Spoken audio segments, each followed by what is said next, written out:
Hello, hello, testing. Hello.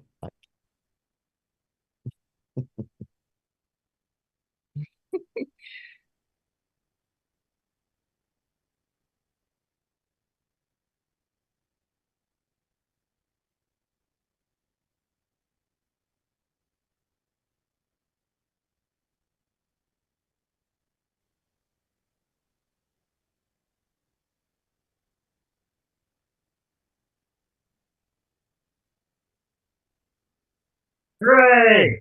Woo! Yes, yes, Hey. yes, hello.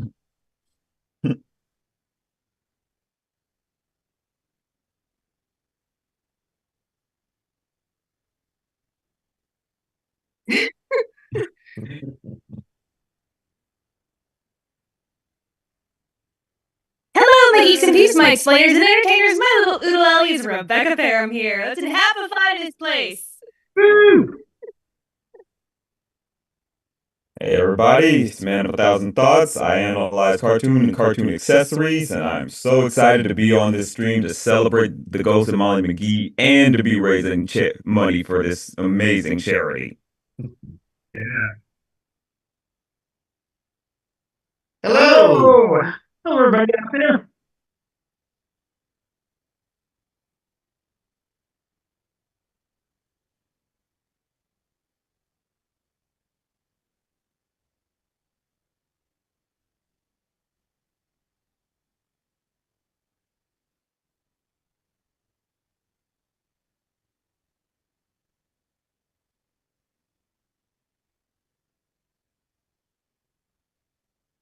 Chandler, take a moment and explain what Give the World Village is.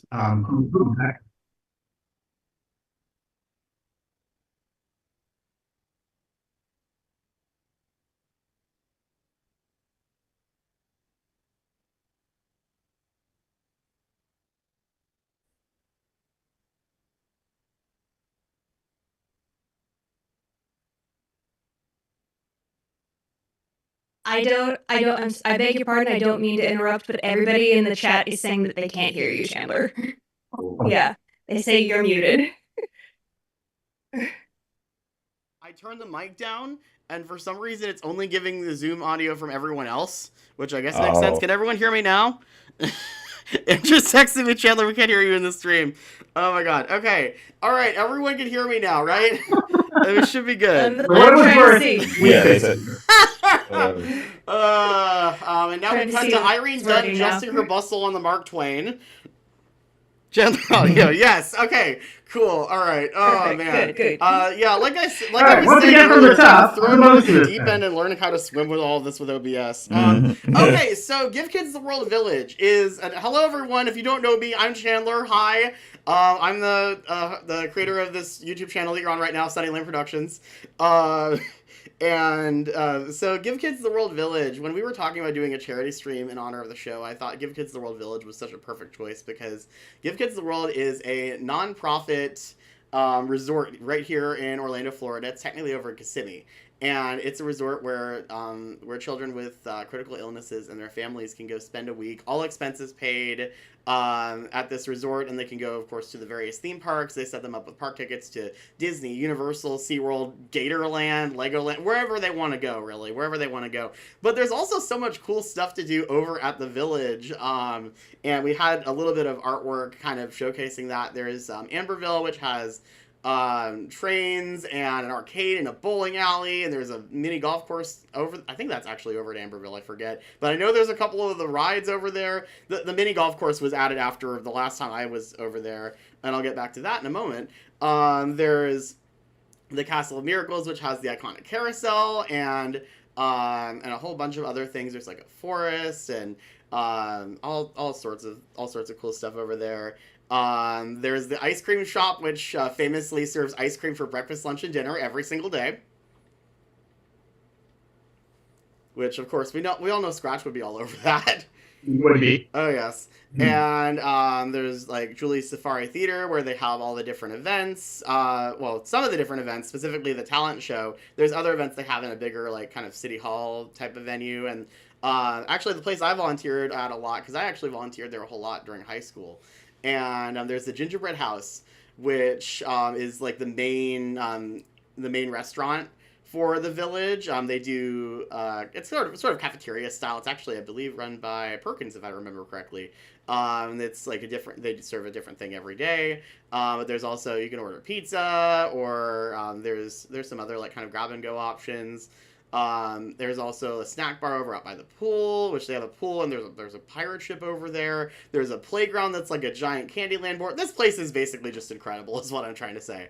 So when we were talking about doing a charity stream in honor of the show, I was like, Give Kids the World is such a perfect organization to raise money for this show, because it really is just it's hard to think of a charity that's more in line with just the values of this show, of just spreading joy and kindness to people who need it most. Yeah, I mean, that's we'll get into later about the very personal connection we have. Yes. With a place like this. But I also want to say, like, man, when Bill and I set out to make this show, all we wanted to do, we looked at each other and said, it'd be great to have a great big giant hit that rules the world, and it runs for 40 seasons and spin-offs and all that. But the thing we really want is we want to put a little joy into the world. We want to make this dark, bleak timeline we're living in just a little. It's hard to talk about ghosts and Disney without talking about the Haunted Mansion. And sure enough, nope, hang on. Sorry. I was trying to just move a scene in the preview viewer. Again, the Disneyland opening telecast. There we go. We're back. Okay. We're back. Yeah.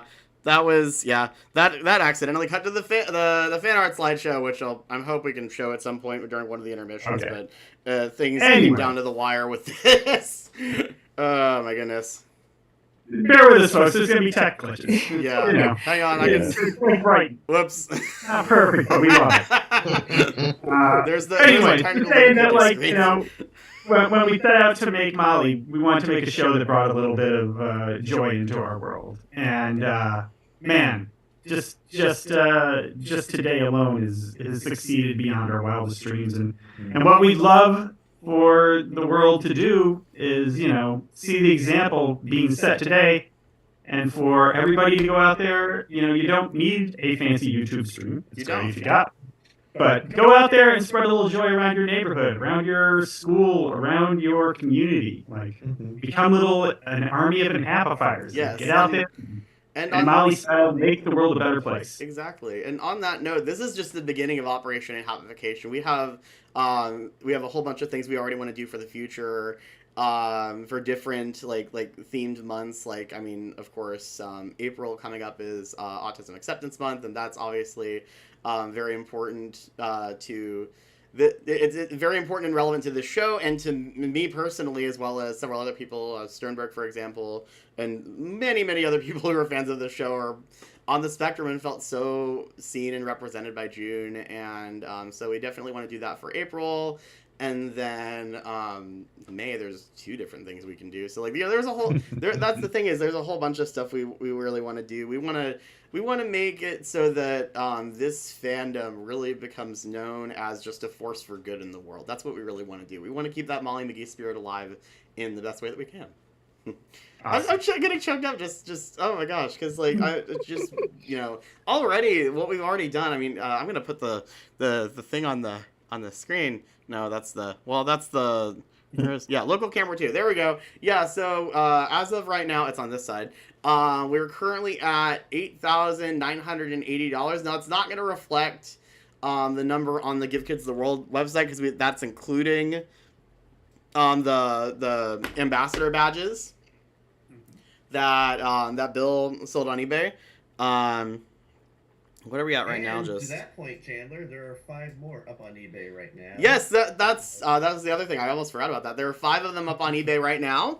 So if you didn't get one, you still want one, then there you go. Also, give us a good close-up look of an ambassador badge. Actually, hang on one moment. I have here. Actually, so there's one that is going to be, if I can get it open. Just show us the one you got on your chest. Well, I got this one. Yeah. So I got this one right here. Perfect. Look at that. Yay. You can own one of these. For Super Molly fans. Yes. And one can be yours. And one can also be yours if you happen to be the one that wins the quiz game we're going to do in a few minutes. Because I have an additional one right here in this little package. And whoever wins the quiz game, you'll just have to send verification to me that you won, and I'll send it to you. So there we go. Awesome. How much time do we have before we start the quiz? Speaking of which, we still got 20 minutes. I mean, so we kind of went through what we aim to do and the village and all that. So for anyone who stall for time, impromptu Q&A. Yeah, impromptu Q&A. Hang on, let me get some of the questions up. Bob and I are good to do it. Yeah. Yep. Yeah, so... I mean, so how about, like, while you search for that, Chandler, Bob, Bill, just kind of give us a rundown of, like, who you guys are for anybody who might be out of the loop on the stream. Mm-hmm. Let us know who you are and, maybe some things that you've done in the industry and maybe a little bit of how Molly McGee came to be. Sure. Oh, hold on, let me go back to the Zoom display. I hope you guys can still hear that. Well, Bob and I met in 1990 in the ye old days at USC in a summer production We were workshop. black and white and scratchy. Yes, it was crazy. We bonded over our mutual love of Star Wars. And we made a short film together and decided we were pretty good creative partners and started throwing our hat in the ring for some work. And the first show we worked on was Darkwing Duck, the original Darkwing Duck. No way. Wow. You can actually see our very Blast first from the episode past. we ever wrote on Disney Plus. Yeah. It's Still there. That's not Weird to look at that's it, the but one. it's there. Yeah. So we have been working in the kids TV space pretty solidly for ever since. So we've been at Disney back and forth. We've been at Warner Brothers. We've been at Nickelodeon. And it's pretty fun. So I don't know, Bob, what highlights of Penguins of Madagascar. We won an Emmy for our writing work on the Penguins of Madagascar. Nice. We did a couple of live action films at Nickelodeon, Swindle and Rufus 2. We worked on Kim Possible with our dear friends, Mark McCorkle and Bob Schooley, our mentors. Let's see, what else? Then Lego Star Wars, The Freemaker Adventures was our chance to dip our toe into the Star Wars universe and thrill of a lifetime. Got to travel around the world for that one. And that led directly to the Ghost and Molly McGee, which is, the first time we got a long resume. You can see it on IMDb, but it was the first time we got to create a show that was 100% us. It wasn't somebody else's pre-existing idea. It was just us. It was the thrill of a lifetime. And we produced, the first show we ever produced was The Legend of Tarzan for Disney. Then we did Shaolin Showdown for Warner Brothers. Brandy and Mr. Whiskers. Went back to Disney for Brandy and Mr. Whiskers. So you guys So you guys just- create everything that helped me make me the animator that I am today. So Oh, well, thank You guys influenced I- my I- writing Take all style. credit for the Basically, blame. I get my sense of humor basically comes from the stuff I watched as a kid. So really, you guys influence a lot of how I make my jokes, which I guess Well, thank explains why I gravitate to Ghost and Molly McGee so well. Uh-huh. Can I just say, the Ghost? I mean, Brandy and Mr. Whiskers is one of those underappreciated, Super. It's got a super cult gems. following. Yeah. Yeah. Yeah, but I remember enjoying that so much. Oh, So- that's great to hear. Yeah, so thanks for that was a really fun show. Here's a little I silly fixed story. the audio issues. Okay. Yay. Is it working? It was All right. echoing. It was echoing because it was on my computer. Okay, we're good. So we had originally pitched we had pitched a show at one point at Disney called Wheel of Monkeys. And we were about 30 seconds into the pitch when the executive that we were pitching to had to get called out of the room for an emergency. And so we waited around a bit, and then finally his assistant came and dismissed us. So the executive called us back a little later and said, hey, sorry about that. And so me, being a little cocky, said, well, 30 seconds into the pitch, what do you think? And he's like, I got to be honest, I don't see you guys as comedy writers. I don't think you're comedy writers. So I want you to do the Legend of Tarzan show, So we're like, "Oh, okay. So that was really cool. And then we went off to Warner Brothers, and then that same executive hired us to come back to do Brainy and Mr. Whiskers. So straight up I guess he comedy. changed his mind about us also being able to do comedy. So Well, there we go. Don't let anyone tell you can't do something. Right. That's right. All right, so we And I have upped my back audio. on track. It sounds a little loud. My audio, yeah, we should be good now. And also, before we do anything else, actually, I wanted to really quick play a little video clip. As you are probably wondering, there's a certain someone who was not able to join us today. That someone being Ashley Burch. She's actually in Thailand right now, but she had a little message for us, and I'm going to play that right now. Hello, all you amazing Enhappifiers. It's me, Molly McGee.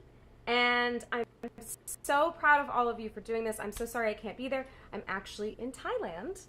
I had Turian for the first time, and I loved it. I wish I could be there with you guys. But I'm so proud of you and everything you're doing. I will be sending a donation your way. Molly McGee would be proud. I am proud. And keep Enhappifying the world. Mwah!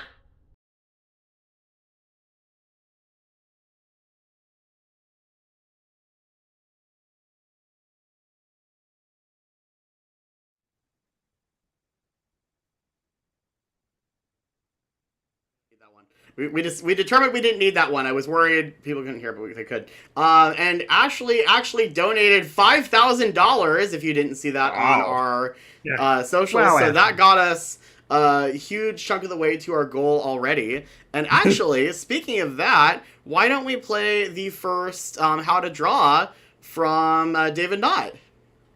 Yeah. All right. So I believe the first one was going to be that of Molly. So let me play that.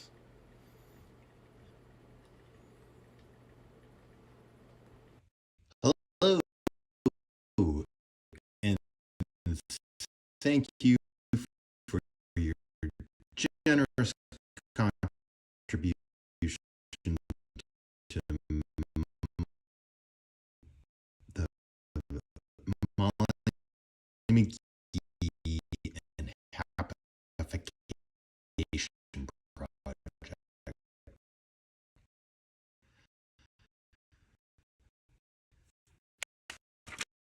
Say that 3 times fast. So, I am going to give you a tutorial right now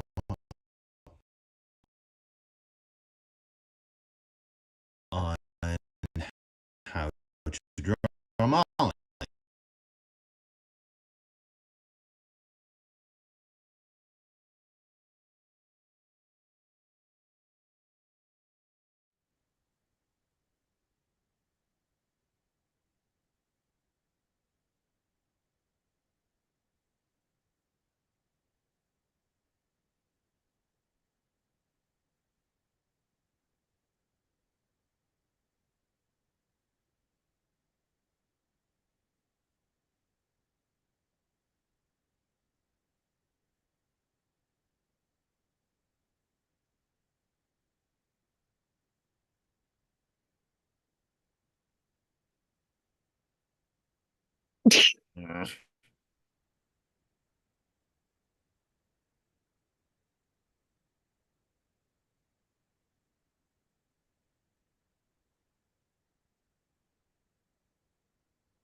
We have a whole team of people on our And I Discord muted my audio. helping Okay, out. so what I was just explaining that you didn't hear because I muted my audio, because I have to manually mute and unmute my audio, is that I had to actually go get a new modem and router yesterday because I upgraded our internet so that this could actually work, but it still doesn't effectively play 1080p video.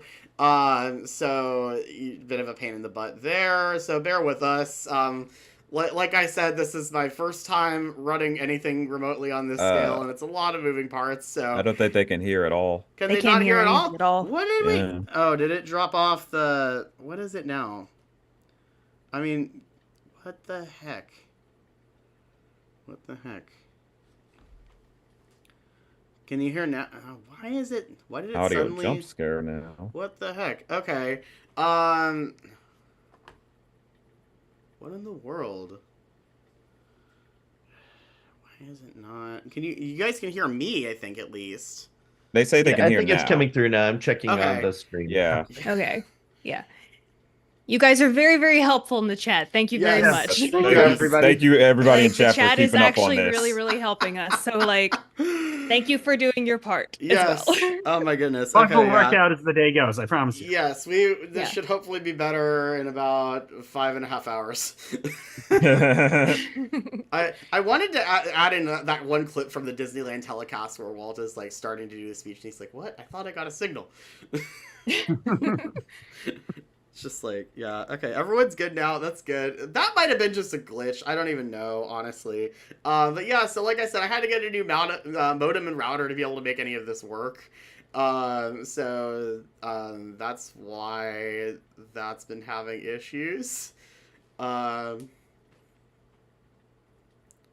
so we're probably running low on time to do an impromptu Q&A right now, but let me kind of see. We got 8 minutes.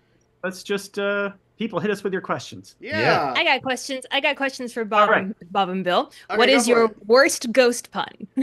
Oh. Well, usually probably what? Ghost of a chance, probably. Yeah. We tried to do at one point a whole story based on Ghost Writer, where Mom was going to write a book and Scratch was going to rewrite it over her shoulder when she fell asleep. Nice. Yeah, he would actually possess her hands and you know. Oh, I could like visually see that. That would have been fun. That's a good pun. Our I could even see the title card for that. With the greatest, with the works of the I greatest ghost writers the literary world has ever known.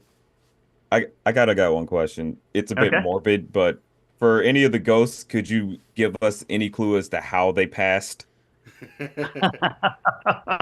Yeah, like how did Jeff die? The joke about Jeff dying, what, in a vat of chocolate? Literal death by chocolate.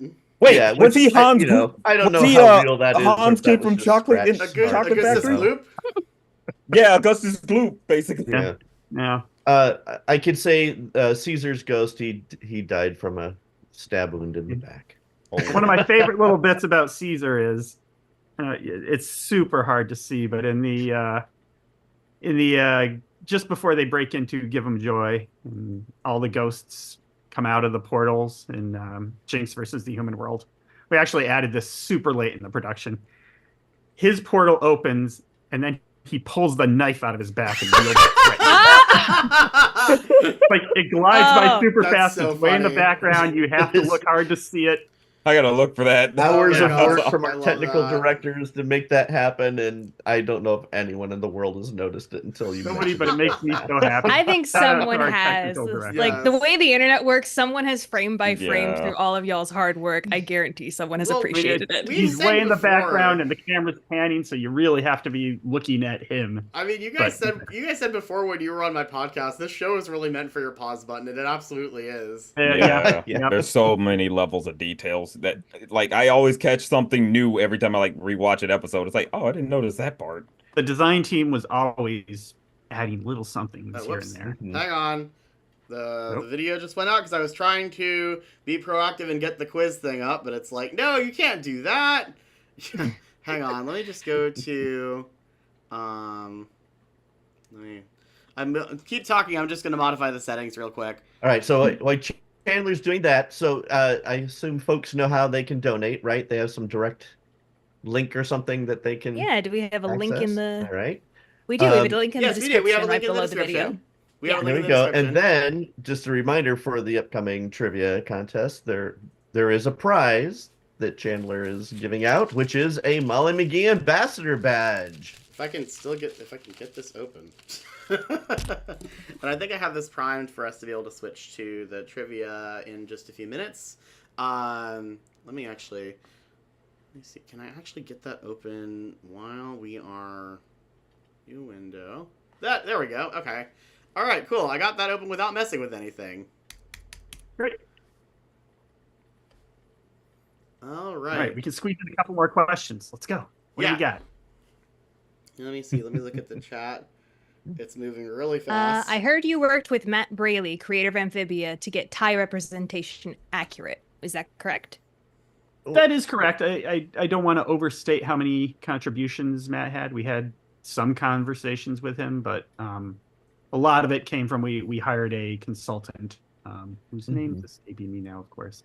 But she vetted everything we did and offered helpful suggestions when we were needed. And then I'll say also our writing team did tons of research, and then some of them, like Paul Chang, actually spent time in Thailand.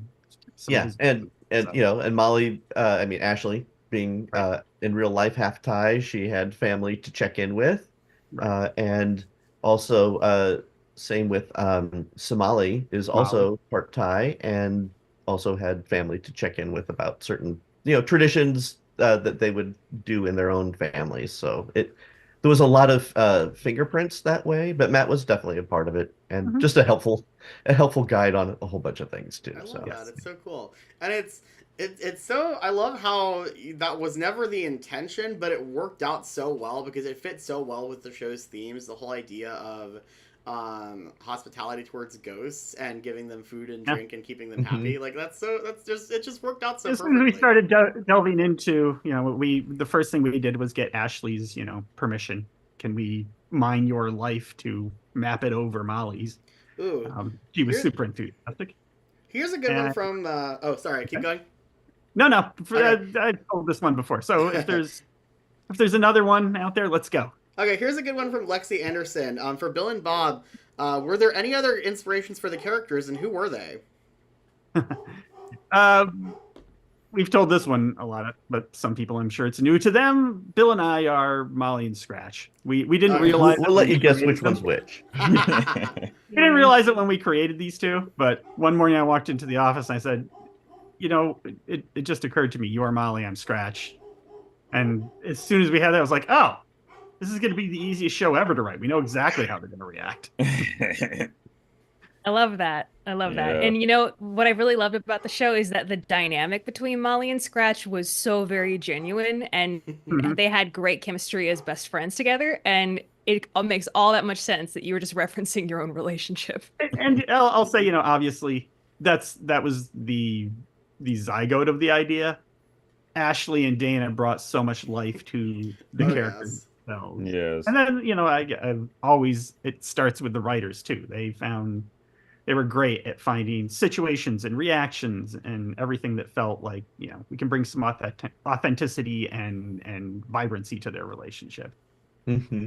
I love that. Which made it so fun because, generally speaking, we recorded the actors individually, except for Molly and Scratch, which we tended to record together. And of course, most of the recording happened during pandemic, so it was Ashley at her house and Dana at his house. On Zoom! On Zoom, exactly. Dealing with all the same kind of technical stuff we're playing with today. But the thing that was amazing was they have become such good friends and really know each other well and know their characters well. That they could just riff with each other, for minutes on end, and we would just sit there like, "That's gold. We'll keep that." I love that. The show can't be an hour long, so we're gonna have to make some choices. Yes. Right. All right. Well, I think it's about time to actually get people started with the quiz game. So let me go ahead. All right. And... Bill and I are going to recuse ourselves from this, so everybody have fun. It didn't immediately mess with that, so that's good. Okay, where is my... Oh, there's my scenes. Okay, so then... Let me cut to that, and then... Hold on, let me go to... Oh, come on, refresh.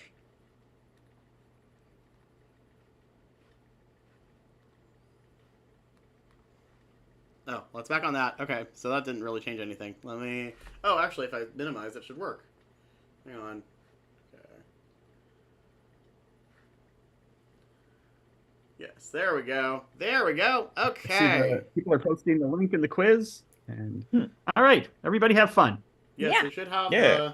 Oh, shoot. And it's showing some of the... Well, I mean, the first answer is pretty... Okay, start a live quiz. All right.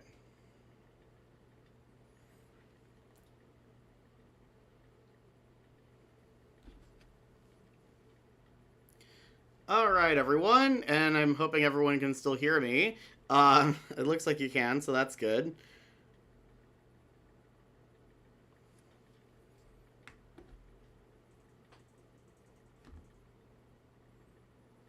Okay, so I'm going to give everyone a moment to join the quiz. It's so if you go to joinmyquiz.com and type in 200 167,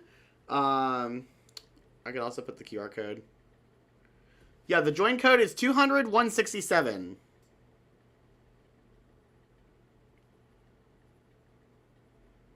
All right, we're starting to get some people.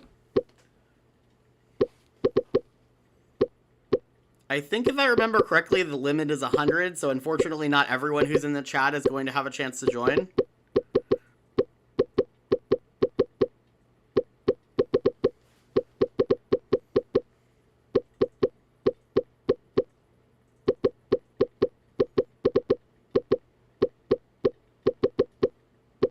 Oh no, it's more than 200. Okay. Or more than 100. I'm going to turn that down temporarily so that...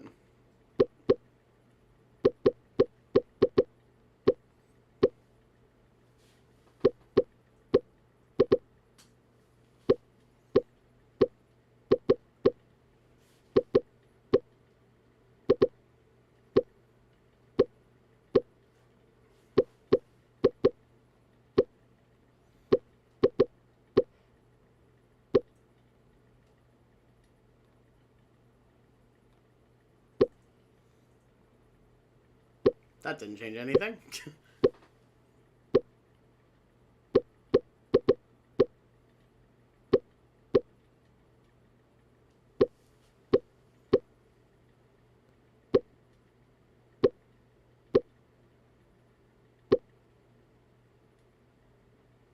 All right, it seems like it's slowed down. It's like waiting for popcorn to finish. Yeah, Andrew, we were gonna do Kahoot, but then we found out that there were, like, too many limitations with it that would make it so it wasn't gonna work.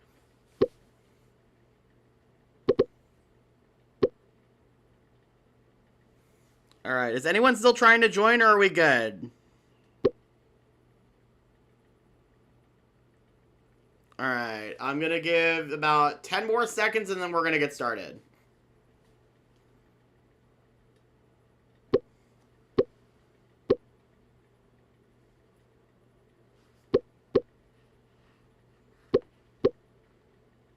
And you might still be able to join after we start. I'm not really sure. Okay.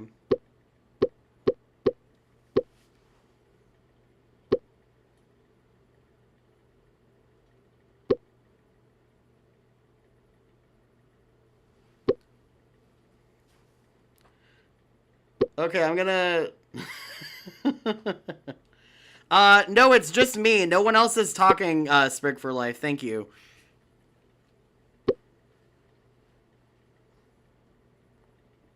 Alright, I'm gonna go ahead and start.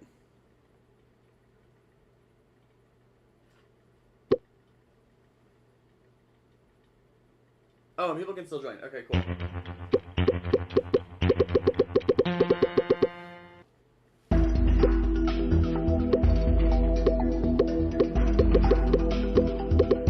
So who created the Ghost and Molly McGee?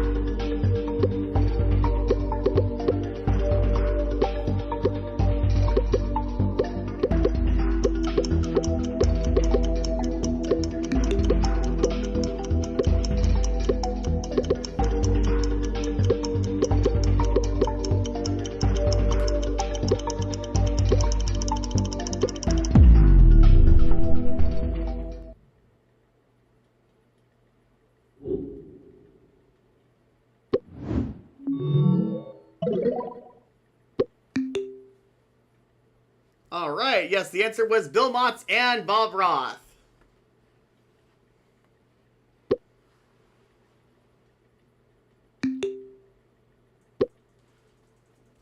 All right, question 2.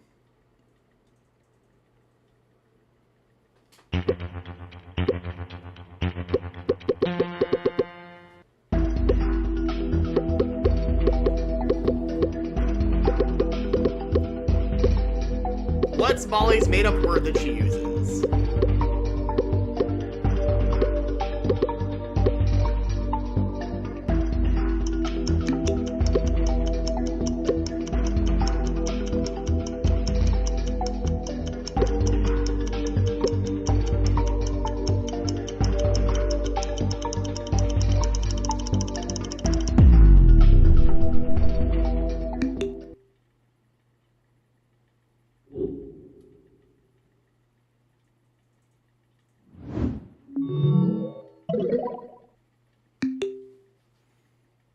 All right. Yes, of course, the answer was Enhappify. Only a few people got that wrong. But it's still, of course, anyone's game. We're only 2 questions in.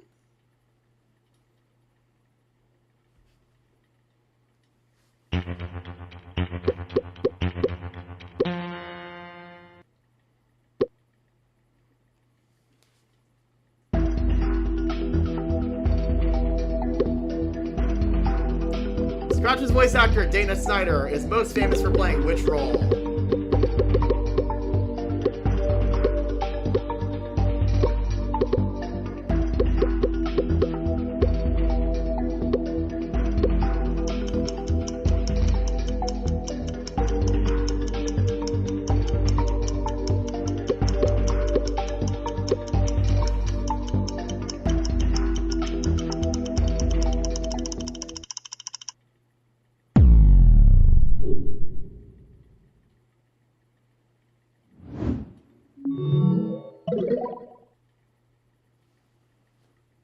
That's right, it's Master Shake from Aqua Teen Hunger Force.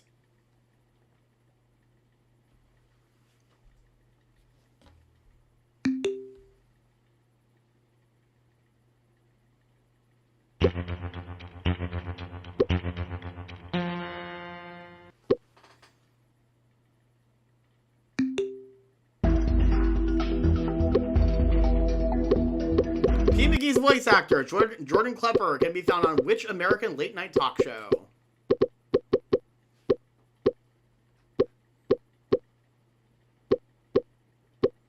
The audio seems to have died.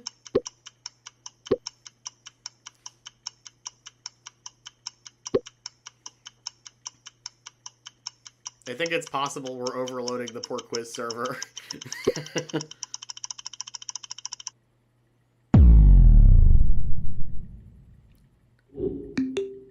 Yes, you can blame Spectrum for the latency. It's like, yeah, 25 seconds, I think that's what Arbor just said.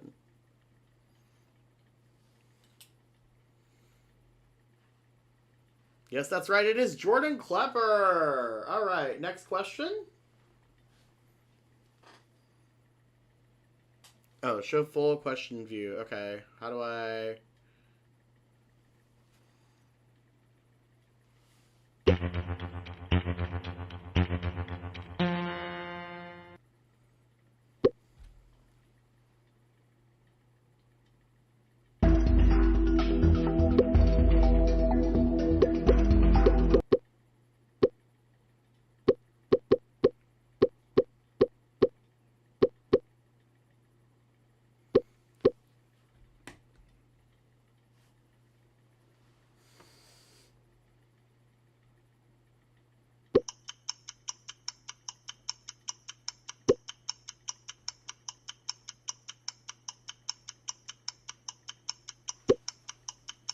Oh, there we go.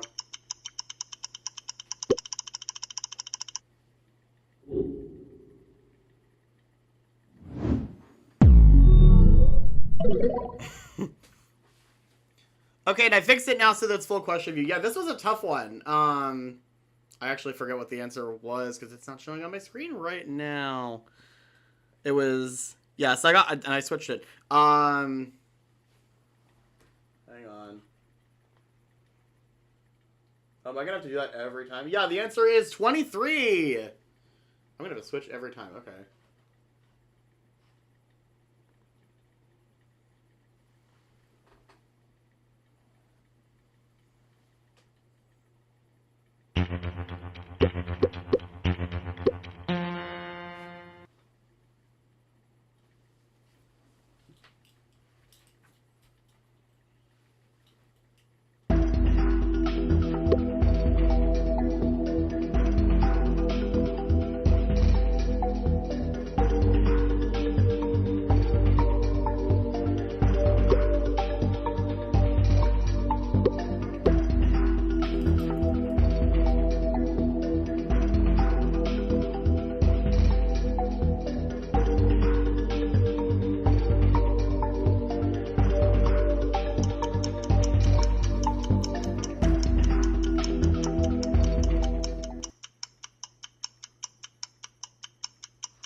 Okay, yes, the answer was Sanprapum.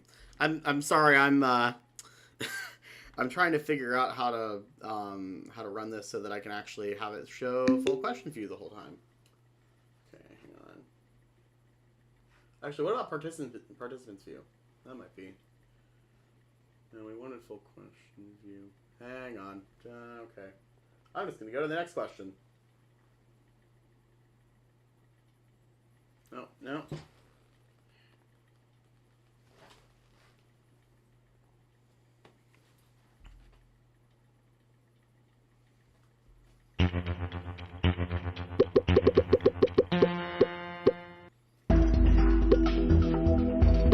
Who is Molly's human best friend?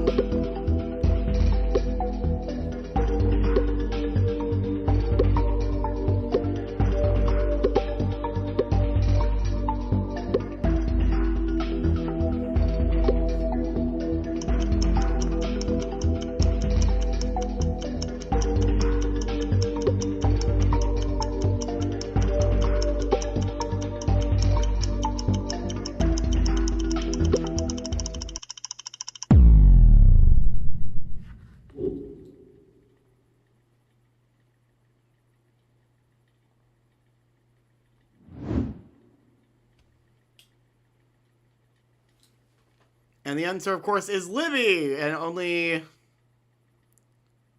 9 people got that. Yeah, only 9 people got that wrong. So good for you guys. All right, so actually, I have a bit of an announcement to make before we continue with the game. I'm going to cut over to my my display with the jar. What is? Did it just freeze? Oh, hang on. No. There we go. Yeah, so we just crossed $10,000, you guys.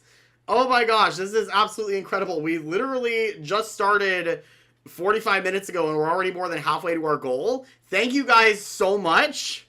This is incredible.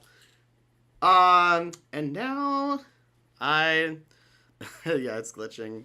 I've got the replay on my phone on mute, of course. But now back to the trivia game. Let me go back to...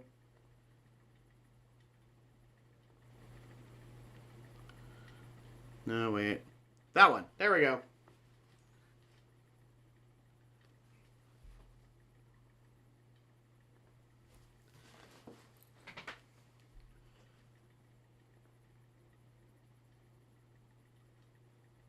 Alright, come on. Next question.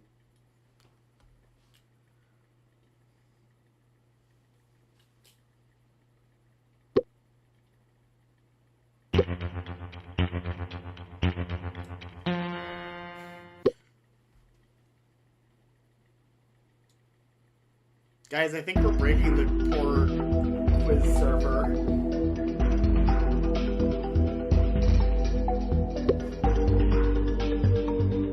What was Howling Harriet's unfinished business?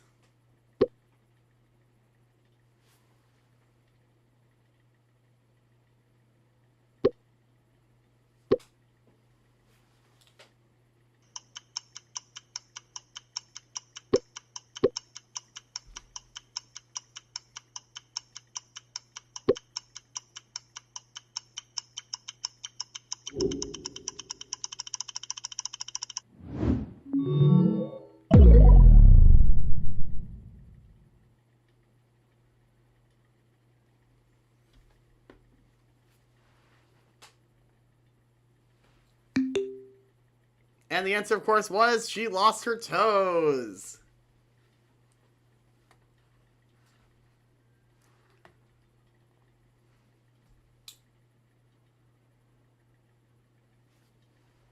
Oh, wait, whoops, did I just restart instead of...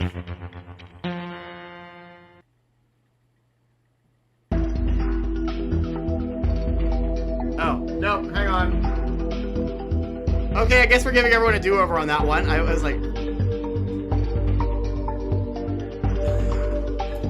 Everyone gets a freebie on this one. I pressed the wrong button!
I'm gonna refresh the page. That's a good idea.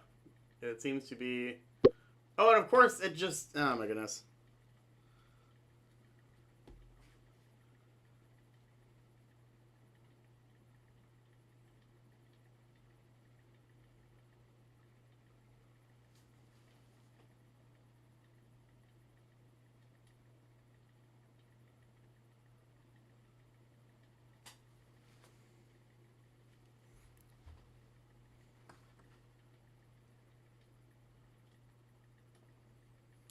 Is there a way to hit restart? Oh my goodness. Okay, hang on.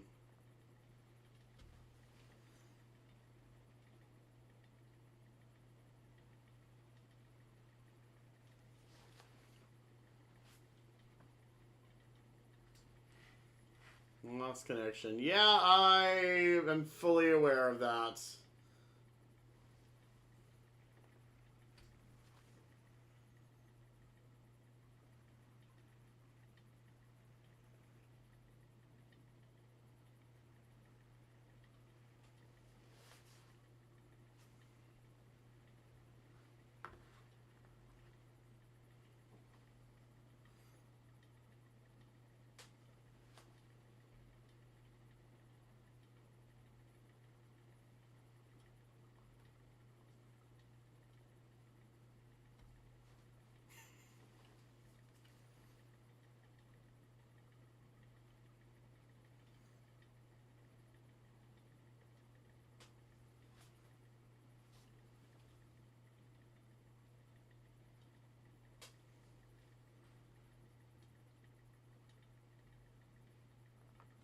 Yeah, so I think...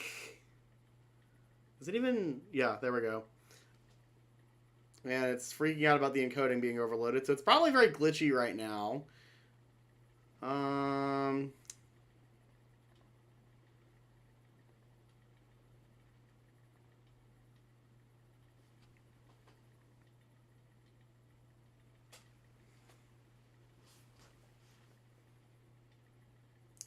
Yeah, I don't think Quizzes is very appreciative of us having over 200 people in a quiz game at the moment. I blame Jinx. Yes, I blame Jinx too. All right. I have an idea for what to do right now. The problem is if the stream is not cooperating, doing that's not gonna fix it. It's actually gonna make it worse. So, let me see. Is there anything else? Part of the problem may be if I have something open that shouldn't be open. That's like taking up too much processing power. I'm going to put the technical difficulty screen back on, and I will check.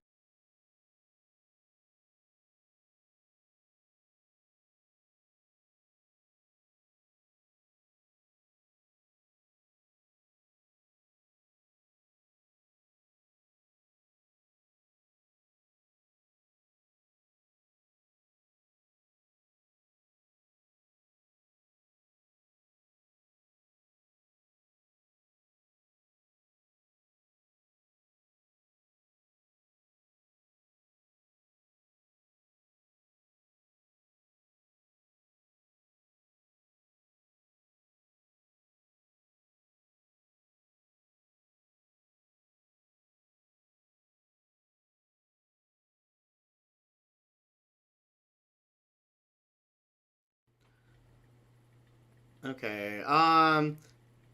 Unfortunately, I think the quiz game died.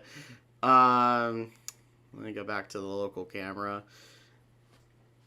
I think the quiz game died. Yes, we need June. I agree completely.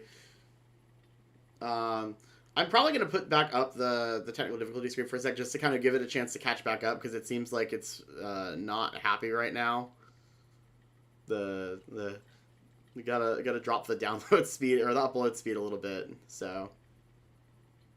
Oh.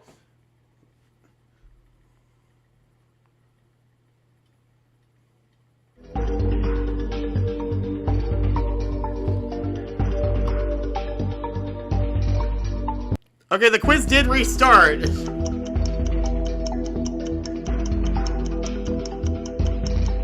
I have no idea if this is actually still going to work.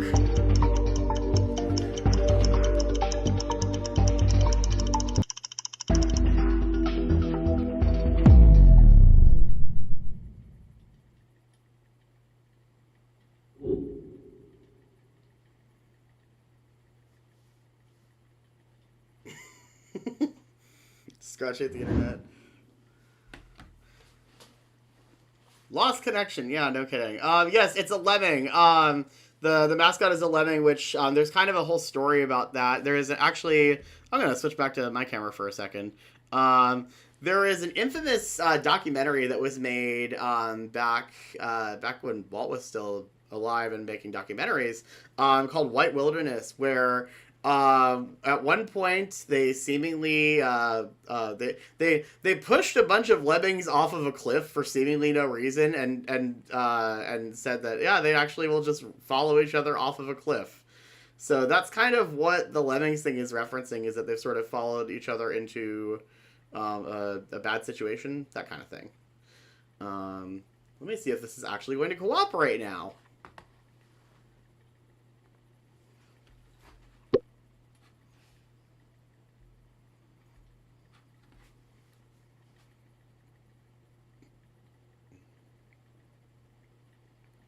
Yes, the deep Disney lore of White Wilderness.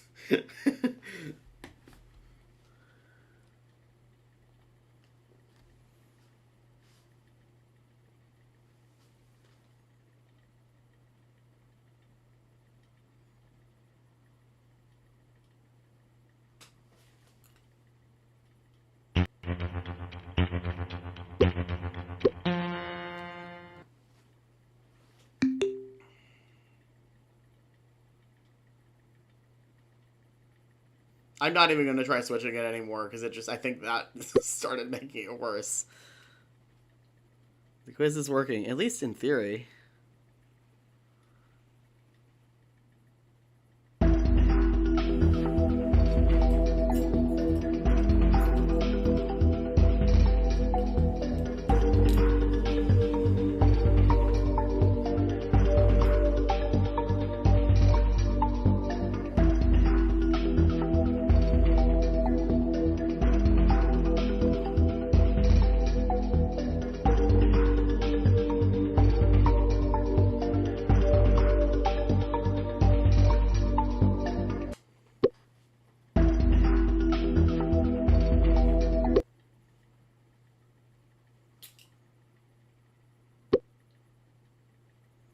See, we tested this, but we didn't do a stress test.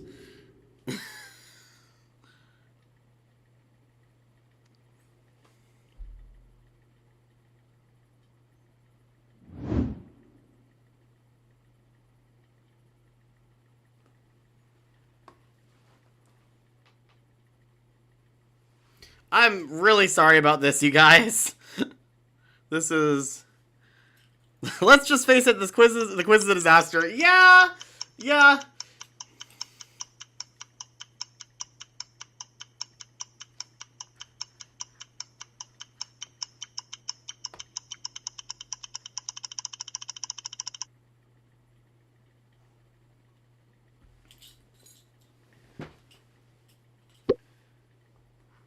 Live whiteboard, okay. I'm calling it.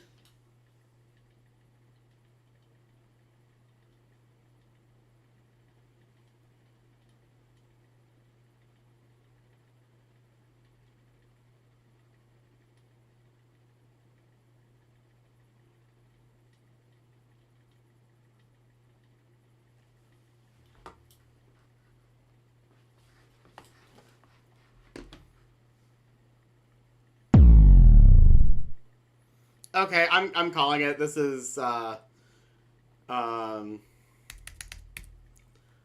the quiz is dead. Yeah, we didn't stress test this before we actually like did it. We didn't, because obviously we tested it before, but not with like, you know, this many people. Oh, look at that, it recovered. It's not trying to stream a struggling quiz game anymore. Okay, well, where are we now? It's about noon, so about time for the Q&A with our writers. So why don't we get everyone back in here for the Zoom? Let me see. Yes, let me admit everyone. Up.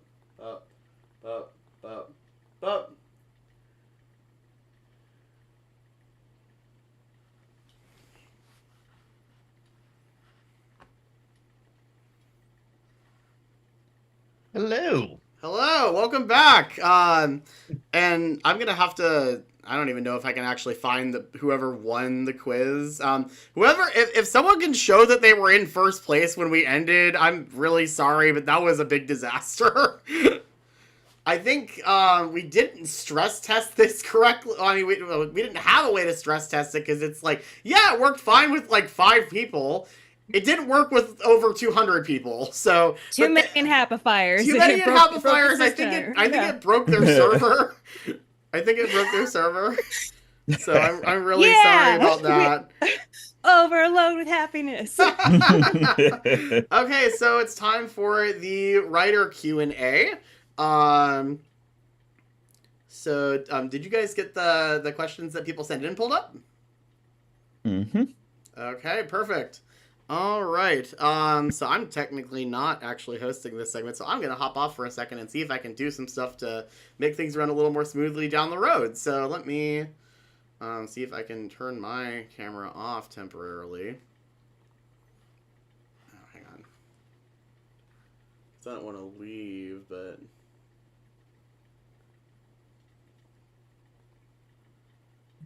Okay, because I'm the host, so... All right, so is it just us? Yeah. Think For so, the yeah. moment, let's see. There's a power vacuum. Let's take over. On. Yes. So nice to see you all. This feels like, you know... We're back in the room. Back in the room. Yeah. Woo! Guys. So, I mean, is this very similar to how you guys actually had to write for the show because it all began in the pandemic? Oh, wow. We did a little bit before the pandemic, but then once the pandemic started, yeah, it was 100% on Zoom. Yeah. Well, me and Brandon didn't do before the pandemic. That's true. Yeah, you guys were season 2ers, so we were Zoom only. Yeah, me and I started in season 2, and we didn't actually even meet any of the other writers. I didn't meet Bill and Bob until there was vaccines had come out. We all were going to a park. We all met up at a park for the first time, and I thought Bill was like a glasses guy because, as you can see, Bill is wearing his glasses now. Yeah, you were really thrown off in that first. He only wears his glasses on the computer. So I was like, oh, I thought you wear your glasses, Bill. Hey, Chandler, there's a couple people in the waiting room. Ooh. Oh, I wanted to say that's pretty amazing then with everything being remote for the writer's room, because I think that speaks to how it's like if you're someone who's aspiring to get into like entertainment, it's like it really is just a Zoom call away to get things started. Like it's something simple as just a phone call. You could I still hear, meet yeah, I up hear with like everything. people get auditions and get the part via Zoom calls sometimes. So Yep. pretty incredible the world that we live in. Technology, guys. It's beautiful. Pretty Yeah, cool. and it speaks to how even your own setup, even if it's a small setup, it still can provide some good quality because Molly McGee is so amazing. Let's face it. Yeah, it was Well, kind of I fun. was You know, it was jealous nice of your. having that time together originally was nice Yeah. because we could kind of, bond and get to know each other and sort of work out our writing process. And then, of course, when we all had to go home, we had to figure out how to kind of do this completely remotely. Create a room Yeah. without a room. Hey, some We can do that, introductions in case. Well, actually, why don't we kind of go around and you can introduce yourselves and tell a little bit about what you did on the show. Obviously, you know Bob and I, so we can skip that. We can skip us. Yeah, we have. But wait a minute, you gotta tell them because everybody's in a different order on their own. Oh. All right, so we'll pick with everybody at once. We'll start with Sammy, please. Hi, I'm Sammy Crowley. I was a writer on the show, and I feel like we should do this popcorn style to make it efficient. So I want to throw to somebody else, and then they throw to somebody else. All So right, there you go. I'm gonna throw to Dave Knott. Oh, thank you. I am Dave Knott, co-EP and supervising director. Not a writer, but I got the pleasure of hanging with them in the early days in the writer's room until I got too busy with storyboards and animatics. Who you kicking it to, Dave? I will throw it to Mia. Ah, hi. I'm Mia, and I was a writer on season 2. I'll throw it to Brandon because we have a similar intro. Hi, Brandon Huang. I was a writer on season 2. Guys, we haven't done popcorn style. What a term from like the Zoom days, guys. Popcorn style. Man. Gloria, what up? Hi, I'm Gloria. I was freelance at the end of season 2, and then I was on for season 3. And I will throw it over to Paul. Hey, I'm Paul. I was a writer too, from season 1 through season 3. Popcorn it to Bob. Hi, I'm Bob. I'm one of the co-creators. You guys have already heard my voice a lot. I want to say 2 things really quick. The biggest crime about not getting to season 3 is we only have one produced Gloria Shen episode, and she wrote some fantastic stuff for season 3, which unfortunately is never going to see the light of day. So on that depressing, the other thing I want to say is a special shout out to Sonia Cantor. She's the world's #1 Molly McGee fan, and she's out there watching. And just want to say hi to her. All right, now I'm kicking it over to Bill, who's going to kick it to Dana because, of course, it is. I'm kicking it to Dana. What are we? Dana, who are you? What By were the you way, on? Bob, salt on the wound, Roth. The best scripts no one will ever see. No, nice. It said it was a crime. It was a crime. It is a crime. But I mean, you don't have to remind me the house got robbed. You know what I mean? Like I see that the stuff is missing. That's all. Yeah, that's like they already didn't enough. take the Switch controllers. We still have those at least. We don't have. I'm Dana Snyder, and I was scratch. I didn't write anything. I didn't even read it all. I read. I played Scratch. Yeah, you just highlighted like scratch. Yeah. If there was a page without scratch, it went over your shoulder. I found out today on YouTube trying to find this thing, by the way. Molly McGee was like a running back for the Atlanta Falcons in the late 70s. There's a man named Molly McGee who played for the Atlanta Falcons. As I tried to find on YouTube, I went, Molly McGee, charity. And then it just came up that was a running back for the. I had no idea. This is the first I've heard of it. I'm just imagining Molly McGee in an old black and white picture, just being held up by a football team with the Heisman trophy now. Yep. I mean, Put it on the scrapboard. Put it on the cheated. scrapboard. Yeah, our vision board. Molly plays football. We should have done it. Yep. All right. Hey, Hit us with some questions, guys. Yeah, I was gonna say, but I want to real quick also acknowledge Madison Bateman, who could not be on the event today, who was our fantastic story editor. And for those of you who don't know what that title means, Madison is sort of the head writer and wrangles the whole team. So Bob and I sort of spout nonsense to Madison, and she has to make sense of it all and direct the writing team to write something coherent. Quite a task. Let's hear some questions. All right. Well, I think the first one we got up, question 1, is a popular one. Just what is the inspiration for the Ghost and Molly McGee? I mean, it's Bill and me. We covered this a little bit in the impromptu Q&A last time. And, I think also maybe it's not the inspiration, but the motivation, again, was to put a little joy into the world, which I'm not going to miss a chance to plug the charity. Everybody get out there and donate. Yes, please Got a donate. link in the description below. Kind of felt like, and by the way, we started the show, we had no idea where things could still go, right? Like global pandemic, other major events. So we just felt like it was really important to do something positive and good and hopeful. And what we didn't realize was, at the same time, Apple TV was doing a show called Ted Lasso, which was similar in vibe. And Sammy, that's one of your favorite shows, isn't it? Wait, I'm sorry. What show did you just say? Ted Lasso. Isn't that one of your that's favorite very shows? famously. No, that's a show that all the writers tried to pressure me into watching, and I refused. And I believe that I have done a good job of standing my ground. And that led to the inspiration of what episode, Sammy? Smile Valley Farm, where Scratch refuses to try. Although Scratch is a very different journey than I did, because Scratch tries it and then falls in love with it and has to hide his shame of or are you midway through the journey where you try it and you can check my Apple account, you will see there are no gray bars going across. If I had done it, I would have covered my tracks, and also I have. That's the thing. You would have covered your tracks, so we cannot trust this. Oh, I haven't done it. Yeah, Sammy's on incognito mode. Using someone else's Apple account, it's someone else's house. Even I won't even watch it on my house. No. Yeah, volunteering to cat sit at someone's house just so you can access their TV. Yeah, but I'll take you at your word that you've never watched it. I just think it's really funny. So.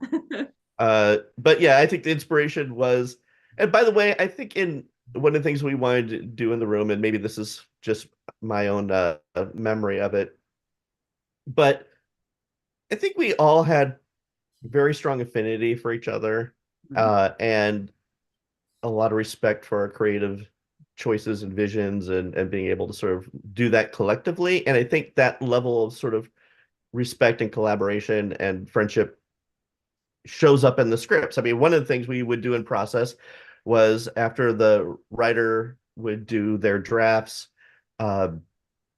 we would do punch up. So everybody sort of went through the script, punch up. Let's do it one last time, guys. Punch up, punch up, punch up, punch up. And we would just kind of go through it, and it was basically throw any idea you have, like any line, any thought, any this, that, and that.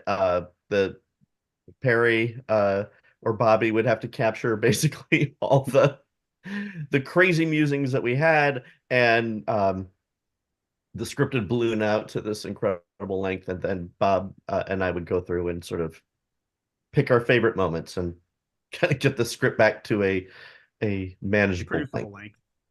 Yeah. All right, Rebecca, hit us again. Well, how about Mann? How about you? You read the next one. Okay, for the next one, it's a question for everybody.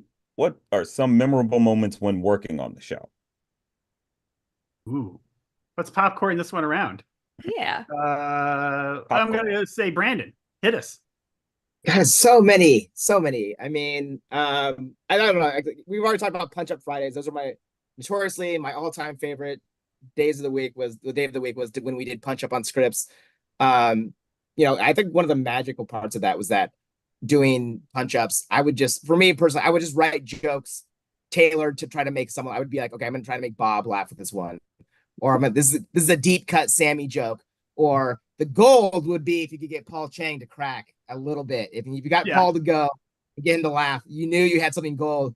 I think one of my favorite moments was I remember, you guys remember that I used to like do like a weird kid voice. I'd be like, oh yeah, it would be like a one throwaway one, kind of swipe to a kid and he'd be like, I don't know, Molly, that seems like a bad idea. And I remember like Paul once just had to like go off camera. He had to like mute himself. I was like, all right, I got it. I remember that. Yeah, the voice got me good. I don't know. I love doing the punch. I love doing punch up Fridays. Those are my favorite. Oh yeah. What, Paul? Yeah, you got some memes, got some memories you want to share with the class? Yeah, for sure. Punch Up Fridays for sure. All time favorite day of the week. I definitely remember when we were doing the episode about durians and we all went to Thai Town and we got this durians and there were like 30 people on this balcony eating these like frozen durians. That was fun. That was cool. We had a balcony, thank God, where we could crack that horrific monster of a fruit open and not stink up the entire office. Like, yeah, we also had a phase of like making microwave s'mores in the office, which I was just thinking of the pod. I forgot about like our s'mores arc. I know. I just remember that right now. That was an that was arc a good for phase. s'mores. Yeah, that sounds interesting. That sounds like a Molly McGee episode now. It was. Yeah. I'll popcorn it to Sammy.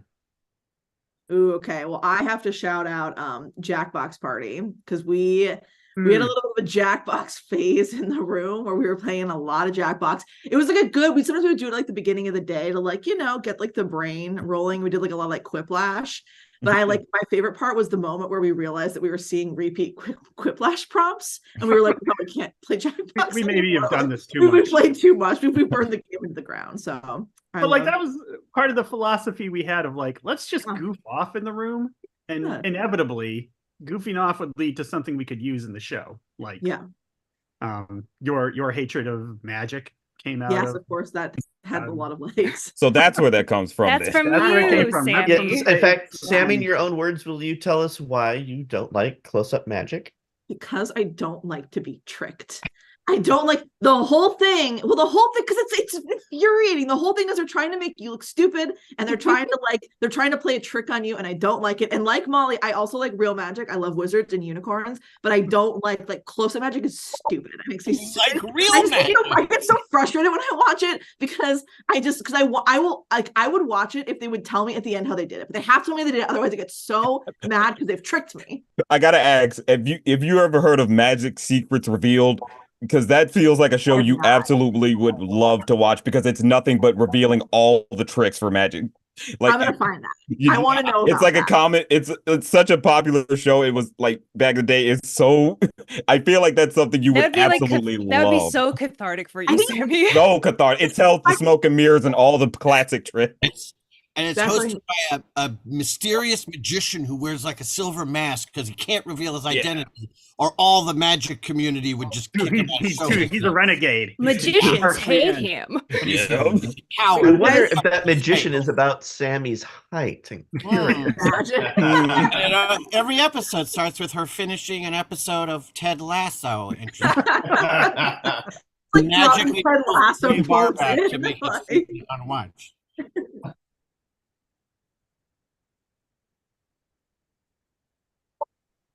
Wow. No, I think that's different. I think it's like the specific. There's because I don't feel like they're trying to I don't feel like they're trying to trick you as much. Like, yeah, it's the tricking component. That's what I don't like.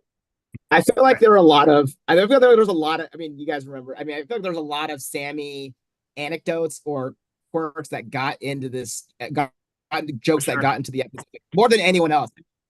There's the burrito one is like one of my favorite ones where she went on a rant one morning about warming things up in a burrito versus in a microwave versus an oven, and I was like, this is so fun. I'm gonna put this into a punch up draft just to get the room to laugh, and like it got in, right? Like something like that. That's right. Well, Sammy has very strong specificity about things and opinions. There's no neutral. It's love or hate, right? I mean, I feel that. There, I'm not muted to the stream anymore. And no time for neutral, like no time for neutral. Oh, someone kind of mentioned this in the chat, and I was wondering about this. Where did Molly's hatred of maple syrup come from?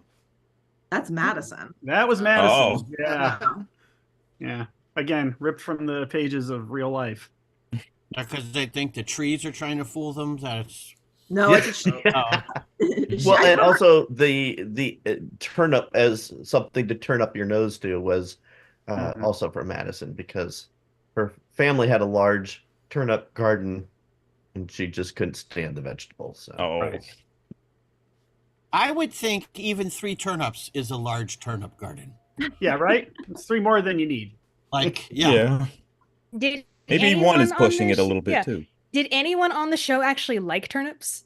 I don't mind turnips. I mean, I even, because of all the conversation around turnips, would go get them and cook them and be like, they're all right. But I mean, it was like, anybody like them though? Like, yeah, they're okay. They're fine. You can have them. You can make good chips out of them, from what I understand. That's what Matt Pat said when they were making a whole bunch of different chips to try to find the loudest chip. Is that the turnip chips were pretty good.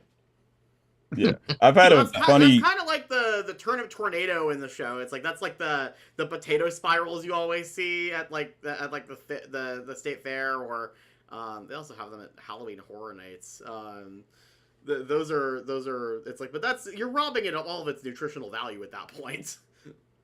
Funnily enough, I've had this weird thing with turnips as a kid because of a certain show I watched. It's American Dad, which I should not have been watching as a kid, but it was a certain joke where this character bites into a turnip and just starts bleeding uncontrollably, and that scared me for the longest. It just turned me away from turnips, just because I was like, that may not happen, but I just don't want to risk it, Yep. Close enough. So, continuing on with our long list of questions here. All right, So, all right, we'll be briefer. Sorry, I won't. No, it's perfectly okay. Aiden Foley says, "Hi everyone, thank you so much for the show. It's very important to me. I'm rewatching it with my mom. She loves the humor of the show. The question is, what happened to Sharky? Did the Ghost Council adopt him, or is he with Molly and her family?" That is a good question. Yeah, I don't know. What do you think, writers? What do you think? I have read some theories online. I just want to speak to this because I like this theory the best. Is that he lives with Jeff and Jeff now? Is that Jeff and Jeff adopted him? I think it makes a lot of sense. And he obviously still comes and hangs out with the McGees, because obviously Jeff dealt with them a lot. But I like that theory. I just want to say that. I thought that was really nice. Yeah, I like that. That's canon now. There. My headcanon is that everyone gets together and has movie nights with Blair every so often. Sure. Mia, you gotta confirm that. Blair Shadow. Yeah, I mean, we can confirm that somewhere out there. I think even if Blair crossed over, there's still she's stubborn to stop having a movie night. Yeah. Wait, can I answer the favorite memory question? Oh, absolutely. Sorry, yeah. I'm I can't. The autism. I need to answer the question in order. Yeah, check that off your list. Boo. Go, Mia. Go. Wait, I just wanted to say one of my favorite memories, other than Punch Up Fridays, that everybody's been saying, was to write the 100% Molly McGee episode with Perry Siegel. Yeah. Because we got to talk about all that stuff together, and it was really cool to be able to be on the clock and talking about all our little memories and identity crises. Okay, that was it. We could talk about Sharky and Blair. I don't think we heard from Gloria or Dave on that question, so let's pause. And Gloria, you go. Okay, this one came into my head 10 minutes ago.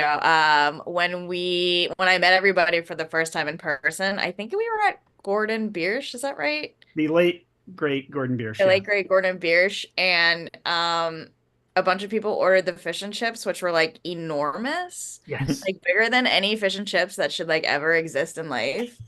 And then we kind of riffed on that, and we decided we wanted to do a story about how there was a Scratch cast a curse where everything he touched turned to fish and chips, and he was going to be like the King Midas of fried fish. And my. Oh, if only.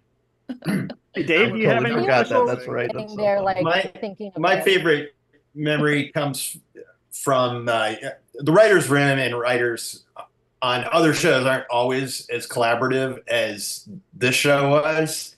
And my favorite memory comes from collaboration on steroids. It was early in the first season. It was the one with the bus and Atomic Pink, and the show just it wasn't coming together like we wanted it to, and we just ripped it apart in animatic stage. And Steve Henneveld just kind of went to town on it, and he was just throwing stuff at it, and everything stuck. And it was the most absurd, crazy ass show. And that whole, let's dig into this and let's remake it. And everybody, if you have a good idea, it's going to go in. And I just love that process. So that's a fond memory for me. Well, that is really, really awesome. So, Mann, you want to do question 5 on the sheet? Okay. Question 5 is from Samuel Sternberg asking, my questions are about June Chin, as she's my favorite character and portrays autism so well. Did you guys have any big plans / ideas for June in season 3? Also, what are some things you think she does off screen? Ooh, good questions. I'm trying to remember what we had. I know we had circled, like we reserved an episode for let's dig deeper into June. Don't know if we got too far down the road before they pulled the plug on us.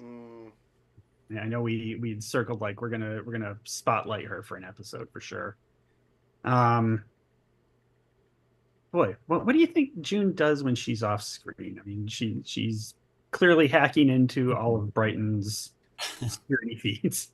Yeah. She's learning all her enemies' routes. Yep. My headcanon, I was thinking about this. I'm like, I feel like June would totally also be like a big roller coaster nerd. Like she can tell you exactly how a hydraulic launch works and why they've fallen out of favor. That feels appropriate. Yeah. I mean, did anybody here actually get to work on a script with June? Oh gosh. I mean, June was in all of the Ghost Hunter episodes, right? So yeah. And I mean, we worked closely again with consultants to make sure we were handling things right. And also Sue Ann was authentic casting, and then a lot of us brought our own experiences too into June's being. Was super fun. I like to think, just by the by, that she and Daryl are having just their own adventures on the side, right? There could almost be a spin-off of just June and Daryl. June spin-off. Yeah. Yes. Yeah. So they're just into shenanigans. So we only got a hint of that in Grand Gesture. I would have loved to have done more. Yeah. I love them, the Chaos Duo. So here's you know what? I'm sorry, let me interrupt. Go ahead, If you have something more a favorite memory of working on the show? Do you remember working on the show, Dana? Are you talking to me? Yeah, you. You have a favorite memory? So many memories, it would be unfair to say just one. I couldn't single one out. It'd be too unfair of me. I loved working from home. I loved doing things in my pajamas. Walking 2 feet. That's not really true though, because because I'm a super Disney nerd, so it was like thrilling to go to Disney. Right. And have to, and not just trying to hop the fence to steal paper cups and stuff. I gotta say, Dana, just finally being here talking with you, you are just about every character I've heard you play. Like it's like I'm just hearing every character you played. Saying I have no range. Thanks. No, you're no. I'm saying you incorporate. You don't need to explain it. I get it. I already got it. I'm saying you have so much to you that it's like I'm hearing every bit of every character. Yeah, you said that. I heard that. My God. It's such an iconic sound, I think that's just what he's saying. Hey, speaking of the Disney parks, can we maybe geek out about the Disney parks for a little bit? Because I think good amount of us here are huge Disney parks fans. I mean, and obviously, because Sunnyland is an obvious parallel to Disneyland. Did you guys like take a trip to Disneyland to get inspiration? We did take a trip to Disneyland. We did early on. I remember we did D23, and then walked over to Disneyland. And gosh, you had a panel for it, right? There was no panel at D23. It was before we'd been announced, I think. Mm-hmm. So I remember specifically not being able to go to Disneyland the entire time I was on the show, and I was very disappointed because it was deep pandemic, and I feel like Sunnyland. I really recall Sunnyland being a deep pandemic episode of everybody like wishing they were at Disneyland. I was because we were kind of talking when we were doing a rehearsal. We were kind of talking about it's like, was there anything that COVID affected? Not really. Well, actually, Sunnyland. Yeah. Sunnyland definitely grew out of the make some fun at home. Yeah. There were a couple other episodes I feel like that were very affected by COVID. The one I think of, because Madison always talks about it, is like the episode that I turned in where she was like, Sammy's not doing well, was Lock, Stock, and Peril. Is the episode where like the family's in the basement. Like that episode was definitely, that was at the very, we were writing at the very, very, very beginning of the pandemic. And I remember there was also the grocery store riot and the ice skating episode definitely grew out of, oh my God, we got to get toilet paper. And we played shout out Sunnyland. That would be a memory by the time the episode aired. And we did okay, but yeah.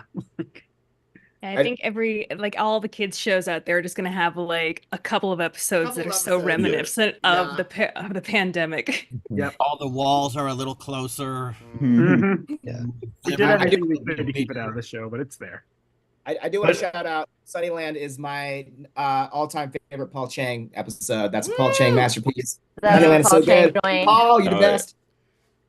I mean, I did a whole video talking about why I love that episode, because if you didn't know, I don't just have this name tag. Somewhere over here I have another name tag lying around, but I am a cast member at Walt Disney World.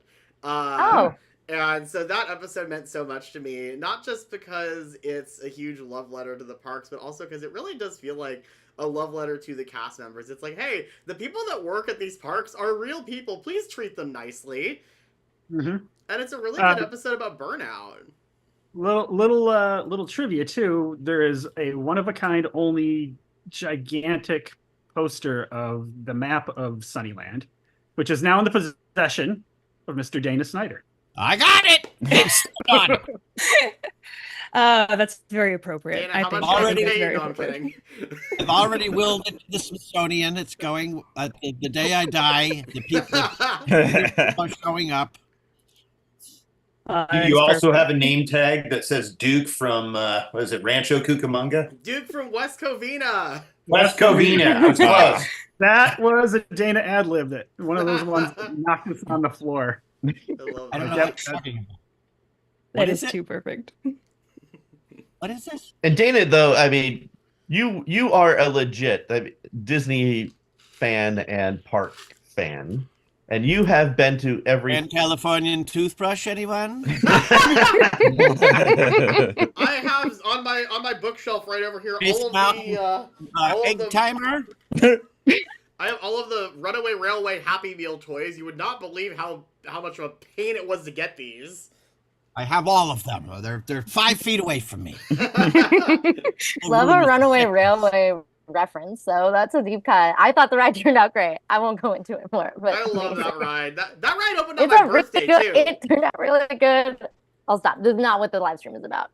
Where do you work at Disney World? Or you're not allowed to say? I work at the Emporium over at Magic Kingdom, so I'm at the big gift shop in the front. But I used to work at Space Mountain. So actually, back before my channel was Sunnyland Productions, when I renamed it shortly after season 2 came out, after I started doing more videos about the show and got more traction, my channel was actually called Starport 97 because I worked at Space Mountain before. Oh, nice. That's a deep cut. Because it was, of course, a reference to Space Mountain, Walt Disney World, and also my birth year of 1997. And before that, it was Theme Park Backlot, which I was kind of trying to copy something that there were some other friends that were doing on-location reviews at the parks. I'm like, well, all of them live in California, so I can do videos here. and do that. But obviously then COVID hit and I wasn't really able to do anything for a while. So that's kind of where I have another video kind of talking about the evolution of that, tied to Davenport's and Demise, where it's like kind of like, you know, I'm still figuring out what I'm doing, where I'm going, and I'm twice Andrea's age, so it's like, Andrea, you do not need to freak out about not knowing what your life is going to be. It's fine. Yes. All right, so we have a question for the writers, specifically. No Bill or Bob this time. You're all right. Stay away. Pocket Marcy says, was there ever something you really wanted to add to a story, big or small, but you couldn't for one reason or another? Let's popcorn that one around. No Bill or Bob, just the writers. No, the reasons were Bill or Bob. Yeah, that's the answer. The reason we couldn't Bill or I mean, that's a good reason. But Mia, was there something in particular that you were really interested in trying to add to the story, but it just couldn't happen? This is such a hard question because the stories are so collaborative and change all the time. It's a good question. I don't mean to not critiquing the question, but it is a really hard question because you think you want something and then you try it for a couple pages and then you have a note session and then you're like, that is not working. So I think there's probably tons of times where we would all have ideas. Like I would have this or that thrown in, but it's hard to say like, oh, I really wanted that and it didn't get in because there's a tight page limit on things. Someone comes up with a different, better joke. So it's hard. I think just the only thing is that sometimes, I wish that we could go in deeper on some of the episodes, only because that just happens when you have an 11-minute episode. I really liked doing the Unhaunting of a Brighton Video episode, and I felt like some of the ideas in that were like pretty complex and hard to fit into 11 minutes with Ollie's guilt and just like Blair's journey in the backstory. And I think we really did cram a lot in there. It just like I would have probably chosen just a different, less complex thing for this amount of time. But I think about that episode a lot when you say that question, just because it's such a topic of like this guilt haunting Ollie that he is trying to deal with. And I feel like I could have seen that go for hours and hours, but we don't have hours and hours. So that's kind of a cop out, but it's not like, that's a great answer. But it's the practicality of some of these episodes, we couldn't have it in. And I really liked Andrea, and I didn't really get to write her that much. I love the whole theme with Ollie so much. That really meant a lot to me as well. We were kind of talking about this the other day too. Just like, it's okay to grow up and find out that your parents were wrong about something.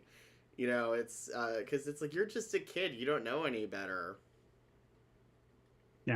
Yeah, it is a lot to unpack. There's layers to that story, and we just you have to like choose one lens to look at it. But there's all the thing with his family, but also just his own actions, making a kind of a new identity. This sort of idea of like dealing with this guilt and trying to overcorrect, or like just guilt and shame. Those are really heavy topics that we try to do in a really funny way, but. Yeah, you just can't get into it all. So was Turnip Ball kind of Molly trying to make Ollie feel better and kind of give him something else that wasn't ghost hunting? Somebody who wrote Turnip Ball. I'm not so sure. I think that was Molly, just for whatever, in a scene we didn't see, he did something that made her go, oh my God, he's the savior we've been looking for. He's the She's such a bright and supporter. She's like, this is it, our moment. He's our god. Yeah, I don't want to. I want to go back to the previous question though, of things that writers couldn't get in the show. Paul, this is your big chance. Pitch old Blake right now. There you go. Sorry, man. We got excited for a second about this idea of old Blake, which was basically like a ghost Loch Ness monster, and we had this idea where like Scratch and Molly get like swallowed by old Blake and like taken to the bottom of the lake. And yeah, Bill and Bob ruthlessly kill that story. Like numerous times. I feel like we went over it a few times. Yeah. It was probably you guys are pitching old Blake again, aren't you? You tried tricking us a few times. I did like, though, wasn't there one idea of it, though, that it was actually the compilation of all the pet fish that had died and people had flushed down the toilet? Oh yeah. It was It this was like a combined jellyfish. So like the Summerween Trickster, but with goldfish. That's hilarious. I love that. Yeah.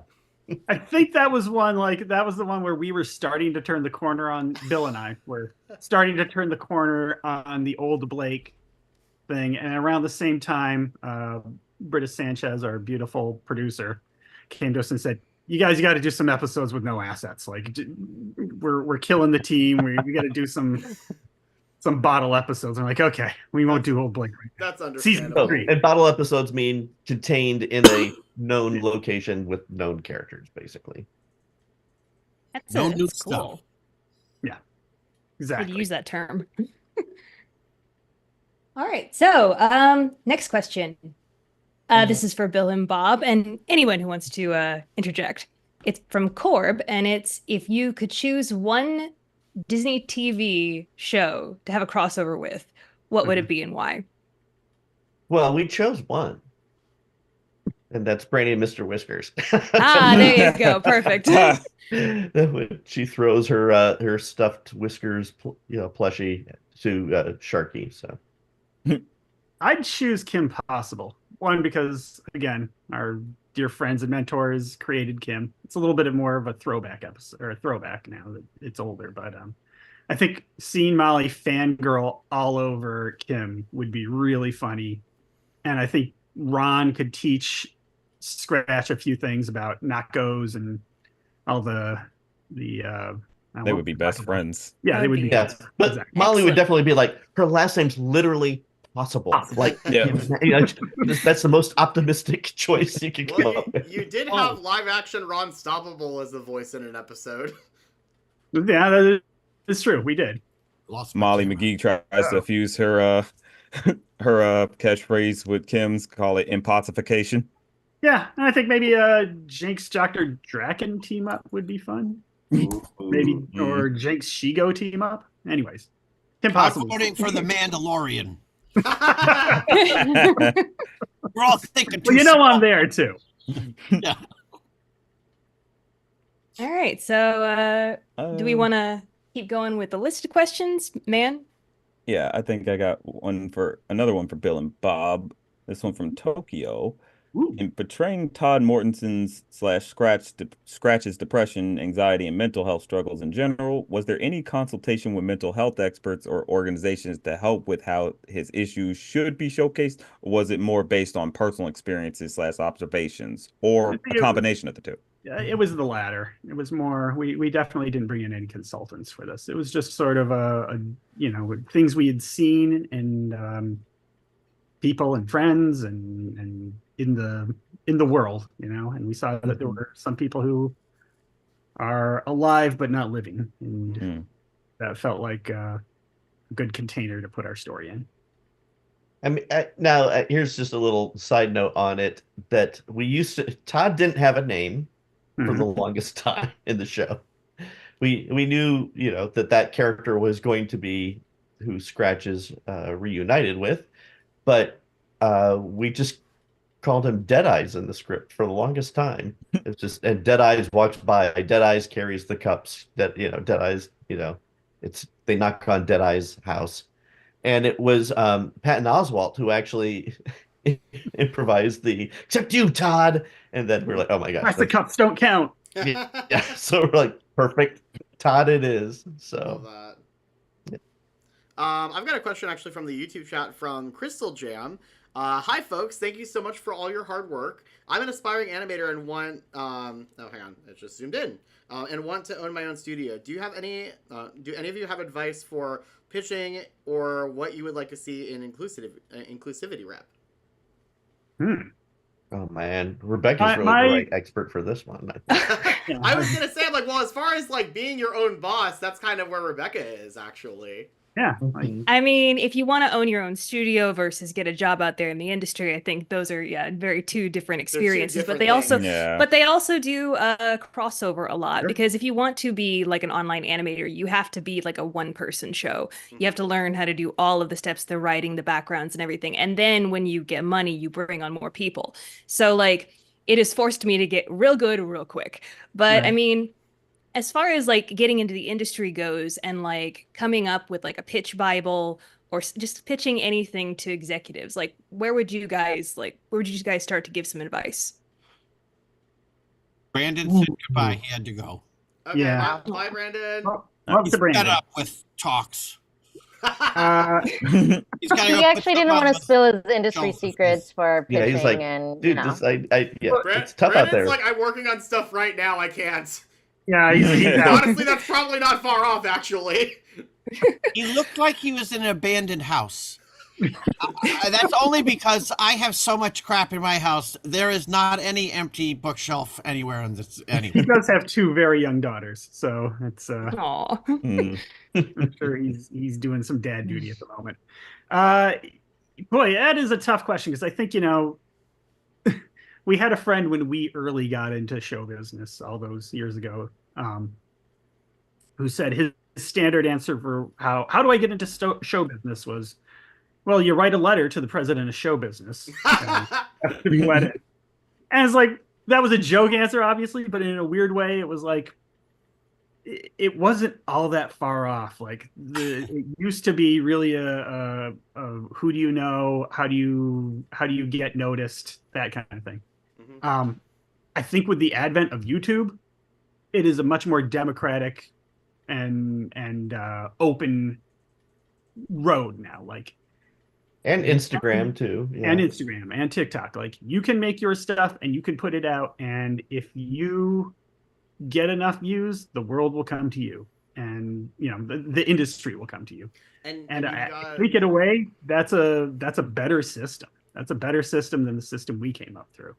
And I mean, you've got people now, you know, making incredible indie animation, and also you've got people like, you know, Kevin Percher of Defunctland making like, you know, like Oscar-worthy documentaries. Like, he is just incredible. You know, it's so cool to see how much creativity is out there, that's able to get discovered because of YouTube. Yeah, and I so much better. I mean, a $1,000 camera and laptop you can make anything on. Yeah, even less than that, you can make anything on. Yeah. Oh, yeah. You can. Like, I started with just more or less my phone and my phone as a microphone and a small crappy laptop, and look where it is now. Look where I am now. I just wanted to like point out Has Been Hotel as an example too, which I know Kat found a really interesting way in and is one of the top viewed shows on Amazon.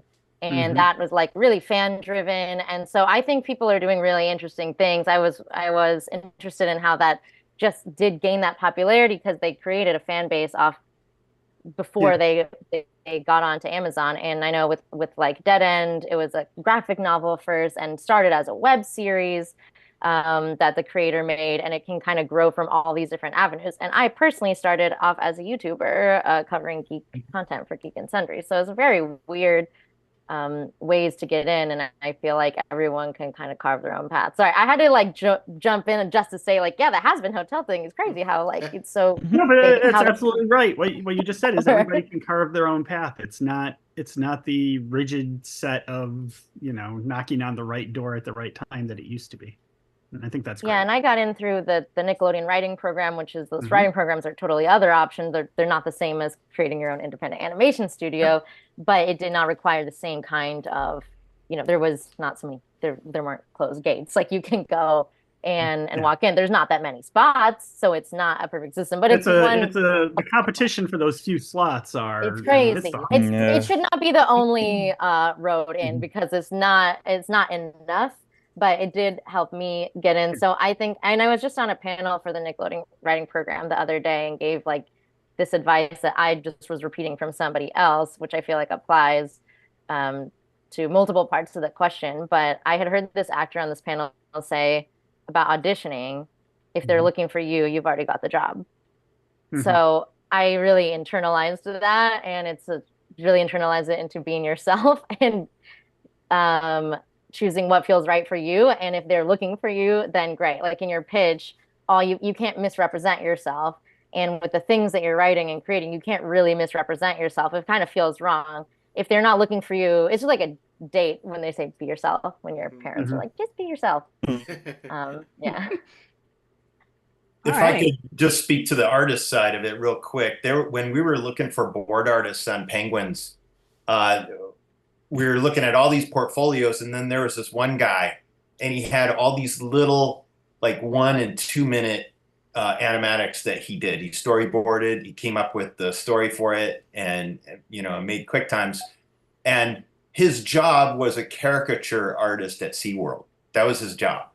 And he did all these personal projects himself. And so it really came from him, and we knew kind of what kind of humor and what kind of art he would do if he could just do his thing. And luckily it perfectly aligned with Penguins, and he worked out, and now he's making his own shows at Nickelodeon many years later. But I would say, very short personal pieces that kind of showcase what you do and what you the stories you like to tell and the humor you like to showcase. So I hope his shows are all aquatic based still.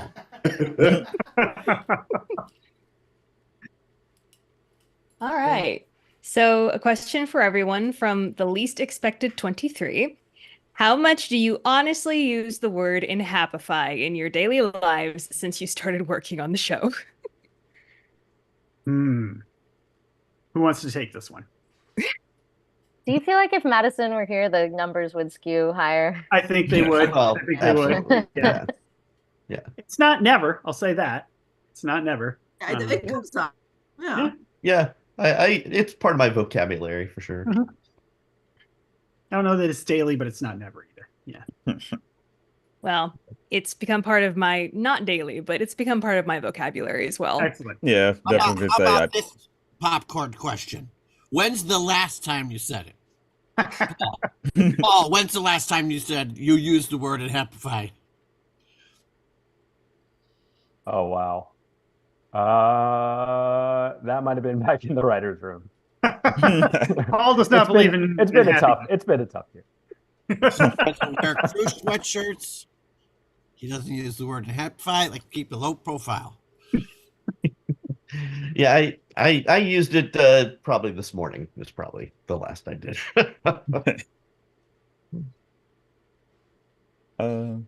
guess. All right. When I last used Enhappified, I definitely don't use it enough. I should use it more. Glory and I play cooking video games together most days, and we should be using that more when we're playing cooking. We should be talking about how we're trying to Enhappify our customers. There you go. I feel like that's probably the last time I probably used it was during one of our cooking sessions. Like, you play a video game about cooking, or you play like who can make eggs the fastest? We've been playing Overcooked and Plate Up. So video games. You say that like we know what you're talking about, Sammy.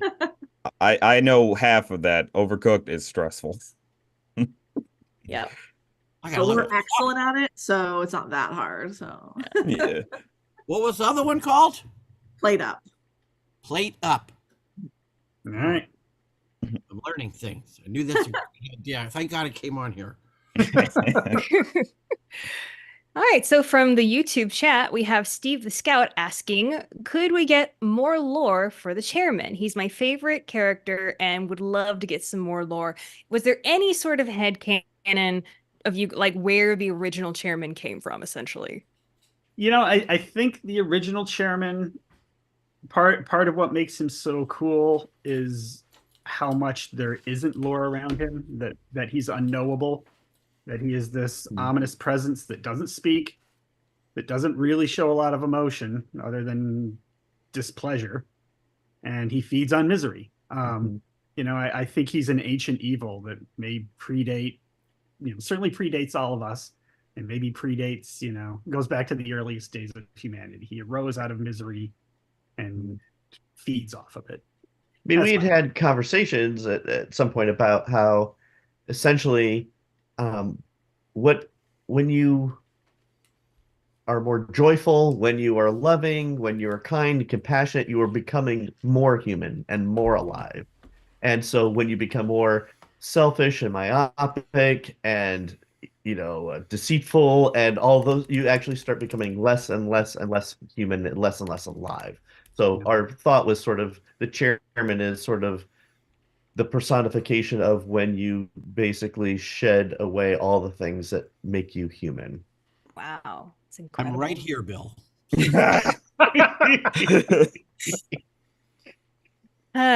But just think about how powerful Molly's joy and Enhappification truly is. It's just a single touch. Yep. That's incredible. Wow. All right. I got one. Good. For Hero Central, they asked everyone, what can you tell us about Alina Webster? Her personality, her relationship with Andrea, Molly, and her friends. Basically everything about her character and history. All right, who wants to jump in on that one? Yeah, Sammy, you wrote the unproduced Alina script, so I'd like you. I did. When I wrote that Alina script, that there was like a whole Alina episode in season 3 that didn't make it. That was a delight. And that's something where we got to see like the most of her personality, I would say. So she was just, I don't know, she was like very individualistic, and like she had like kind of a little bit like a jockey personality, like, but not an athletic jock, just like kind of like that kind of vibe. I feel like she called Andrea a few times like Davenport, which I thought was like very cool. She's like very like cool, very collected. And then the history with her and Andrea, we always kind of thought about it as like they were like camp friends, right? So they were like buddies, probably kind of semi-attached at the hip for like those couple weeks at camp, and then like camp friends are afterwards. You kind of loosely stay in touch, but they're not like BFF. So then Andrea had been harboring this crush for her. And then it wasn't until an episode in season 3 we were going to do where they were both going to be part of the same like robotics competition that Andrea was going to be like, okay, like I'm going to say something to her. Yeah, and then she didn't know, she meets Molly in that robotics episode, but she didn't know like anybody else in Andrea's friend group because they met at like a business camp that was like no one else like from our main group of characters, just Andrea was there. It was a really nice. It was nice to see Andrea in that sort of vulnerable, not sure of herself. We got a lot of that in Davenport's and Demise, but this felt like a different kind of vulnerability where. Yeah. I don't know. I really liked that script. Well, I think we also had a bit because, she had shown, Andrea had shown Molly her vision board, and so Molly just assumed like, oh, you've already expressed your, affections, and the surprise sort of from Molly, I think, was like, she has no idea. So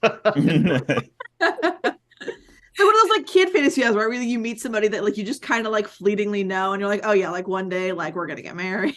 Like, yeah, it was definitely the energy she had for sure. It's like, I'm that girl. I already know. I'm good for the future. Oh gosh, I saw such a great question. I'm sorry I lost your question, but I think the question was, if you could have a Ghost and Molly McGee attraction at one of the theme parks, what would you think? And this is perfect for this group. So yeah.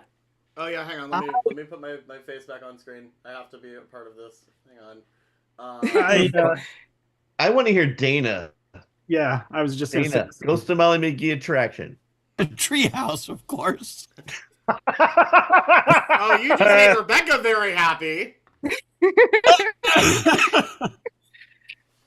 Yeah, the treehouse. Actually, so my friend has a podcast called Escape from Vault Disney, and he started doing this on his vlog series One Movie Later Before, where at the end of every episode they ask the question, "What's the attraction?" And so, what's the attraction? What are they gonna do if they decide to actually give the Ghost and Molly McGee an attraction? I got a stretch. I got a good pitch for this one. Great, let's hear it. It's Todd, right? Mm-hmm. After Scratch, but it's a Small World. Him traveling the world. Aww. just like little mini Todd figures all over the place. I was flying kites with the Chinese kids, and now I'm in German wearing my lederhosen, and here he is. Green light. Sold. Cleopatra. That is such a perfect. You could just swap out the puppets. But then at the end, when it's all white with all the kids, he's now really dead, and he's up to heaven. Dana, I thought you were going to go with when you started with Todd. I thought you were going to go Mr. Toad's Wild Ride. And we start with Todd. I also thought Mr. Toad's Wild Ride. But that could be like with the dad driving to work in the wagon. Right. And then you go on the Haunted Mansion, and he's the ghost that follows you home. Yeah. We had tried from the very earliest days of the show. We pushed to get Scratch into the Haunted Mansion, and we just kept hitting brick wall after brick wall after brick wall. I was so happy when possibility the department came through. We even talked about AR, like, oh, there's my phone. AR, right? Where you could just use your phone in an app kind of thing, and then you could see Scratch hanging out. Well, what I was thinking is, I'm literally going to Disneyland in 2 days because in a little over 2 days. I'm flying there on the 5th, but on the 5th and the 7th, they're doing Disney Channel night, and I'm like, they could have totally done a Molly and Scratch overlay on the Haunted Mansion. Literally, all you have to do is get Ashley and Dana in the booth to record an audio spiel for it, and that's all you have to do. Problem is, the Haunted Mansion is closed right now for refurbishment, so... Well, there you go. There's a problem. I mean, trying to get anything in the Haunted Mansion is like getting some person off the street to be president of the United States. Yeah, it's like, look how long it took them to get the not letting Hatbox anybody do anything to unless they do it themselves with their own weird redos of things. I will say I've recently tried the Haunted Mansion ride, and it took a long time. It was almost 3 hours of a wait. Oh my lord! Oh, I think it was 3 hours. Were you at Disneyland? It was Disneyland. Yeah, I think Lightning Lane has made things so much worse. But that's let's talk about Disney Genie Plus. Yeah. No, we'll be here all day. Go watch Defunctland's video about the history of Fast Pass. It's fantastic. Yes. It's actually fascinating. They did do that short with Scratch trying to get into the Haunted Mansion. Yeah. Yes. And the I was so pleased. Yeah, that was as close. And by the way, that was a big moment of sort of bridging TV animation. That was the first one too. That was the first one of those. Yeah. There's been a whole series of those, but that was the first one. Mm-hmm. Yeah, but all that, that's a co-creation of Imagineering and Disney TV animation to make those things happen. It's not as simple as just, hey, let's go do this. Well, if only someone a lot of conversation. If only someone in this call was working on some sort of fan project and was going to tease that later, but I'll leave that for a little bit later. My. What I will say is, of course, there's always my way. All right, so I have one last question. This is my pure curiosity because I would love it. Is there any chance of a Ghost and Molly McGee art book?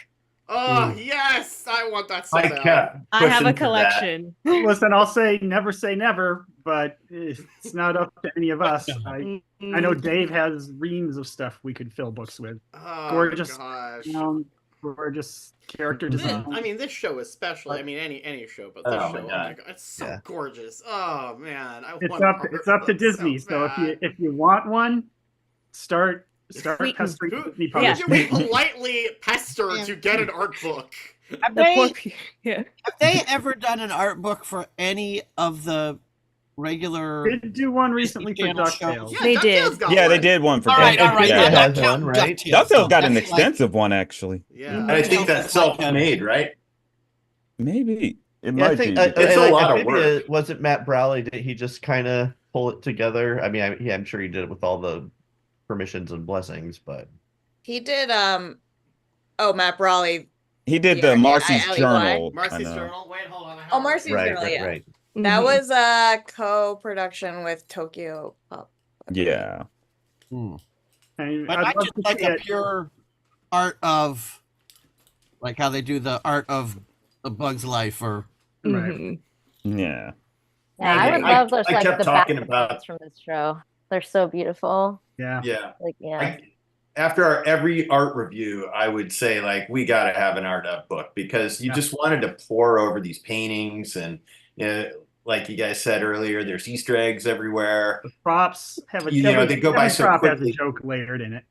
It's always how much so, does it cost them to make a book? $3. The Walt Disney Company. It's a drop in the What bucket. could it cost? Let's fund it. The graphic Self-published. design takes the time. It's time consuming. I believe our friend Ken Plume wrote the DuckTales book. Oh, there you go. Came up just yesterday. Yeah. Yeah. I'm gonna try to find a natural Poke your friends. place. See how we get this done.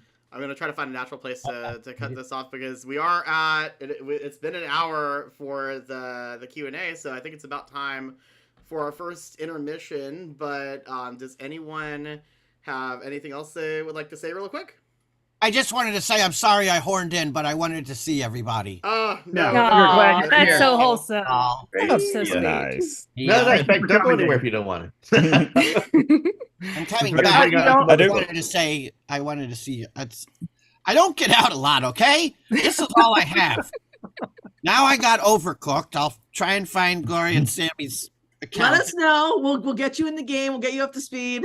Are y'all on Switch? Just treat me like I'm 95 years old, and it'll be an accomplishment if I can plug the game thing into the wall. We'll just set you in the corner. Have you just cut some lettuce? We'll set you. I'll be the prep kitchen. I'll just cut cucumbers. Sous chef. I do want to ask Dana real quick, because this is kind of a childhood question I wanted to ask. There's a mommy and a daddy. No. Feels like a sneeze, a wonderful sneeze. Dana. Then 9 months later, your baby brother shows up. Oh my God. Well, if we weren't already having to, if we were worried about Copo, we shouldn't be now. I just wanted to ask a quick bag question. I just wanted to ask you real quick if you think Master Shake and Scratch would be best friends or friends at all. Well, we always say it's like he's dead. It's his ghost because it doesn't sound any different. I think there's too much ego for the two of them. Yeah, as much as Shake could be friends with anyone, I'm sure he would be friends with. Scratch would be fine. They're both equally lazy. Yeah. To be fair. Put a lot of myself into the character. All right. Well, I put as much as I can without having to put any effort. So that's how you got to do it. Thank you so much, everyone. This was so much fun. To everyone on the stream, thank you for tuning in, and we will be back after a 15-minute break, and we will be back with Rebecca telling some ghost stories. And don't forget, donate. Yeah, click the link in the description. Donate to the cause. Get that link. Wait a minute, what's the total? What's the total right now? Oh yeah, let's check our total. What is our total right now? I don't know when the last time it was updated is, but we're just over 10,000 still. We're at $10,408. So yes, keep donating, everyone. Every little bit helps. Thank you so much. Yes. It doesn't need to be a lot, but we'd prefer if it's a lot. After the intermission, right? Yes. All right. See you then. Bye, everybody. See y'all. Nice to see your face.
Hey folks, in just a few minutes we are going to play the How to Draw video, or at least we're going to attempt that again, so stay tuned.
A ghost living in Brighton, who's simply known as Scratch. That's me. In the house I haunt, bringing misery to this town. Everything was perfect when a station wagon pulled up and a family moved in. And a teenage girl turned my life upside down. Oh boy. She busted in my attic, so I gave her my best frights. But she just squeed at all my horrid booze. That's B-O-O-S. I shriek with creepy crawling bugs, but she just gave me several hugs. So I made her an offer that I now can't refuse. Me and my big mouth. Enhappify is a made-up word meaning so sweet that you puke, overflowing with excessive positivity. I said, for the rest of your days, I'll be there. Words I can't rebuke. I cursed her, but it turns out the curse was on me. Now I can't escape. We're the Ghost and Molly McGee. Jeff, turn on my vocals in the headphones, thank you. Key change. By the flow of failed phantoms, the Ghost Council judges me, while Molly brightens everybody's lives. Brighten, it's clever wordplay. I've tried hard to corrupt her, but it really is no use, 'cause dishonesty makes her break out in hives. It scares me and I'm a ghost. Whether it's Tug the Tornado, Sob Goblins, or Howling Harriet, or a runaway turnip, Molly faces all these attacks. It's like every 11 minutes, but she always keeps her chin up with her family by her side. Especially Nin, 'cause she'll make me some snacks. Keep them coming, Nin. Andrea's just another name like G-E-O-F-F. At the bat mitzvah, Libby let the turtles run free. I still preferred the bats. And in the end, when I was facing a fate worse than death, she became a wraith of joy and rescued me and set us free. Not bad for the first season of Molly McGee. But you'll taste out the skunk and never mind all the sneaking. And that you'll bust fries with Abraham Lincoln. Yeah, that's my best friend. They call her Molly McGee. Oh yeah. Oh, she's filming the horror, the dancing, the horror, the making us more. You're all gonna adore her. That's us, the Ghost and Molly McGee. Thank you, Brighton Bandshell. Good night. Scratch has left the building.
Hello, my geeks and creeps, my explainers and blood drainers, my little boo-de-lollies. So I am here to film my little segment with a ghost story I actually wrote for you guys. And I hope you guys won't judge it too harshly, but I did write it. I finished it last night at 3 a.m., so this should be fun. It's one of those classic cheesy campfire ghost stories. So let me see. Let's see. I don't see if anyone can anyone hear the music that is, wait, no, wait. Sorry, I must share. Be with you guys real quick. All right, so I'm sharing now. Let me know if you can hear this music.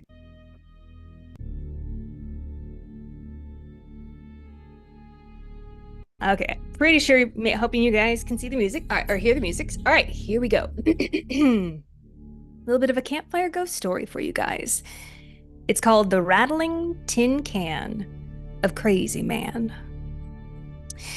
In the years following the Civil War, a soldier, driven to madness by the horrors that he'd seen in battle, drifted around the north seeking out innocent victims in his lust for blood. He'd wander through the woods, happening upon farms, towns, ranches, villages, and just waiting for night to fall. No man, woman, or child who walked the darkness alone was safe. The soldier's weapon of choice was a large Bowie knife that he had carried with him in battle, an instrument as thirsty for violence as its owner. Leaving each body covered in stabs and wounds, he'd finish his task by removing the right eye of every victim, keeping each as a grim souvenir. It is said he carried a tin can filled with eyes that he had taken, delighting as they grew more and more full with each kill. As his reputation grew, the people of the North began to call him the crazy man of the woods. But such evil should not go unpunished. The spirits of his victims grew great in number, none of them being able to pass on until justice, or perhaps vengeance, had been served. Combining their otherworldly power, they cursed him to forever see all of the horrors of hell in his right eye. A never-ending vision of unthinkable agony, terror, fear, cruelty, and slaughter that no mortal being would ever be able to imagine. And even when he closed his eyes, the nightmares never ceased. On and on he stumbled about the woods, unable to sleep, eat, or kill. Days and days he went on until he could stand it no longer. One fateful evening, in a fit of desperation, he drew his Bowie knife, pulled it back, and plunged it deep into his right eye. With one great pull, he wrenched the accursed eye from his head, his screams echoing against the trees.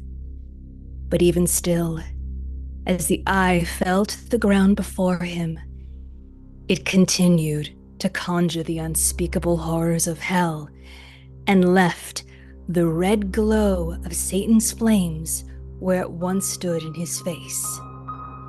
He walked tormented for the rest of his days in the woods, no longer carrying souvenirs of his victims, but instead rattling his eternally cursed eye in that old tin can, for that was the only thing that could keep the monstrous visions at bay. The children of farmers and ranchers are forever warned by their parents to never go into the woods at night.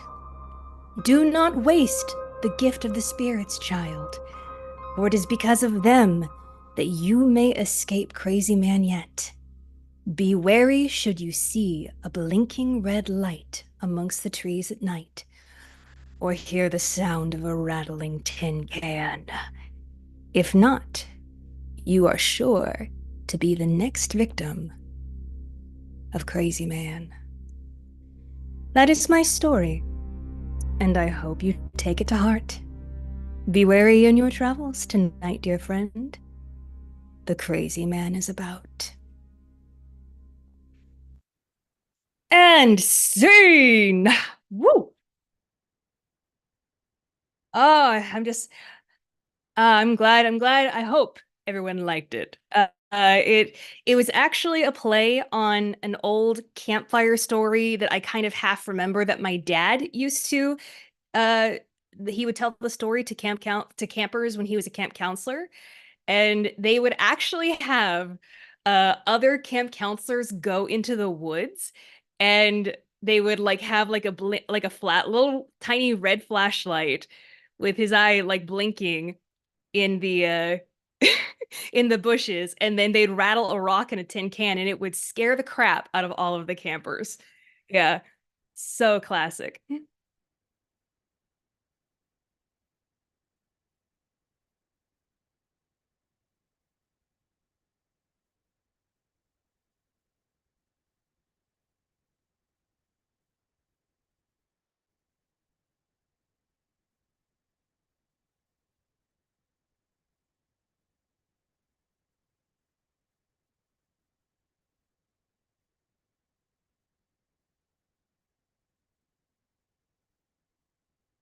Ooh.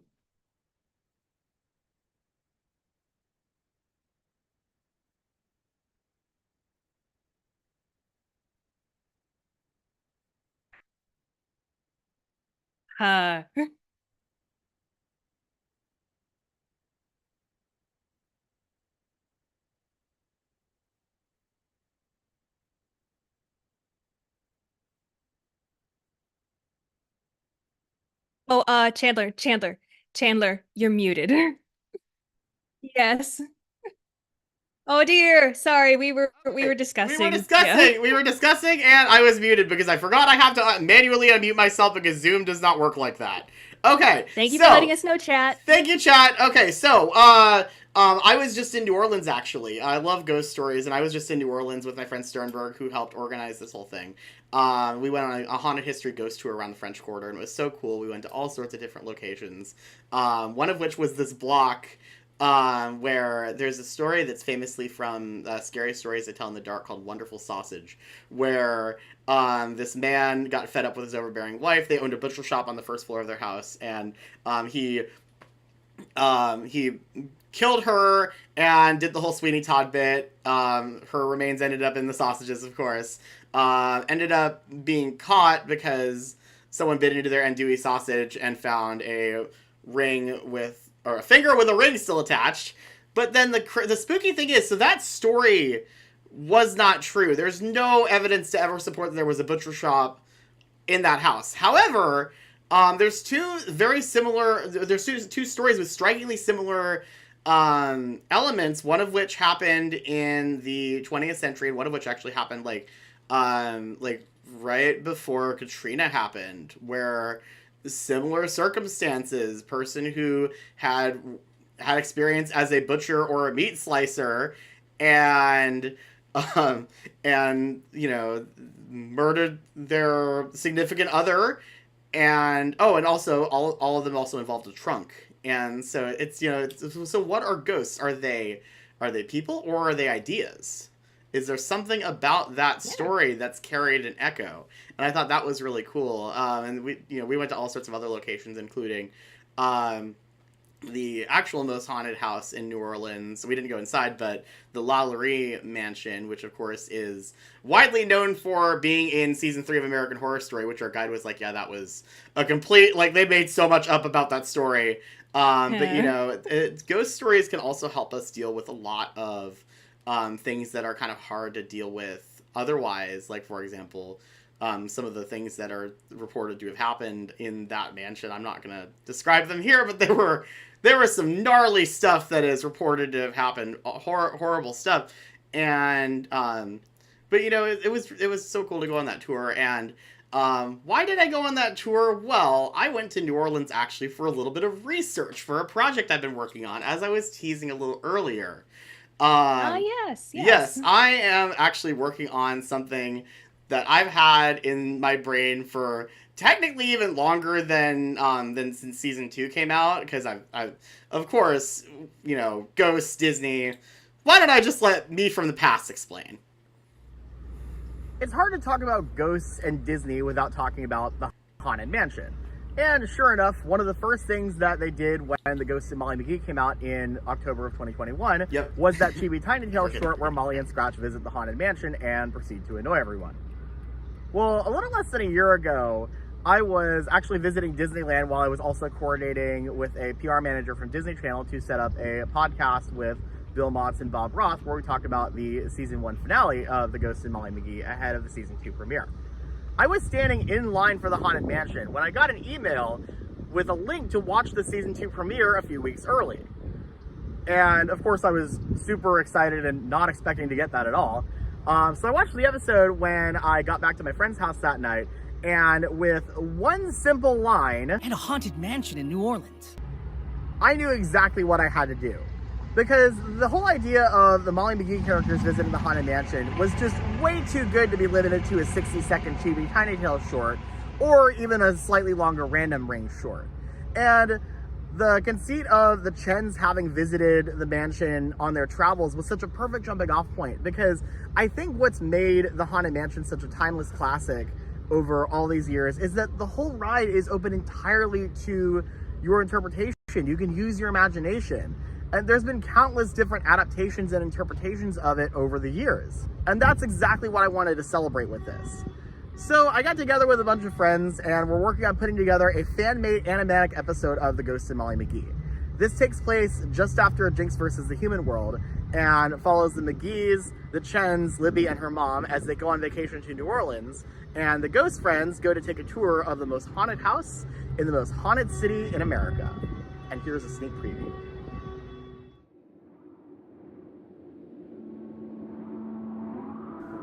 When hinges creak in doorless chambers. We spent a couple of weeks here in New Orleans when we were filming our road trip videos because there was so much to cover, and we still barely scratched the surface. And strange and frightening sounds echo through the halls. Since we were never able to prove that ghosts existed before we moved to Brighton, they pretty much all focused on the stories, how people died, the reported hauntings, stuff like that. But there's one place in particular that's just a tangled web of contradictions. Whenever candlelights flicker, where the air is deathly still. Gracie Manor. It's said to be the most haunted house in New Orleans, and nobody could agree on anything about it, not even who built it. That is the time when ghosts are present, practicing their terror with ghoulish delight. Gracie Manor?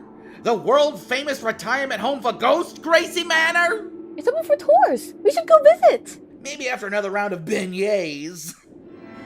Welcome, foolish mortals, to the Haunted Mansion.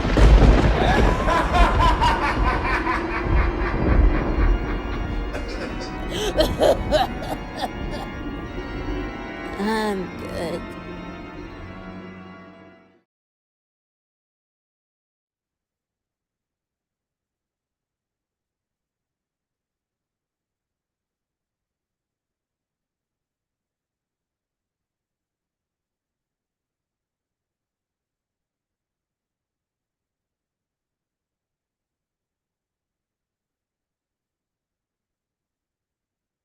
It's all good. But we'll take this opportunity to remind everybody, if you haven't yet, go ahead and donate. We have a link at the top of the description of this stream, and even just the smallest bit can help and help Enhappify the world. We are over halfway to our goal. We're going for 20,000, and we are super excited.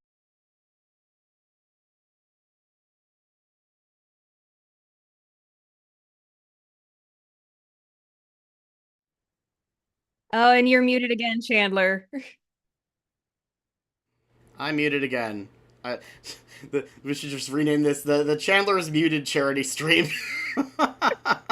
Okay. Yes, please donate at give.gktw.org/Enhappify. Like Rebecca was just saying, when I was muted, every little bit helps.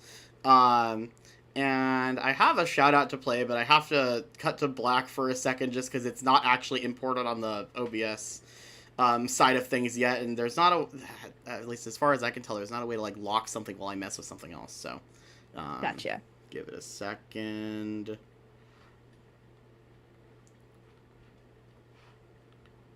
All right. Perfect. Hi, I'm Kyle Carosa. Oh, but hang on. It's too big because it's. And I hope that doesn't crash everything. Host of Kyle and Luke talk about. And restart. All right. Hi, I'm Kyle Carosa, creator of Cartoon Network's Mighty Magic Swords and co-host of Kyle and Luke Talk About Toons. And I'm the great Luke Ski, a storyboard artist and voice actor from Mighty Magic Swords, and another co-host of Kyle and Luke Talk About Toons. We want to thank you so much for tuning in to Operation Enhappification and helping raise money for Give Kids the World Village.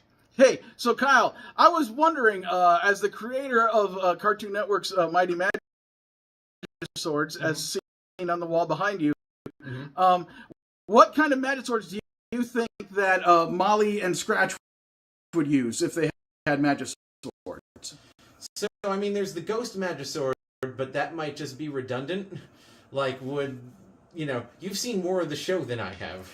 Yeah, because basically, if Molly had the Ghost Magic Sword, she'd be able to see ghosts when they even don't want to be seen. Right. but most of the ghosts just make themselves seen to her anyway. So yeah, I don't know. Is there how many of the Magiswords create unending amounts of food? Several. Is there one that makes bread? Only if you count Excalibur and you take the burger out and just take the bun part. Okay. Well, I think burgers are good. Like Scratch having burgers that he can just fly around and chomp into his mouth. I just think he would absolutely love that, personally. The Rob Cantor Magisword would make the music really good. Oh, of course it would. Yeah. And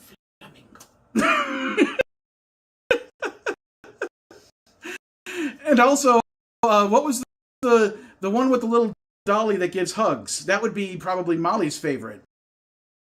Right. Was that like Comfort Magisword?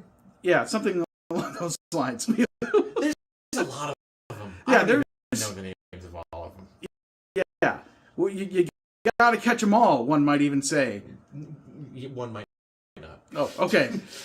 Anyway, thanks for tuning in to Operation Enhappification, and just enhappify the world, help people, and yeah.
Hello, and thank you for your generous contribution to the Molly McGee. Thank you for your generous contribution to the Molly McGee and Enhappification Project.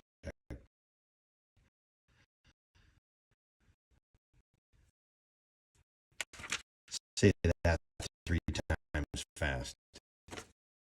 So, I am going to give you a tutorial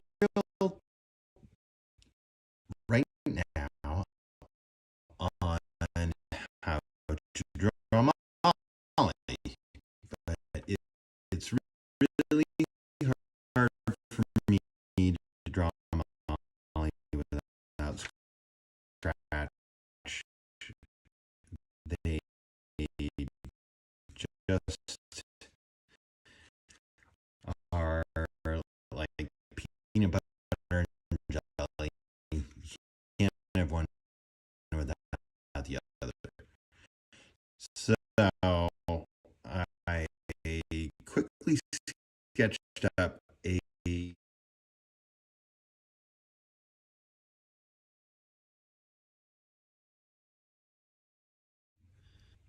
hello, and thank you for your generous contribution to the Molly McGee and Enhappification Project. For your generous, say that 3 times fast. So, I am going to give you a tutorial right now on how to draw Molly, but it's really hard for me to draw Molly without scratch. They just are like peanut butter and jelly. You can't have one without the other. So, I quickly sketched up a interaction. I'll show you right now. Please forgive me. It's really messy, and I haven't drawn these characters for a month or so. So this is what I worked out, and then we'll draw together. So here it is. Hard, and you can see. You know, I kind of messed up and made her torso too long right here. Her torso is actually just pretty short. It's approximately the size of her head, like maybe a little smaller. She's got really long legs. These are a little too long. I'll be correcting a lot of this as we go. And Scratch is probably a little bigger than that. So I'll probably shorten her arms and make him a little bit bigger. Hello. Okay, I think I fixed the problem. It should be good now. Generous contribution to the Molly McGee and Enhappification Project. Say that 3 times fast. So, I am going to give you a tutorial right now on how to draw Molly, but it's really hard for me to draw Molly without scratch. They just are like peanut butter and jelly. You can't have one without the other. So I quickly sketched up an interaction. I'll show you right now. Please forgive me. It's really messy, and I haven't drawn these characters for a month or so. So this is what I worked out, and then we'll draw together. So here it is. And you can see, you know, I kind of messed up and made her torso too long right here. Her torso is actually pretty short. It's approximately the size of her head, maybe a little smaller. She's got really long legs. These are a little too long. I'll be correcting a lot of this as we go. And Scratch is probably a little bigger than that. So I'll probably shorten her arms and make him a little bit bigger. But the general poses will be about the same. All right, let's get started. So I'm using a pen because I like playing without a net, walking on a tightrope, etc., etc. Please feel free to use a pencil. I'm going to try to draw light as I go, as I rough things in, and then darken things up as things take shape. As you work, draw lightly even with a pencil, so you don't have to worry about erasing. And then you just darken the stuff as you clean up. Okay? So, I like to start with what I call, and many others call it, the line of action of the pose.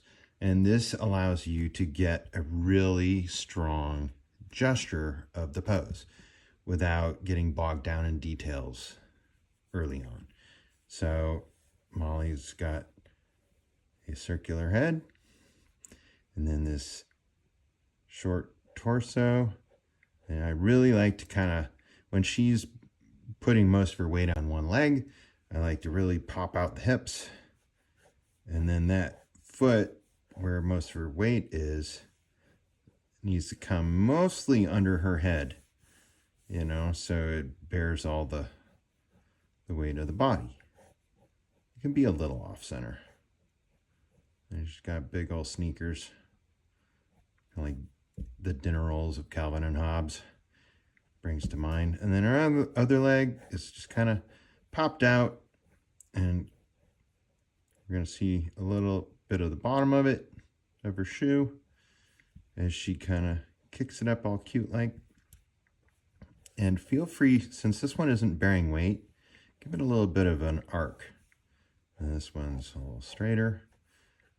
And then she's got her hand on her hip. See how I'm just kind of it's almost like a stick figure guide for yourself. And then her other arm is out here like she's resting on a shelf. And her hands just kind of dangle. You can almost do that. Right? So that's pretty good spirit of the pose. So you want a little bit of flow up and then saggy and then down. And then we can kind of fill in from there. And then Scratch is going to be a little overlapped here. I'm just going to kind of rough in his area. And then let's have his hairs kind of like mushed down. So she's really getting into his space. And I'm not going to draw arms on him. Sometimes that happens with Scratch, just because it kind of gives a cleaner form, a quicker read. I'm just going to go ahead and draw Scratch because we're going to keep him simple here. So his eye line's pretty high on his head.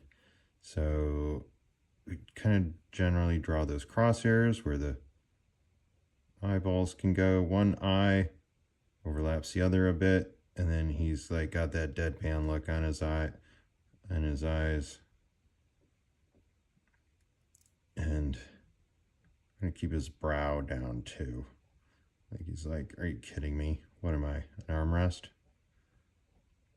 A big old Muppet nose and a frowny face.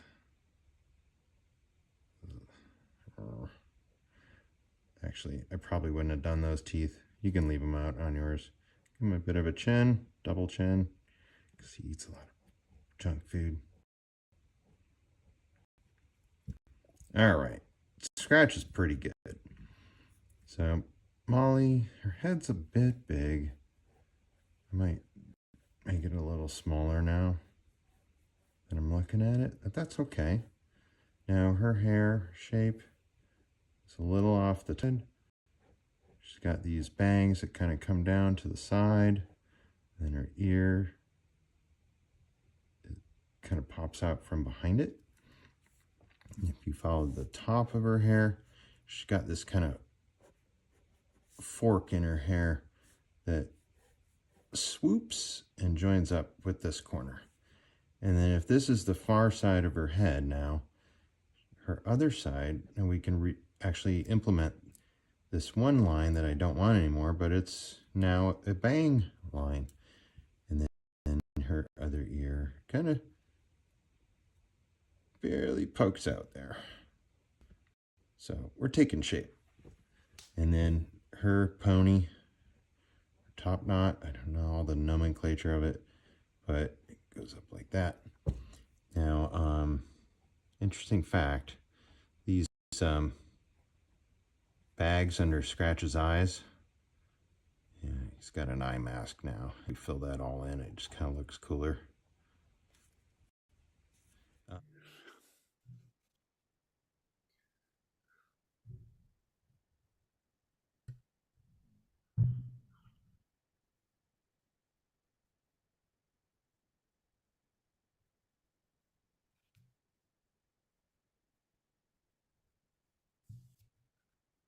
And everybody can check them out at their own leisure, and they won't go picky.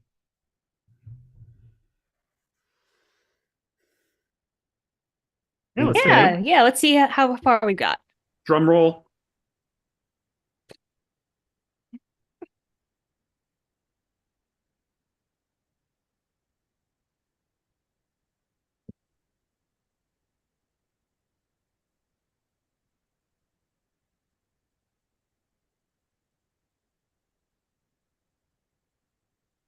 Awesome. Cool. Great.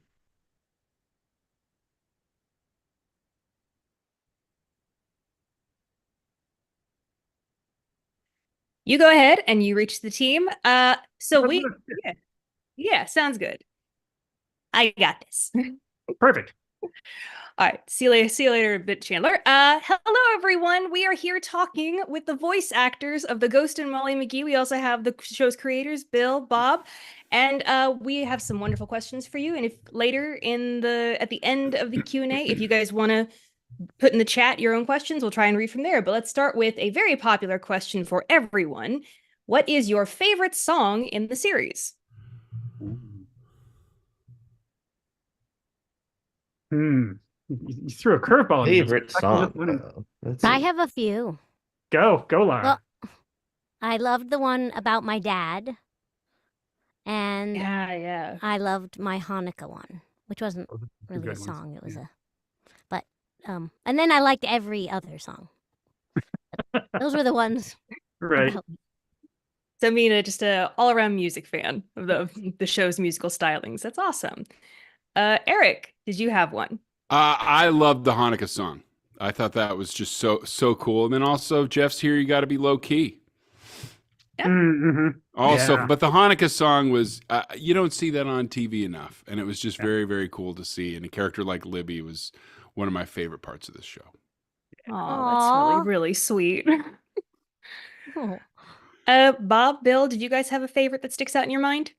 I'll say I really, really, really love the very, very, very last song of the show, "Live a Little." The one that plays over the end credits of the last episode. Like, it gives just the right little cherry on top of the end of the show, and it's a collaboration between Rob and Mike.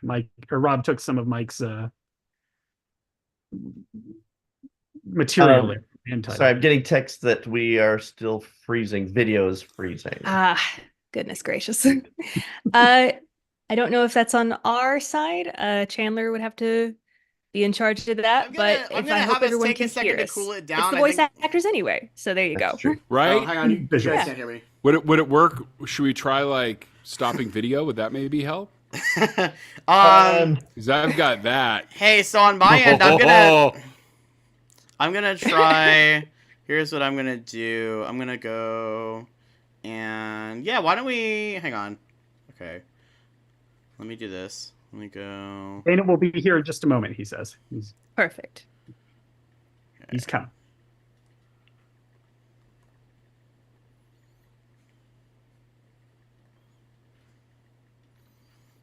Here, why don't we go? I have an idea. Okay. Hello, Alan. Haven't seen you today. Hello, it's good to see you. Well, hello, Alan Lee. Okay, so you guys should still be live, but we're on the technical difficulty screen. Okay. Okay, so we could just talk over the technical difficulty screen? Yes. Perfect for voiceover. Give it a second to cool off with the encoding, and that should hopefully work. Couldn't have a better crowd to deal with that, right? Exactly. I will say this, filling in on the song stuff. For me, I just pinched myself, and Bill and Bob could see I couldn't contain. When I was actually getting in to sing a Disney song, that's something you don't know. I have chills now because that's something you don't know if you're ever going to have a chance to do, especially me with, I'm getting by perhaps a little bit more with heart than vocal range or pitch. So it was just so darn fun the whole time. Couldn't believe it. It was so fun to sing as Jeff, and Rob Cantor just made it a joy. And Rob is one of those geniuses in town. He doesn't act like a genius. If I had Rob's talent, you'd have to talk to my assistant's assistant. But everyone should hear his band Talleyrand. They're so cool. It's great driving around music. But I don't know about y'all. Every time I went in to sing, I could not believe it, and I would just pinch myself. Yep. There's Dana. Hello. Oh, there he is. How you doing, buddy? Sorry, I was chasing a wet dog. Me too. Not a euphemism. No, we went out earlier during I thought it was a break in the rain, and it was not a break in the rain. No. Fuck. So, Dana, your favorite song? No favorite song. No favorite song. All the songs terrible. All the Perfect. songs. Okay, well, that's your answer. Well, no, they're not terrible. They're all great. Oh, perfect. So, for everyone, Braden asks, what was the highlight of voicing each of your respective characters? Paycheck! The highlight for me was when Libby got to sing in tune instead of like in the first season when I wasn't supposed to be able to sing. We did terrible things before Laura, who can sing beautifully, and then we painted her into a box of, turns out. I sing in dream sequences. That's right. Yeah. And that's all we need. Alan, do you have a thought? Alan, I think you might be muted somehow. We're not hearing you. Oh my, yeah. Which, by the way, is perfectly in keeping with the rest of the day. You're... Testing 1 2. Can you There you are. Ah, there it is. Oh, fantastic. Wait, so no one heard me in any of my clips then? Okay. It's Nope. okay. It's okay. We went clip free. Yeah. C'est la vie. Can you boost your gain a little, Alan? Oh yeah, of course. How about gaining your boost? Ew! Yeah. Now that is a euphemism. Yeah.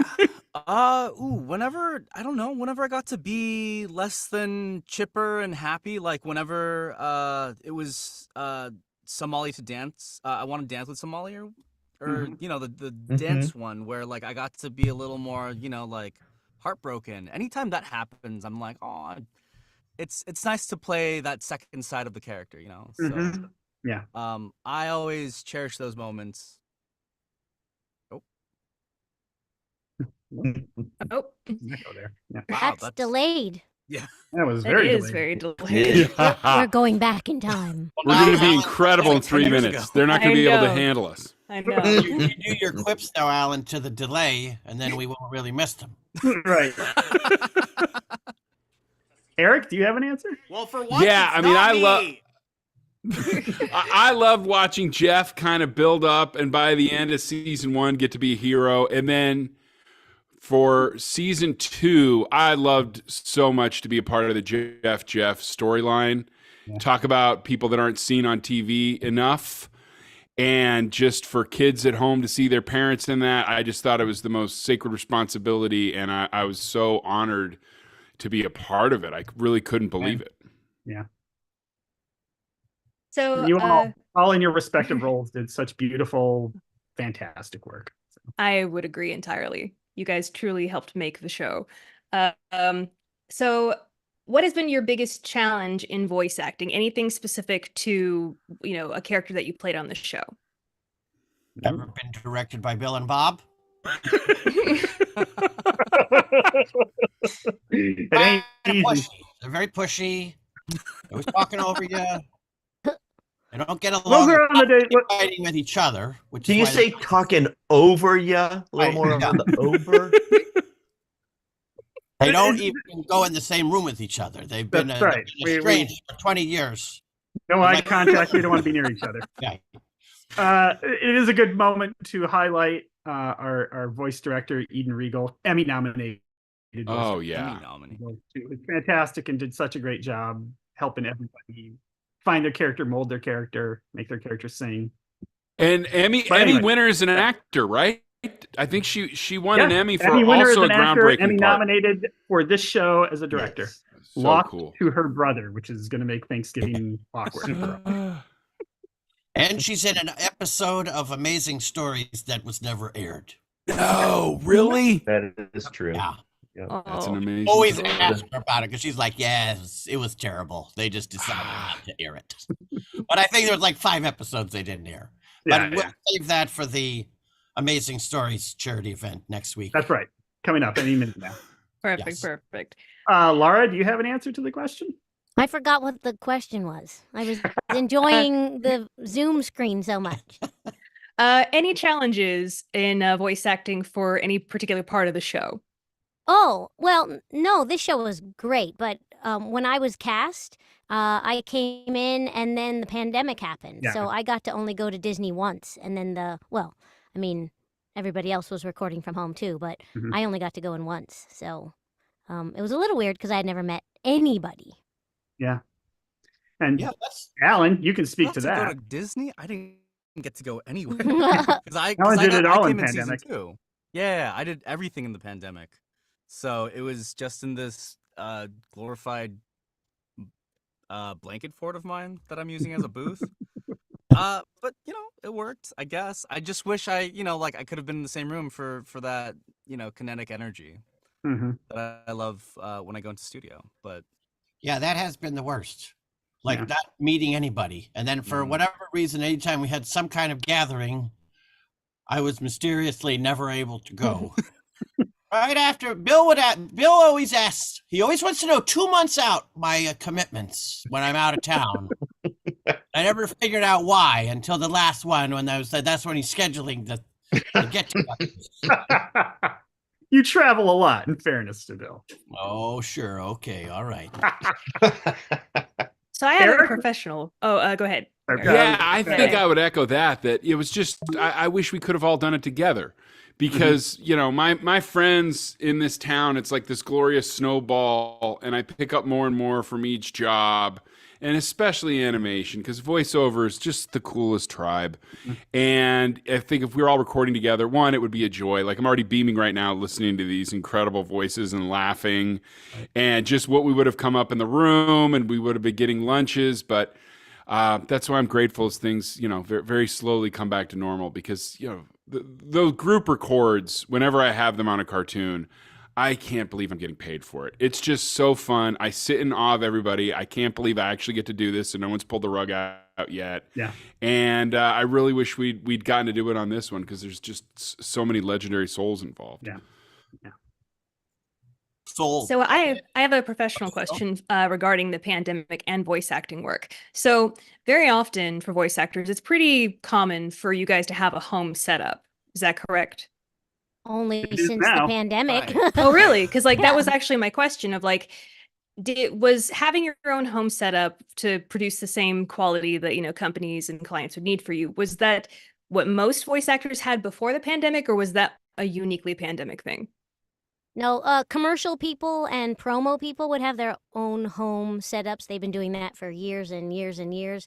Even before the pandemic, the actors would have, home, like we could audition from home. But it wasn't studio quality. And then even when the pandemic first started and everybody just shuffled around, for weeks at a time, they were saying, oh, well, it's not studio quality, but it'll just be for scratch, not scratch, but for scratch.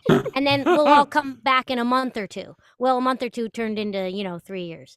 And everybody just sort of upped their game. I'm in a closet, and I know I the saw a lot of schedule. famous people's closets. Yes. And I know the schedule for every lawn guy around and bake cupcakes for people and bribe them to, be quiet at certain times and tell my agent which days I can record at which times and yeah. Yeah, it was the Wild West for like the first, I'd say 4 or 5 months. I just moved into the place that I'm currently at, like at the beginning, right, like a month before the pandemic. And then I booked something for a different studio, and they listened, and it was like the pandemic, and it was like early pandemic, so they couldn't send out kits. Everyone was trying to figure out everything technically, and they're like, sorry, we can't use your setup because it's not up to snuff. So they recast me for that. And it was the worst. Yeah, it was like in April. And it was I had booked it, and then they were like, no, we can't use it, so we're gonna have to move on. And trying to find equipment, like I'm using an IKEA shelf right now in my booth to hold my monitor. They jacked up the price to $100-something for shipping alone. It was insane. But we had to adapt because you either were in or you just didn't eat. So everyone had to up their game. To Ethernet, no Wi-Fi. I mean, Yep. I don't know. Yeah. And then I bought a new microphone. I mean, I had a good enough one for auditions, but not good enough for bookings. Yeah. Yeah, I was in an unventilated closet, and I'd have to say beforehand, if an Amazon delivery comes, I've got a 10-pound poodle that's going to go crazy, and he's going to kill sound, and I'm just so sorry. And he hasn't stopped. I'm shocked he went in the bedroom, but right as we're about to start here, it's like he knew that there was some sort of attention or chance, so he wanders out so he could ruin sound now. The silver lining in it for me was it forced me to learn some technical skills. I am not techie. I play all these contractors and janitors and mechanics, and my wife fixes everything around the house. So even just like uploading files to learn that skill was great. And then I also dig, it used to be if you'd read about a home studio, I'd be like, well, you need at least a $2,500 microphone. You need the HR-247 or else it's not going to work. Well, I recorded every episode of this and other nameless shows I'm on a $300 Audio Technica microphone. So that's a fun message for everybody out, and a $100 interface and moving blankets. Another network came out and held my hand, and I have a 100-year-old barn in the back, and they helped me install it. And it was just moving blankets and probably total of $400. So it's kind of cool for those of you listening at home that dream of doing voiceover. I think one tiny silver lining of COVID is it showed that broadcast quality is not the $8,000 booth anymore, and you don't need the $2,500 mic. Tom Kenny was using one of these Yeti Blues that are $150. Yeah, when we started the show in pandemic, the engineers were like, we won't be able to use any of these tracks. We'll have to completely ADR all these episodes, because there's just no way the audio quality is not going to be broadcast worthy, and I think it was amazing, and that was and so all the technological wizardry that happens along the process made it possible.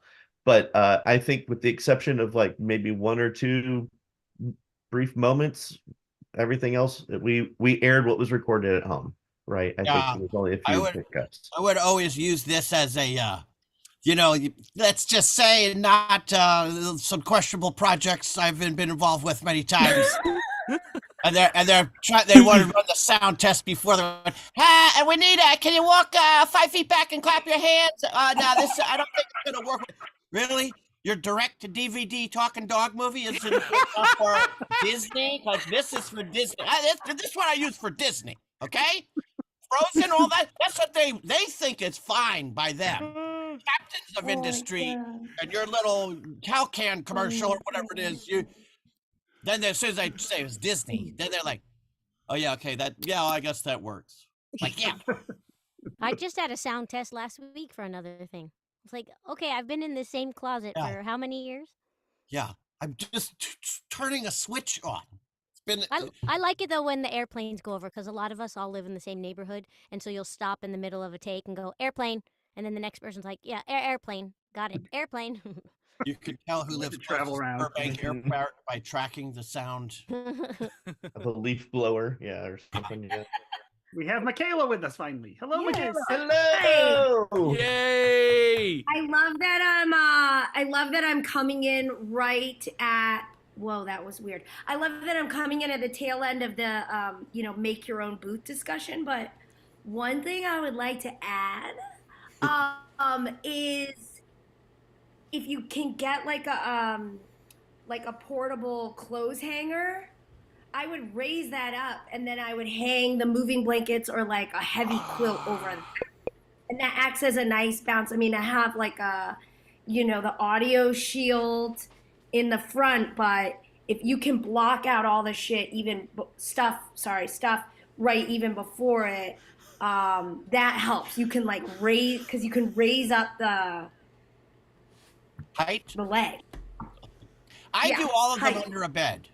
I just go right into the bed. I do it like the daughter in the Taken movies with Liam Neeson. What's his name on the phone? Like they're in Dad. That's how I record all of them. Yeah. Other way to do it. Now it's funny because Ashley, right at the beginning of pandemic, bought one of those audio vocal booths or LA vocal booths or whatever you call them. It was all very fancy, and it did a great job, and it was nice and compact. and we nicknamed it the Fart Box. I don't really remember. Oh no, was it? No, the Fart Box was actually just Fart Box was at Disney. Yeah, the that was Fart at Box Disney. You're right, and then we just carried it Oh, over. it's a fart box, not a bark box. Okay. Yeah, Fart Fart Box. We Yeah, because call it was our little. Who's been farting in this box? And they're like, oh, we were just recording Frozen 2 in here. Like, I knew it. Yeah, They're because like, it's weird. Everybody gets this box and they all get pink eye. Yeah. That's weird. That's so true. Yeah, because it was, the setup at Disney at the recording studio there has a window between two booths so the actors could see each other and play off each other, but they're isolated enough so the audio doesn't bleed over. One of them is yeah, spacious and lovely, and the other is the fart box, and so so that tiny little one. Guess who was in the fart box the most? Oh, we tried to mix you two up. The littlest I've been in person, the fart Ashley's the littlest. It's got the big room. Me, I'm fat, I'm humongous, and disgusting. crammed into the fart box. But to be fair, I farted a lot of it. So you liked it. why they put me in.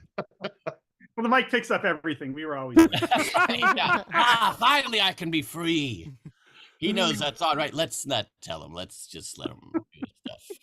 Okay, so Ghost and Molly McGee, if you could have voiced, this is by Anonymous, if you could have voiced a different character for one episode, who would you pick and why? And the note that I have for this is this question was asked at Comic-Con with Michaela and Eric, and they both swapped characters for the answer. And it was really funny. So if you guys could pick a different character to play for an episode. Scratch. Yeah. I'll be you. I'll be Libby. There we go. That's fun. Have Love that. either of you ever tried this before? No, I'm lazy. All right, well, you know what? I want to hear it now. I want to hear Laura's version of Scratch. Let's hear it. Oh. Somebody send me a piece of sides or something. I'll just listen to Dana talk. I like to sing. I have a voice. What's that your song? You know what? You nailed that part of Libby. I have a voice. Yeah. Oh God, my cat's gonna I'm bite still my leg. switch with Michaela. We got a good thing. Yeah. Come on, why mess with If it perfection? ain't broke, don't fix it. Although I would like to gig for a living. So mom. Yeah. Mom. Yeah. Yeah, I'd take Jordan Klepper for a day. For sure. Sure. But both doing the show and the cool stuff he does on the Daily Show. Love to flex those muscles. I'm ready to mature into being a dad on a cartoon. Done. Perfect. Oh, Alan, do you have an answer? Who would you like Man, I'd play other Jeff. to? Other Jeff. There you go. Yeah. Other Jeff. Oh, thank you, pal. I know you can do it, no problem. I think he and I both are in Mortal Kombat as well. So there you go. that would that's like a good combo. Yeah. Perfect. J. Jeff is also in Mortal Kombat. Yeah, he plays Raiden. Do you guys beat each other up in it, or? Yeah, I think so. I guess you kill each That's other. the point of that game. Right? It's death. Play patty cake. Okay. You sit down and play a really intense hand of Uno. Double reverse. Yeah. Ooh. Draw 4. You've gone too far. So, what are some of the most fun things you have done while recording for the show? Like any mess ups or going off script? Any moments that made it into the story would be great too. I don't know about fun, but I got hiccups. Oh no! Ah, that's so fun. I love hiccups. It just remember mess up that every day. take. Yeah, no, good times. Do you know that trick about getting rid of hiccups? You drink water out of the backside of a glass upside down. No. It works all the time. Wait, what do you mean the backside of a glass? Okay, so instead of drinking this way, like that, like you this. drink off of this way, and you have to tip your head all the way down, and you have to sort of. Oh, you go down. Yeah, down, and you have to tip it that way while your head's upside down, and you have to concentrate a lot because otherwise the water goes up your nose and I was stuff. about to say that sounds like a good way to drown yourself. Well, one That's sip. yeah, exactly. Somehow or another, one sip just sort of pushes the air Waterboards back you? down, and it's never failed. You know, the one that's Wow. never failed me was a spoonful of peanut butter, and I feel like you'd have to do fewer gymnastics to get that one right. Yeah, but what if you're allergic to peanuts? Good. You're a good And the point. cake is ruined. Well, then you won't have hiccups, right? With hiccups. Yeah. That's true. You'll never have hiccups again. Look, do you want the problem solved or do you want the problem solved? Hello to Rebecca's sister Rachel, if you happen to be watching. Oh yeah, sorry. Inside joke on my channel. My sister is deathly allergic to peanuts, so yeah. Yes. And you suggested that. You're the one who said it. Oh, Hey, listen. When my sister moved out of the family house for college, we taste tested every peanut butter. There you go. Jif is the best, right? I like my local HEB brand Okay. in here in Texas. So yes, but anyways. Well, we were talking about the other day. We were talking about the peanut butter cold brew and peanut butter cookies at Gideon's over at Disney Springs, which is incredible, by the way. Yeah, always a good thing. Mhm. But back to the I want to question. know when your sister calls from college. She's like, I may come home for Thanksgiving. If everybody, you're all like, yeah, you know, you can stay. I don't really. You know, I hear it's really fun to be there over Thanksgiving. Tickets are so expensive. Yeah. She got herself uninvited to Thanksgiving for bringing home a German Shepherd puppy, so that was good enough. But anyways, we were talking about any sort of flubs, mess ups going off script that may have made it in. Did anybody else have any? I mean, I can think of one with Dana and Ashley, which was when she's talking about the fear of Fona, the fear of nothing at all, and you guys have this riff about Scratch's stuck on wanting these noodles. He thought it was fresh organic noodles are arriving, and and you guys had this long back and forth about like, I feel like you're stuck on the noodles. Like, yeah, I got on it and I just really couldn't get off, and it was this really fun riff you guys did that made it into the show. We would usually do we would do the scene, and then we would do another take where we would just do what I mean, most of the time, because Ashley and I recorded together as many times as we could. Most of the time, I would say we did. Absolutely. We'd always do the script, and then we would do another. We would always do at least one pass of just, all right, let's just do. Feel free to go wild. I believe we called it the fun pass. Isn't that right? Fun pass. Fun pass. Not that we weren't having fun with the other passes, but it's the funner. The funner pass. I think also a funny memory for me with Michaela was you being sort of, this tough, boss of, Daryl while you were expecting, and it was very funny. It was visually and vocally very disconnecting. It was funny. I'm afraid that I was wondering why my kid's so turbo and and now I know. I think it bled through. I think it seeped through the membranes, and now Bobby's just you're raising a Daryl. I'm raising a Daryl, but a very fashionable, very accessorized Daryl. Yeah. I feel by the time Daryl gets to high school, that's going to be Daryl too. He's going to start caring about. Oh yeah, Daryl started the men's pearl trend, or restarted. Exactly. He can't be wearing Walmart anymore, Mom. No. I need Armani. I don't know about a flub for me, but I would always just laugh Eden Regal, who was a voice director, just the way she explained every situation, because most of the time when we're recording, we're not seeing the boards yet, or even animatics. And so just the way she explains everything, and also Bill and Bob, it's just I don't know, it made me laugh so hard, and it kind of helped us get into the character. Yeah, because generally for most of you only acted against Eden. Eden would read in whatever was the what the other lines, the other characters, and we weren't as fortunate to be in a fart box like Dana. No. So. No. Be in the fart box. Must be nice. But, they really are in the fart box. A lot of beans. So we're getting Opulence and flatulence. I was So- gonna add one last thing. Oh, sorry. Go ahead. No, go ahead by all means. No, I remember going in because I was like, oh man, this is gonna be the first time I work for like Disney, and I was like, all right, this season I'm just gonna do my work and show that I can do it, and then next season I'll like having fun with like the second takes and all that sort of stuff. And I remember distinctly doing that like from like the first session, being like, all right, this season I'm just gonna play ball, and then we'll see what happens in the future. And yeah, so it didn't pan out, and I was like, oh, I should have taken the risk. Should have taken the risk. If not now, when? Yep. You gotta carpe that Jeff. You gotta carpe that deal. They probably would have given us season 3 had you taken more risks. Risks are what make life worth Put it on living. yourself, Alan. I'm just saying what's All the way there. off the rails. That's true. No, that's the buzz. Up and down Lancashire. So we got a request. Tony's Universal Studios. We're getting a request from Kimberly in the chat.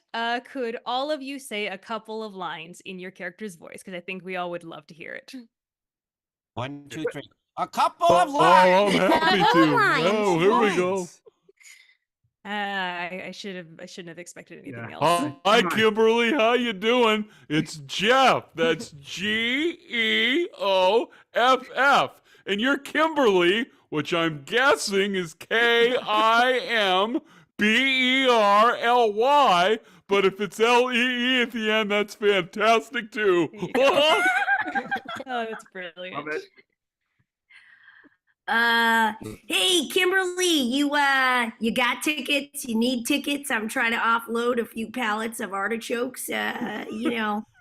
I hopefully in exchange for some nondescript services, but we won't talk about that now. Okay.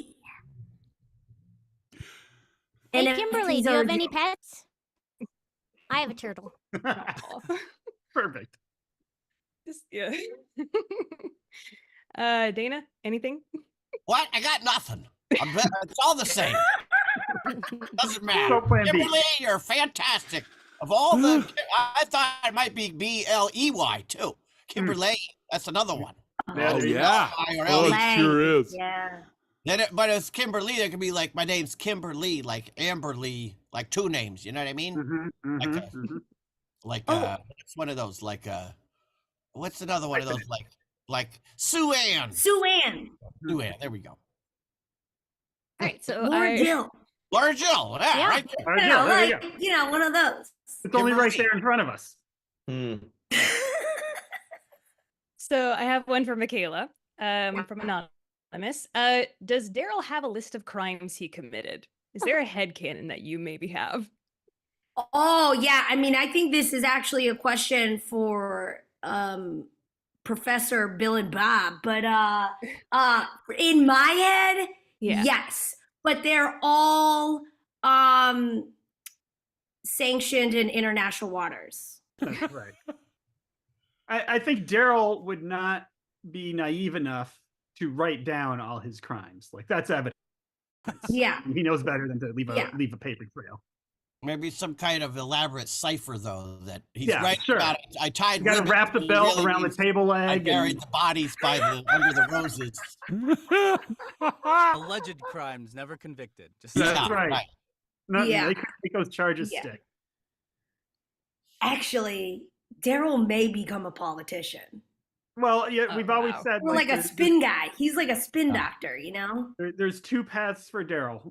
One is many. federal prison. The other's president of the United States. That's in the Bible. And there's no in between. When we wrote that, it didn't seem as unrealistic as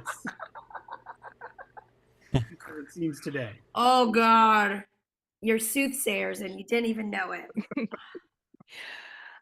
So Defining Disney in the chat says, if the characters in the show had a favorite Walt Disney World ride, what would it be and why? So Dana, you got to have an answer. These are the kind of questions I like. Finally, some hard-hitting questions. None of this what kind of setup you got in your house. Nonsense. Well, I sort of asked Bill and Bob this question when we did a podcast together last year. I asked what Molly and Scratch's favorite Disneyland attraction would be. So I figure it would probably be good to throw it to Disney World too. Oh yeah, I'm thinking international. All the parks. All the parks. Dana, do you have an answer? Scratch would not like the Haunted Mansion because they're all jerks. Know that. He wants to be one of a kind, not one in a million, along with the Lemmings. 99 haunts. Whatever. Yeah, that's right. We said Molly would really like Space Mountain or Mission Breakout, most likely. I bet Scratch would just be more than content at the egg roll stand in Adventureland. There you go. The spring rolls, yes, the spring rolls. You just saw that Dole Whip going straight into his mouth. The coconut soft serve has actually eclipsed the classic pineapple as my favorite over there. That sounds gross to me. It's really good. It's like it's very no smooth. amount of description. I'll try it, Chandler. When I go, I will try it, but I'm not gonna like it. That's completely fair. Does anybody have an answer for their character, Michaela? Oh, for my character, I feel like Daryl would like any ride that has a long line, so he could finagle a way to you know what I mean? Like that's an so you opportunity. could try to get him to the front, but you have to pay up front first, and then he can kind of sneak you across.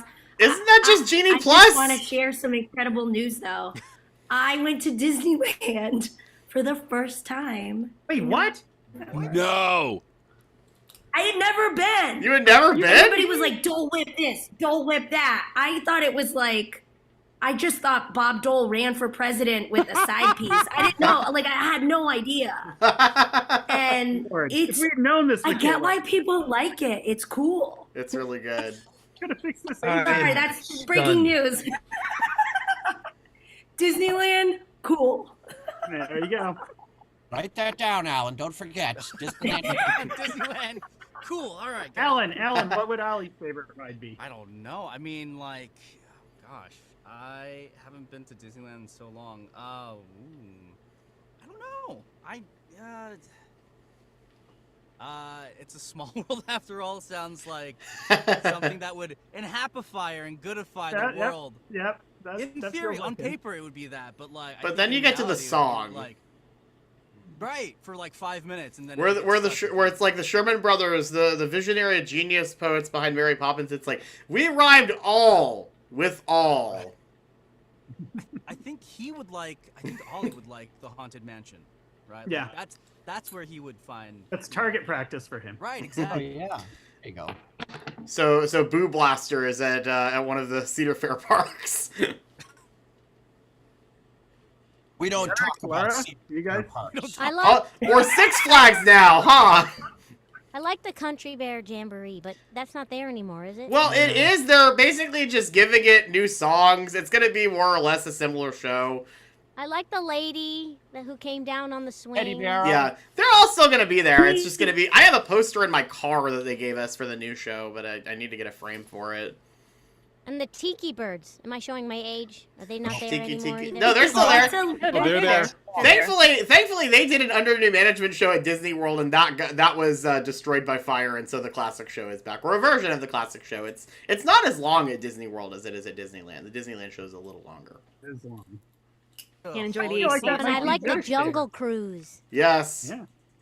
Gotta love the puns. Always I'm the puns. a tour guide on the Jungle Cruise ride. Well, I love Pirates of the Caribbean. I do not love that Haunted Mansion. PR-wise, that set us ghosts back for years. We're not going to follow you home unless you ask us to if you want to hang out and stuff. But, oh, man, people leave there with a very negative feeling, and Jeff just has to comfort me. It's a lot. All right, so I think we have time for one more question. Here's a hard-hitting one. What is the most relatable aspect of your character to yourself, and why? This is asked by Tim. Wow. Since I was a young boy, I always tried to hawk things on the street. But since I was a little kid, I used to collect stickers for free, and then I would sell them on my street. And like, you know, I'm just like this tiny little girl with a voice, and I was just like, you know, and they'd be like, oh, how much? They were totally indulging me. And then I'd be like, this one's $7. And it was like the tiniest sticker, but I wanted that, you know, I wanted that markup. But yeah, I feel like I'm always trying to make a buck. I feel like I could relate to that. Yeah, final answer. Perfect. Right. I mean, I think personality-wise, I'm probably closer to Michaela in that kind of hustler way. But I'll be honest, I'm very close to Jeff. The voice is a joy, and I have a lot of friends that I'm probably a little too enthusiastic for that are a lot like Scratch. But it's really one of the fun things in life with the show so well is, you know, Dana, when he just opens up and he's like, you win him over. And I've got that with a few friends. You sure you don't want to get a little lunch today? You're like, oh, God. But, you know, you can just kind of sort of slowly win him over with enthusiasm. That's the story of my life. So I deeply related to Jeff. Nice. I hate harping For me, on it was my. sorry. Oh, go ahead. No. Go ahead, Scratch. No. I'm sitting down. For me, it was the relationship with the mom, because my mom always called me her little miracle too. Aww. Well, I was premature when I was born, like less than 2 pounds and 3 months early, and so yeah. Hey, really quick, I want to actually I was a preemie baby too, so I can relate to that. Really quick, I want to remind everyone, please keep donating to Give Kids the World. You can bid on the badges that Bill is auctioning off on eBay right now, or you can go directly to our link, give.gktw.org/Enhapify. We're creeping towards our goal, but we need more donations, so please send anything you can. Yeah, listen. You think all this is for free? That's a lot of money. So don't be stingy with it. What else are you going to do with it? You're not going to spend it on anything good, so you might as well give it to these people. Yes, so that they can continue Enhappifying all of the children that go to the village. Don't you understand? We're just trying to happify people. You're just sitting there on your stacks of cash, watching free on YouTube. I mean, we're talking about the Disney parks. That's one of the places that they can go visit when they go to Orlando and visit the village. They get to go to the Disney parks and the other parks in the area. They can even go to Gatorland if they want to. Don't push it. Don't push it. We have Promote the other parks. Yeah. To answer the question, I think, I mean, when I auditioned for Ollie, like I was like, all right, like I guess what I found similar to the character within me is like I'm a bit of an idealist optimist, and like I want to do my part to like do my part in the world and stuff like that. So I feel like there was always a part of that I tapped into when I auditioned, and it, you know. We felt your earnestness come through in the audition. Yeah. Like, that's what we wanted from Ollie, just an earnest guy, a good, decent, earnest kid. So yeah. Just did you know he kills people on Mortal Kombat? So Chandler, correct me if I'm wrong, but we are at time, are we not? I think we maybe had a little longer for this. Let me double check. Because we're waiting for them to give some more money. We're not While getting. you're checking, doesn't everyone think we should convince Dana to do a meditation app? He's like, breathe. The world needs Just it. breathe. Calmly in, out with the bad air, in with the good. Relax. I think we have another. I think we have another 15 minutes before we have to go to break again. So. Oh, okay. So That's the best. That's Okay, the so I best. read I'll tell you what. I read my schedule wrong. What's the total right now, Chandler? What's the total? Okay, so let me Like a ask Swiss you. watch this thing. Look at this. Okay, what is it at? What is it? What is it at? Because right now on the site we're just hang on. Oh boy. So we got 8,667. That's not including the badges. Wow. So we're currently at 10,904. We're currently at $10,904. 10,904. We're a little over halfway, and we're a little over halfway through this. So, and the screen is frozen again. I'm gonna go. I don't even know what I'm gonna do to the people at Spectrum. I'm not happy with them. Well, go ahead if you need to. Go ahead and hop off and see. You can continue to fix it, and we'll just carry on. Carry on. Again, for voiceover, this is perfect. If they get to $15,000, I'll make a recording of the relaxing app. Oh, donated. huge. Everyone is donated. Listen, relax, whatever you call it, Michaela. You were joking about that, but I honestly would pay money. Not joking about it. Good. I'm joking about anything. It's all 100% serious. Because I would pay money for that. I might even be an investor in that. Well, maybe some of these deadbeats that are watching this thing all day will get off and do something good in their life. Give $5. Could be 25 cents. Anything you can give, folks. Everybody. Probably. How many people watch this thing? Like 300 people or something, right? Probably everyone's already given 3 times. Yeah, I'm going to guess. But Cajole some more. Relatives. And they have access to their credit card. Go to your mom's purse. Yeah. What mom's going to yell at them when they say, like, but I gave it to charity? Like, all right, okay, that's fine. There you go. Guys, I have to sign off, but all right. I just wanted to say Laura. thank you so much for everything. I loved being in this show. The writing was just so heartfelt, and I loved this show.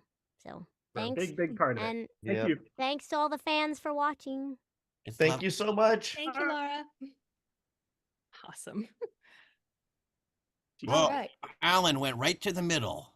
You're in the Alice spot on the Brady Bunch. So, just a question that I could probably to everything to keep us going on forward. So, as we all know in animation, that the fleshing out of a character comes from the writing, comes from the artwork by the concept artist, and it gets topped off with the voice actor coming in and really breathing life into it. So, I would have to ask for each of your respective characters on the show, like how much did the voice acting really fill out the character? And I think Bob and Bill could also be really helpful in answering this one. But having the actor actually come in and speak the role, how much did that really flesh out the character at the end of the day? Somebody you want to take this one? I feel like only Bob and Bill can. Yeah. I would say it's kind of a chicken or the egg kind of thing, right? Like, we had the conception of the characters. Then these guys all came in and put twists on them that we couldn't have imagined. And then we started writing towards that. And the writers started writing towards that. And it snowballs. The character becomes more and more each time. Like with each line they read, we see something new of the character. And then we, take that back to the writer's room and into the animatics and incorporate all that. And then, it becomes an ongoing collaboration between everybody to make the character. Grows. Yeah, right? Gross. Really gross. No, I said it grows. It grows. No, it grows, but it's also gross. Like everybody's touching Sometimes it. it's gross. That's right. Yeah, it grows for sure. I'm not writing out gross. I'm just saying. I mean, it's both. It grows. Fungus grows, if somebody tells you you got something on your foot and it's growing, that's gross. I mean, we know. Gross things that grow. It's also. I actually have a question for you guys, Bob and Bill, because I came in season 2, but like for season 1, like, did you already have like for Ashley and Dana, I mean, like you wrote with them in mind. Did you have was everything else auditioned, or like did you guys have people in mind for certain things? I'm not sure I understand the question. Did you have everything? Did you want us? Know who you want? I mean, three That's of the you. question. I mean, 2 of you, yes. I'm not gonna say which one we didn't want.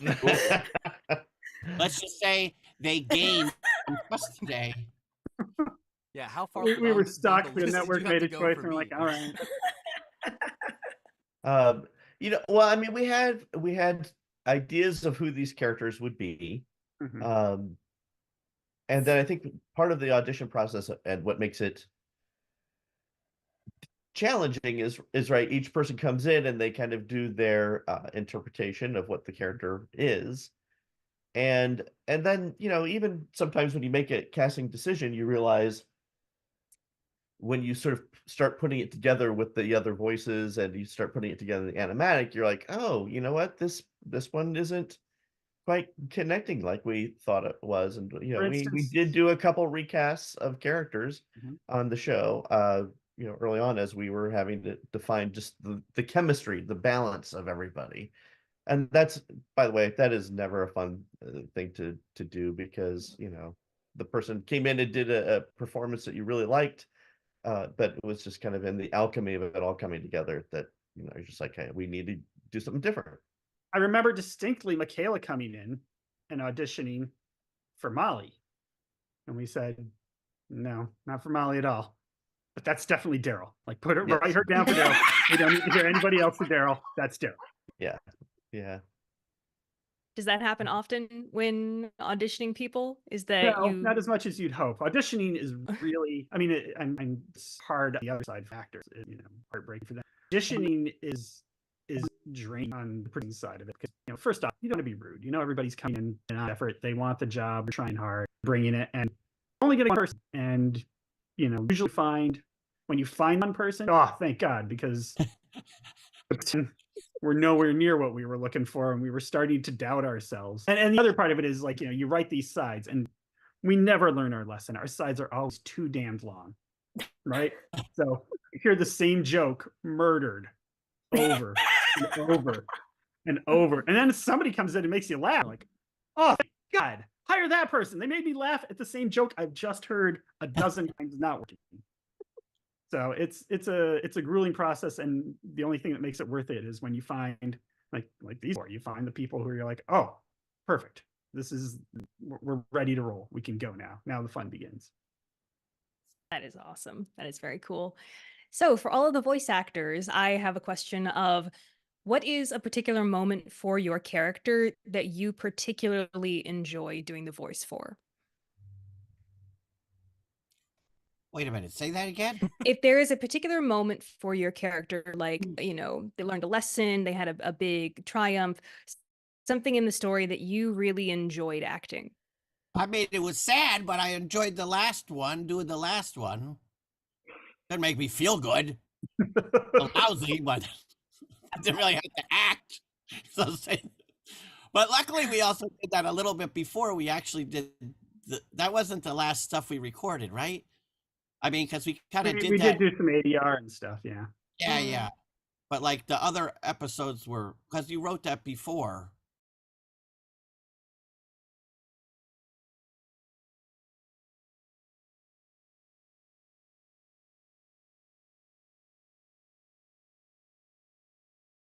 Right? Mm-hmm.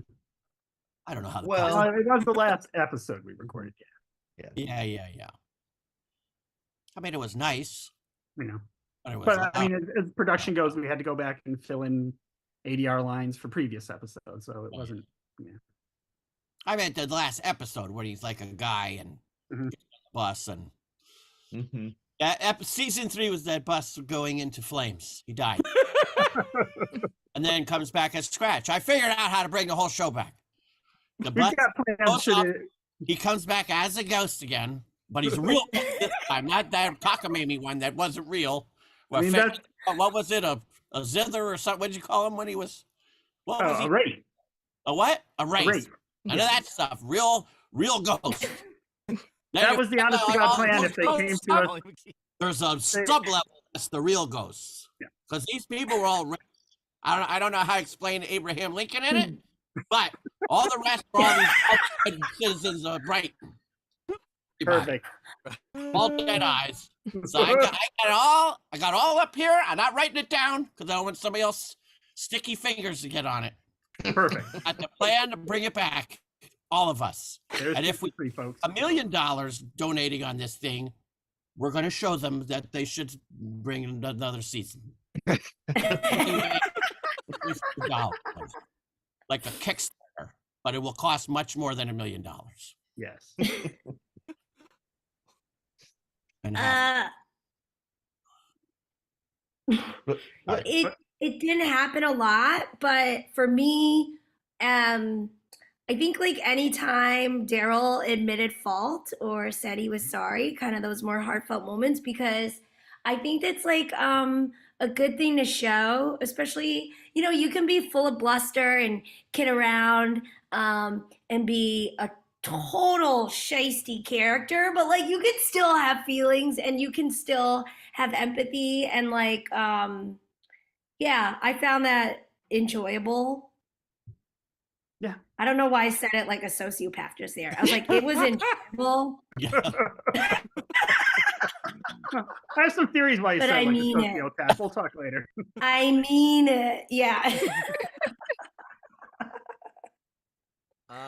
I think for me, it was after Ollie had his confrontation and he begins to realize that he might have hurt like people that Molly cares about. Like the fact, like when he comes to the realization that he hurt people, and he has that breakdown. I think that was like the video store, right? I think that's we got to play around with that, and I don't know, like you know, because he's normally such an ideal and optimist, and like he you know, he's like, well, I'm doing the best I can, like, you know, like there's nothing I'm doing wrong.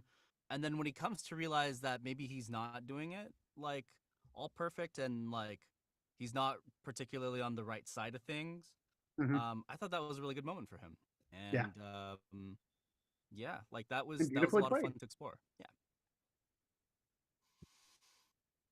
You know what's ridiculous about this? Everybody's talking about their favorite moments, all when they're being serious. It's a comedy show. It is true. What were your favorite moments? When I did the one thing that the show's not supposed to be, and it was I know it has heart, that's why people like it. Well rounded. I'm just saying it's interesting. Oh, the gritty reality, yeah, no. Nobody's like, I love it when I zing that joke. Oh baby, was that the moment? Although I would we say know we're jokes. that it was a credit union that was a fan favorite. Just that Twitter account devoted to one joke. It was a credit union. What about a credit union? Well, there was in the when that was a made up episode line. where Molly's fundraising for the band shell. At some point, Scratch comes floating down with a big bag of money, and he says, "I've solved it. You know, fundraiser is over." And Molly's like, "Did you rob a bank?" And Scratch's like, "Molly McGee, do you think so little of me?" And he opens the bag, and the dye explodes all over him, and he just says, "It was a credit union." And she says, "Take it back." Like at the credits, right? It was like at the end. No, that was in the middle of the episode. Oh. It was right at the end. It was again at the end. I stopped watching after that. I think that's. I don't blame you. It was at the like very end of the song. We had the song sequence in there, and then that's how we capped the song. Okay. All right, everyone. So we're not quite done yet because we had another activity that we realized was not actually going to be able to happen. So instead, let me see if I can. I'm probably gonna have to share my screen with you guys too, so you can see this. Let me go some transitioning to it on the stream, but then I'm gonna have to do that so you guys can actually see it. By the way, it's got a drink. Ayla's got the water bottle. Alan, what do you got? The mason jar, very fancy. Alan, what are you sucking on? My thumb apparently. I got nothing. Right now. Nothing. Let me get. Your voice is dry. But the problem is the top is a Yeti cup, but the damn thing I didn't put on or something. I'm wearing zero Gatorade all the way down. I'm going to transition back really quick while I'm getting this set up. But I got my water bottle, but I got Molly and Scotch on it. Perfect. And custom piece? This is a keychain. This was from, I want to say this one was from Externally Dead, who also made the awesome Molly plushie I got over there. Is that a place or store? Available No, online. Online, Oh, okay. externally dead. Absolutely wonderful. Wait a minute. For all your unofficial merchandise needs. For all of your unofficial Molly McGee merchandise needs. There you go. Send me this, Bill. Wasn't this with the plush? That one was them Yes. too. I want to say they were both Yes. them. Okay. All right. Wait, Dana, by the way, my kid sleeps with a Scratch plush every night. I put a camera in there, so I'm sort of following your family. Okay, so got all right. No, did not land. I thought it was funny. As a middle-aged mother, I'm like, no. Now it's not showing anything. Hang on. My dog destroyed my Scratch plush, and You guys see the tier list? My daughter has wanted to. What am I? Okay, hold on. I thought I just did That's that. the way to put it. And of course now it's Whoa. not on the. Whoa. Oh, am I screen sharing? Hang on. Can you I see mean, it now? You are. Okay, Yeah. so it's on here. Ah, there we go. Okay. Oh. All right, and then I need to figure out where to put Zoom. So you guys ever heard of a tier list before? No, you'll have to Is it explain. set up? It's set up. Okay. All right. Cool. All right. Yeah. So what we're going to be doing is this is a tier list for all the episodes of season 2. So we're going to be ranking them. Oh goodness. Okay. So, I'm gonna. How are we going to get them all in the number 1 spot? Yeah, that's that's the problem. Not for us.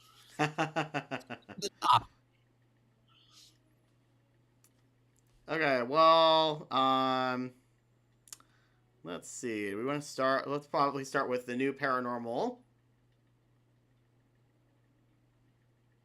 Can you guys? Are we all chiming in for this, or are like? I would. What do Yeah, we- I would think so. Yeah, that was the idea. Okay. I mean, I think it was a good start. I mean, I'm also in it, so that's, that might be biased, but It might be. No, it I might think it's. I would say probably S tier is reserved for some of the ones that are like for example like Father Like Libby, like we're gonna put that in S tier, for example. Oh, wait a minute. Maybe that's your S tier. Well, my S tier might be totally different. That's entirely fair. You're stacking. You're trying to lead the witnesses. I think every S is. I don't understand what S is. Is the best? I'm kind of thinking about this. I'm like, wait, if it's you guys doing it, I'm like, I don't really know how this is gonna work out. Yeah. Sure, I'll help take the lead for this. No, like S tier is like, yeah, this is like a perfect episode, right? Yeah. It's like it's super entertaining. What's And the then all S the way down to stand D. for? S is for super. I mean, It's it's the superior. thing above There you go. A. Oh. I mean, why didn't they just go A, B, C, D, E? The writers aren't here, so go ahead and judge. Because these go to 11. Those writers are hiring for other jobs down the road, so they were all just so incredible. I love them all equally. It's like picking between my dogs or children. There you go. I'll But be back in Brandon a bit, is from my guys. same hometown. Brandon and I are both from Vancouver, Washington. So anything Brandon does, I have to prop up even more. I mean, I think we got to put the finale at S tier because, like, obviously. Agreed. I'm always a fan of exposition. Like, I like the beginning of movies, so I think that first episode is good too, when you meet the new guys. Yeah. We kinda meet the new guys. I'd say it was strong. I put it in A tier. A tier? Like a high A. High A. Yeah. Bookmarks the Sprite is another really good one. I'd say that would probably also be A. What do you guys think? Libby's. That was that the I Libby? don't know what centric any of one? these are by the title. Yeah, I mean, I'm like, is that the one with the thing? And they went to That's That was the the one one. with the thing. That's the one with the story sprite. Mm-hmm. You and Libby fight a sprite in the bookstore while Molly and Ollie are. Oh yeah, that was a good Bookmarks one. the Sprite, not to be confused with the soda, because that's a different. Speaking of, kind of jumping around a little bit, soda to remember. I think I'm gonna have to put that in S. What do you guys think? Whatever you. If only for that little. We're just here to support once you. at the end. Yeah. I mean, the ending especially, but like that's still such a fun episode. I love that whole Ocean's 11 homage. It's so good. Like I think that's actually my favorite song. Yeah. Someone that made me laugh every time. It's the so song from good. that one. How about this? Instead of going through them all, are there any other ones you think should be an A? A tier or S tier. Let me see. Jinx, right? That's a good one. Jinx versus the Human World. Yeah, when they. I'd say that's like a really good episode. I feel like, unfortunately, the way that they aired it, at least in the U.S., where it was like right up against the end, it's like it really got overshadowed. But it's very good. It is a very strong season finale. It's interesting because we basically have a season finale and a series finale. Yeah, it's kind of how that worked out. What's the fan? What are the fans saying? Like, yeah, let's people, look. The chat saying. I mean, that's probably the better way to do this. All in the mind has to be S. Because it's hard, because it's like, we worked on these, and it's like, no one wants to say, like, oh yeah, this was a D tier, like, yeah, episode. So, okay, alright, so let's put this to the chat, and of course, we're gonna have a bit of a lag, because obviously there's the latency, because Spectrum Internet. Shane So... Pain 3991 says, just put the whole season in S. I endorse this. Put the whole season in S. I endorse that. Whole series in S. Why Whole you series? making even? It's mostly going to be a choice between S and A here. Is the thing. Web of Lies A. I mean, Web of Lies is so unhinged. I love that one so much. What's the one with the gray?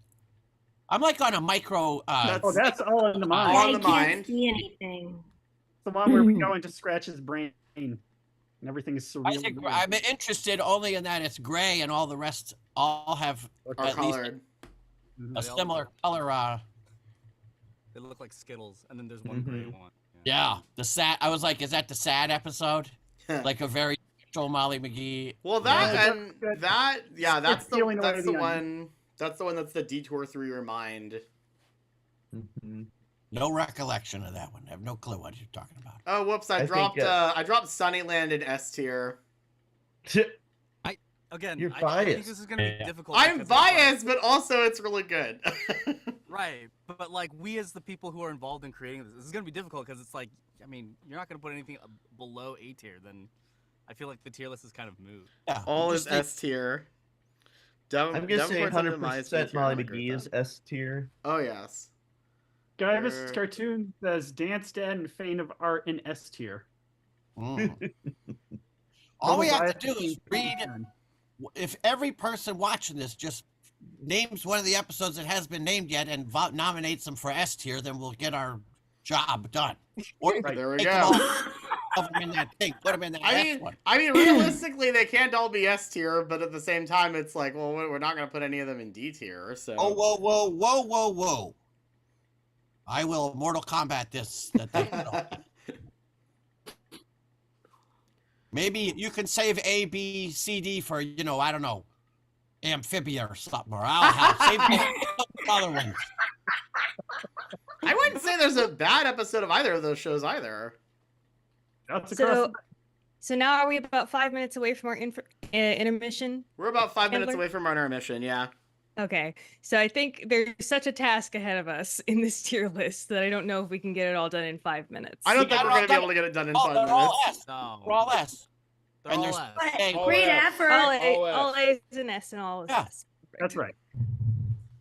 Awesome. Why? So why don't... Oh no, keep going. So period piece and S. Although I feel like we need to have one that we just throw into the D list.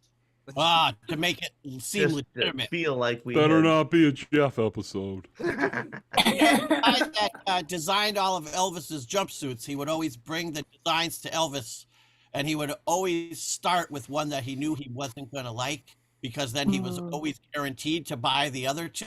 There you go. I think like that's the one on the D. frozen. The list is fine. See, the problem is when doing this, I can't actually look at OBS and what OBS is saying on it. Yeah, so hang on. Who was that, Dana? Bill Ballou? It's what's the guy's name? It doesn't say Hold it's on. encoded. So maybe I need to have just one. refresh it. I'm an I have Elvis one that nut. he made for me. Really? No, are you serious? Someone. It was a gift. I didn't buy it myself. I'm not a maniac. For that. By the way, this is the nicest thing because I never see anybody. Right? I haven't met any of you in real life. And we play best friends, damn it. I know. Wait, can we get back to this outfit? How bedazzled is it? Yeah. I'll show you a picture. And is it a one piece? Oh yeah, it's the whole thing, man. Oh, I love that you're like Natch Hold on a one minute. piece. Hold on, let me find this here. Hold on, no, that's the wrong thing. Okay, Well, now it's like just a tiny window. Hang on. That's even worse. That's not what I wanted. This thing. What do I'm we- close. I'm real close. Tech issues. Bill Okay. Baloo? It's where is it? Here it is. Here's a picture of it. Yeah. I don't know if I think I gotta turn the. Where's my thing? I can't see my thing. I can't see your thing. You gotta do it in front of your. Are you okay? face. There we go. Wait, Yeah. I gotta do this. Whoa. I Say can't. we're It's losing too anything. small. Hold on, I gotta unblur the. Hold on a minute. There we go. Okay. Oh, that is. Oh my God, you're Oh, how beautiful. cool. Oh, I need one. Are you Not wearing kidding the cape. me? As a cape, but Well, naturally, you deserve a cape. this my model friend. is the called the Spanish Matador. But it's pretty. Be good. real. How often do you wear that, like in real life? I have. You just worn like it- roll up. Do you just roll up to Trader Joe's in that, and you're like, I need some grapes, and I'm not carrying them out myself. Wow, this guy's clinically insane. I mean, I've worn it many times. I've worn it for many okay. live shows and stuff. I brought it when we went on tour. I didn't wear it every night, but I wore it like every other night because I didn't want to. It's very heavy. And also just for like trips to grocery outlet bargain market. Yeah, Yeah. Smart and Final. You're Smart and there. Final. Never wear it to Trader Joe's. Whole Foods, baby. Air one for sure. That's right. Yes. But the Erewhon, no one would bat an eye. Yeah. they'd be No, like, uh-huh. no. They just They're all- be like, they're oh all- yeah, of course he buys $35 yogurt. They're all too busy peddling their own crazy show. And their bulk oats and It's where the deals are done in this town, kid. The bulk Yeah. oats section. and then they all start talking to each other about what they use it for. Like, well, you know what I like to do. And I think of them. There's always a lot of impromptu conversations at the bulk thing at the Erewhon. Well, you know what I do? See, I take a little bit I kind of do what you do, but it's a little, well, I did put a little twist. I like to sprinkle it on the yogurt, and then it's like, they're just like patting themselves on the back. Oh, you don't do papaya? Oh, you got to try the Right, papaya. right. Oh, you're an idiot? Oh, no. Yeah. That's No, you haven't done sunflower seeds? Oh, they're full of Yeah. antioxidants. right. Like Like, my I'm takeaway sorry, from I all couldn't this help no is, drink. what Erewhon do you go to that has a bulk oats section? I'm a little jealous. They all got it. You just got to know where to look. You don't have it on the west side. It's like the secret in and out menu. If you don't know about it, they're not going to show it to you. Oh, okay. I'm not in. Yeah, they're like, does she know that? No, she made a laugh right there. She does not know where the bulk is. Yeah. Now that's good. I just got to tell her how she should eat it. Thank God. I waited a second. I wasn't sure if she knew it was there. Well, Maybe if I wear the Matador, they'll let me in. Well, To the inner side. every door. You'll never. When you wear that thing, you don't even know what a door handle feels like. just everyone becomes like it's like a musical where they're like, right, It's like, hey, sir. it's always to leave where you are. It's never to go in. But please leave. Oh.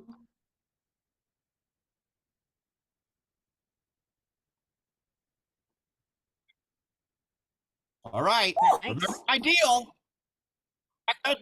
Tell her my deal.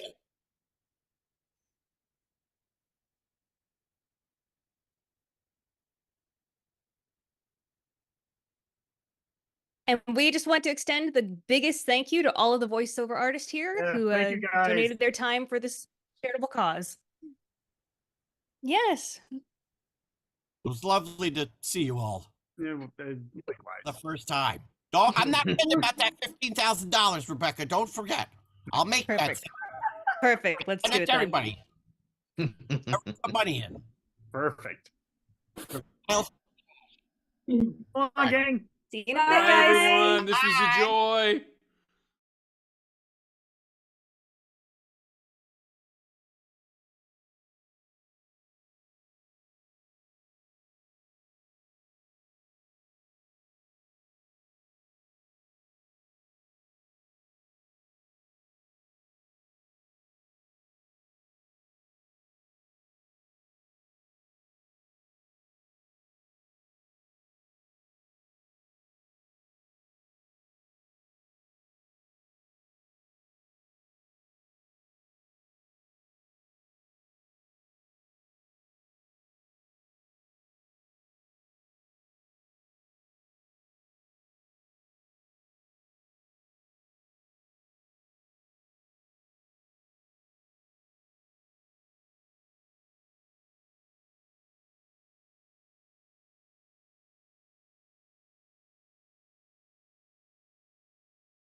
Hello, Operation Enhappification. It's Micah from the Emperor's New Podcast. I think it's wonderful to see a fandom coming together to keep a great show like this alive and giving it such a good cause. And I also have a friend who'd like to say hello. Boom, baby! Emperor Cusco here, coming to you live from the palace where I am celebrating Operation Enhappification by sharing with you the greatest gift of all. Me.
I'll never forget you, Mr. Whiskers.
I had Chrome open just to. Let me close that. I opened for the Google Drive.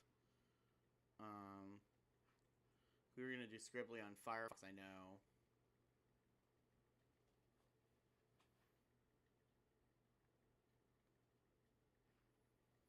That's what I was told. Okay. All right. Hold on.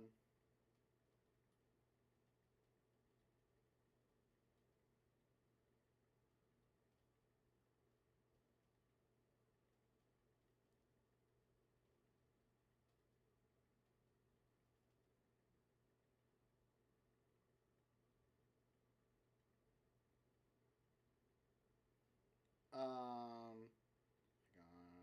Is it the link to the one with all the commas that I can post in there? Planning.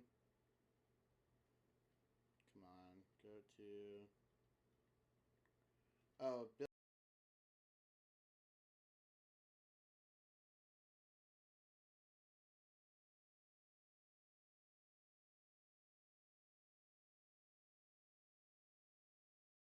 Bill asking if I could test a video being shared from someone else's computer. Yeah, we can do that.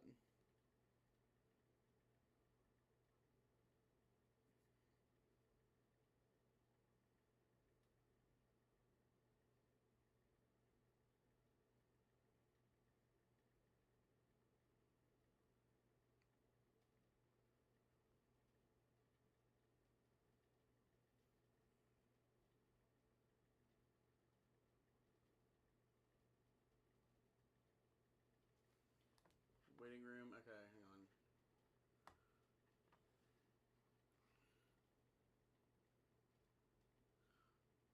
on. No, it won't interrupt the slideshow.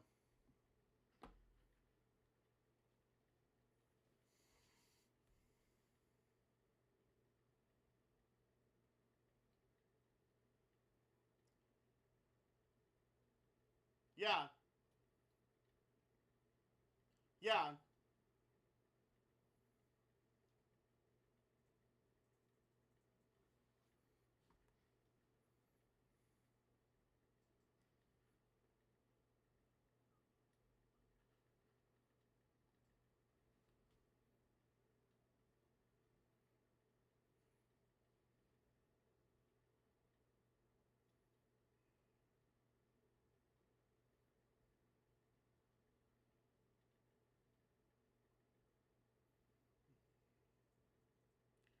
Okay, planning. Do we have?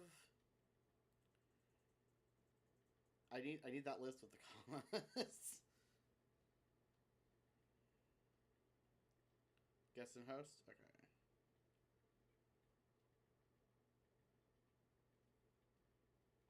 Thank you. Okay.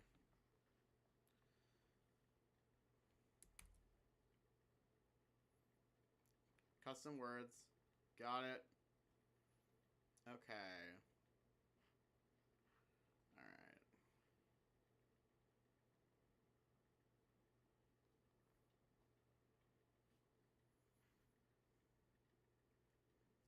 That would be a good thing to do.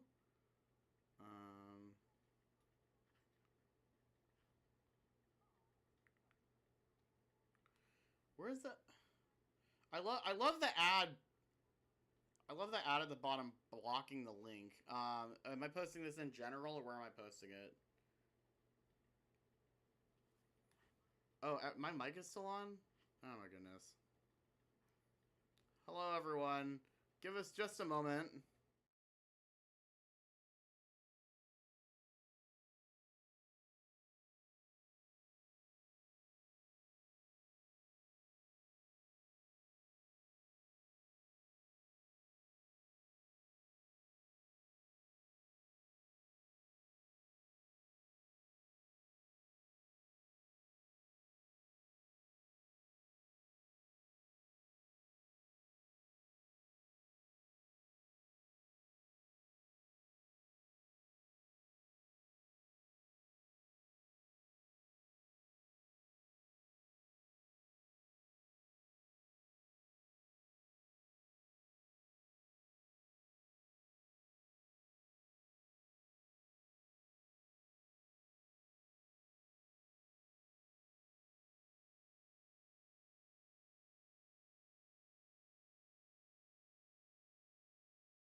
Oh. You know what No. happens is that it starts to And we're back. Hello, everyone. Hang on. It is. Oh, we got some more people entering the waiting room. Give me a moment. Yeah, hang on. I gotta join as well. I had to leave and rejoin because I put it on the wrong tab. All right, really quick before we do anything else, we had someone just pop into the Zoom call that I think everyone's going to be very excited about. Oh. Hello.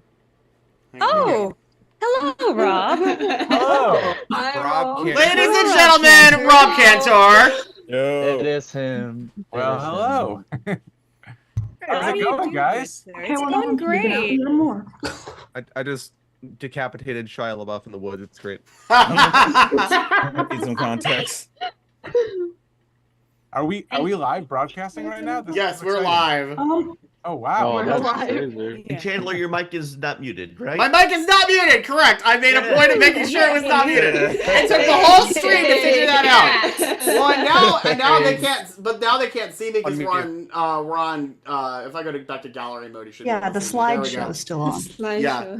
There's the it's latency. It'll take a second because the program is on Zoom. They should be seeing us. So I can't join. The link says the room is full. Oh, let me add. Shoot, Rob, do you want to play Scribbly with us?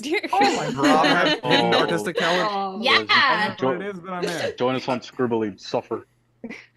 And suffer. That's It's okay. It's okay because I'm terrible too. So like we'll all be terrible together. It's fine. Yeah, nobody has to be an artist to play. It's like It'd be more fun. I'm still embarrassed. It'd be more fun for us to guess it. In this world, you doodle or you be doodled. All right, let's see the chat going nuts. Okay. There we go. I'm in now. All Yes, right. everyone's been very excited to see you, Rob. Yes. Okay. Are we all cooking? Yes. Okay. So. You're sure it's Molly words this time? Alrighty. All right. So let's go back to speaker mode so that then I can go to our game.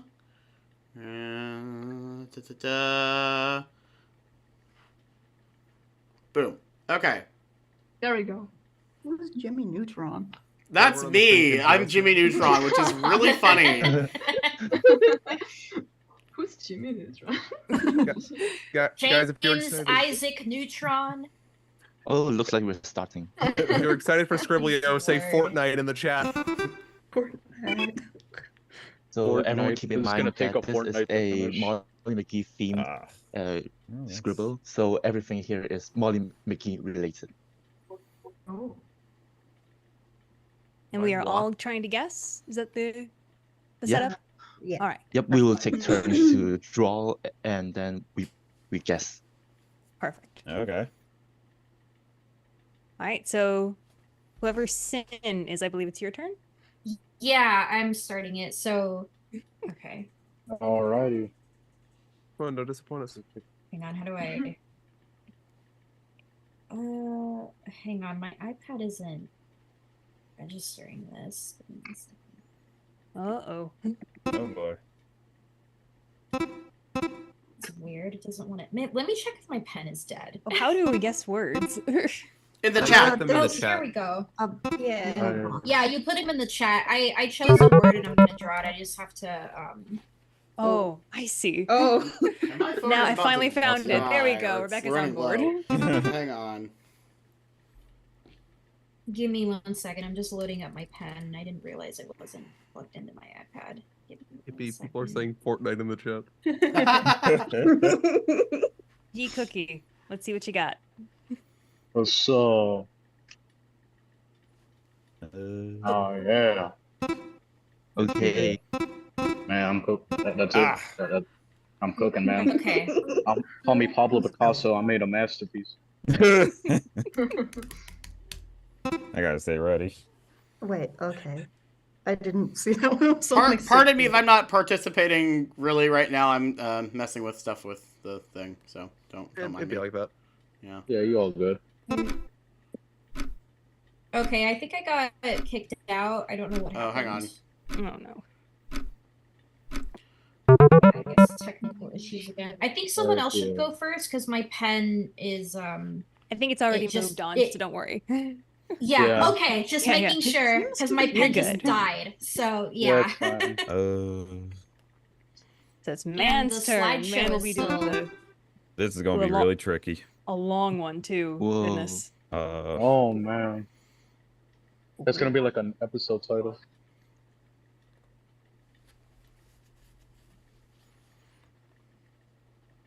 Looks like a tooth. I'm a tooth. That's the truth. Is it the virus? I was surprised you were able to get that one. I know there's a reason why I was able to get it, and I'll explain that later. I didn't even hear what it was. You should know this. What is it? I keep forgetting about this one. Let's go. Ah, Took me a while. I don't know. Yeah, this is the best I can do. Oh. I'm gonna give you a thumbs up. Don't you worry. I'm embarrassed. I should know that. Nightmare. Because I drew it earlier, so I remember how I remember drawing the teeth. Hey, that's cheating. You remembered. That face when the frightmares are on the main street. Oh, yes. wait. Frightmare on Elm Street.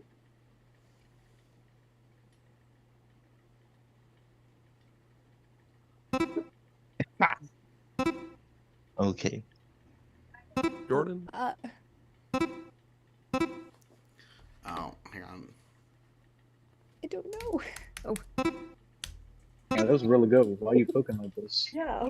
Who's drawing Oh my right God. Oh my That is a God. good drawing. Maggie, I'm you're drawing, I'm Maggie Really is good. so good at drawing. Thank you. I'm shaking a lot. Everyone give thumbs up in the scribbly. Yay. That's a good Pete right there. Oh, Thank yeah. you. That's a great Really peep. captured his essence.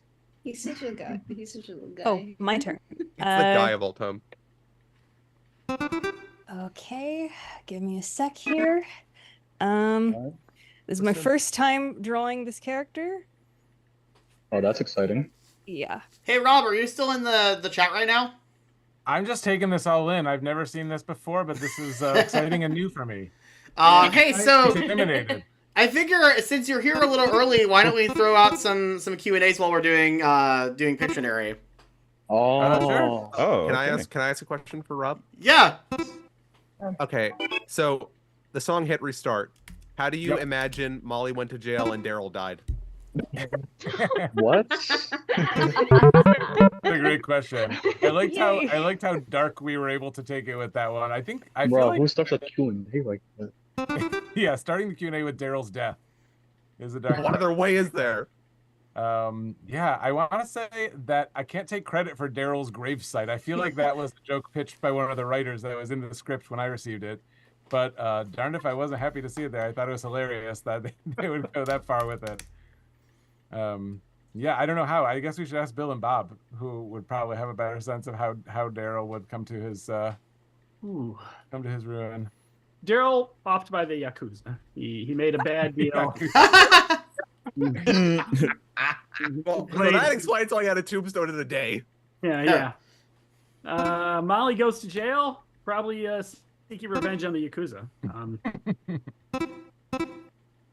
So that means Daryl dies twice because she restarted twice. Yep. Yeah, well. Daryl What died happens twice. when you mess with time. I feel like the subtext Double is dies. Okay. Ah, I see what you did here. Yeah, that was clever. That was. Oh, That's cute. I am. You Such got me a there. I'll bad give you drawing. that. No, it's What do you mean bad? It is not. Yeah. No, I'm flabbergasted. You even said that. Ooh. Well, we do have Rob, and we've got a lot of Tally Hall fans in the chat. Yes, we do. I had no idea. So how about this one? Does Molly listen to Tally Hall? I like to think Tally Hall would be up Molly's alley. Absolutely, 100%. She bought all the plushies. And the first day, the first song on the first album is called Good Day. It feels very in line with Molly's overall sensibility. I'm going to go with the hearty yes. Yes. Yay. Concur. Alright, and people shouting me out. and that was from Snicker. No, that wasn't from Snicker. That one was from Altherex. And this next one is from Snicker.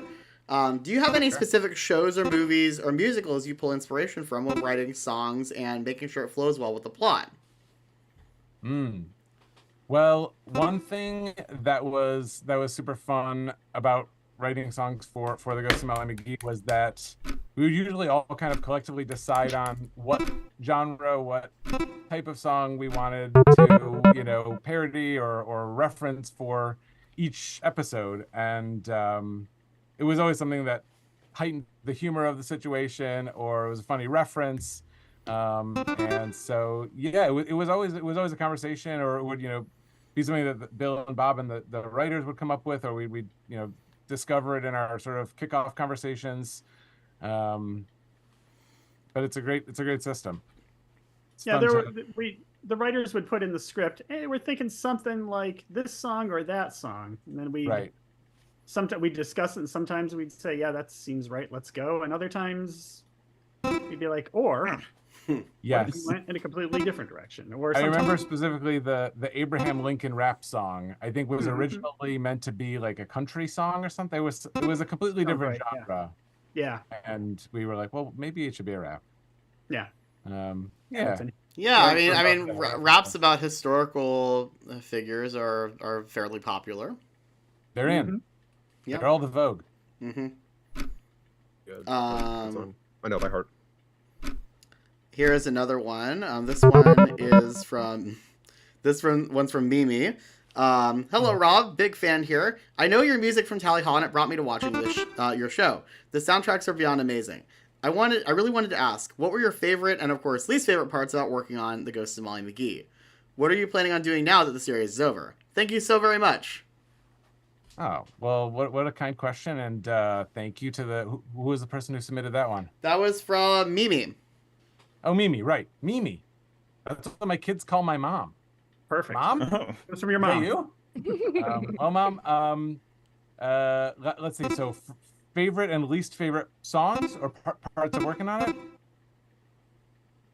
Or least favorite. I would say the only negative thing I could say about working on The Ghost and Molly McGee was that it was just like the turnaround time for producing a TV show like this is really quick. So, I want to say I was writing I think I was turning around basically a song a week to keep pace with the production schedule. So it was sort of just like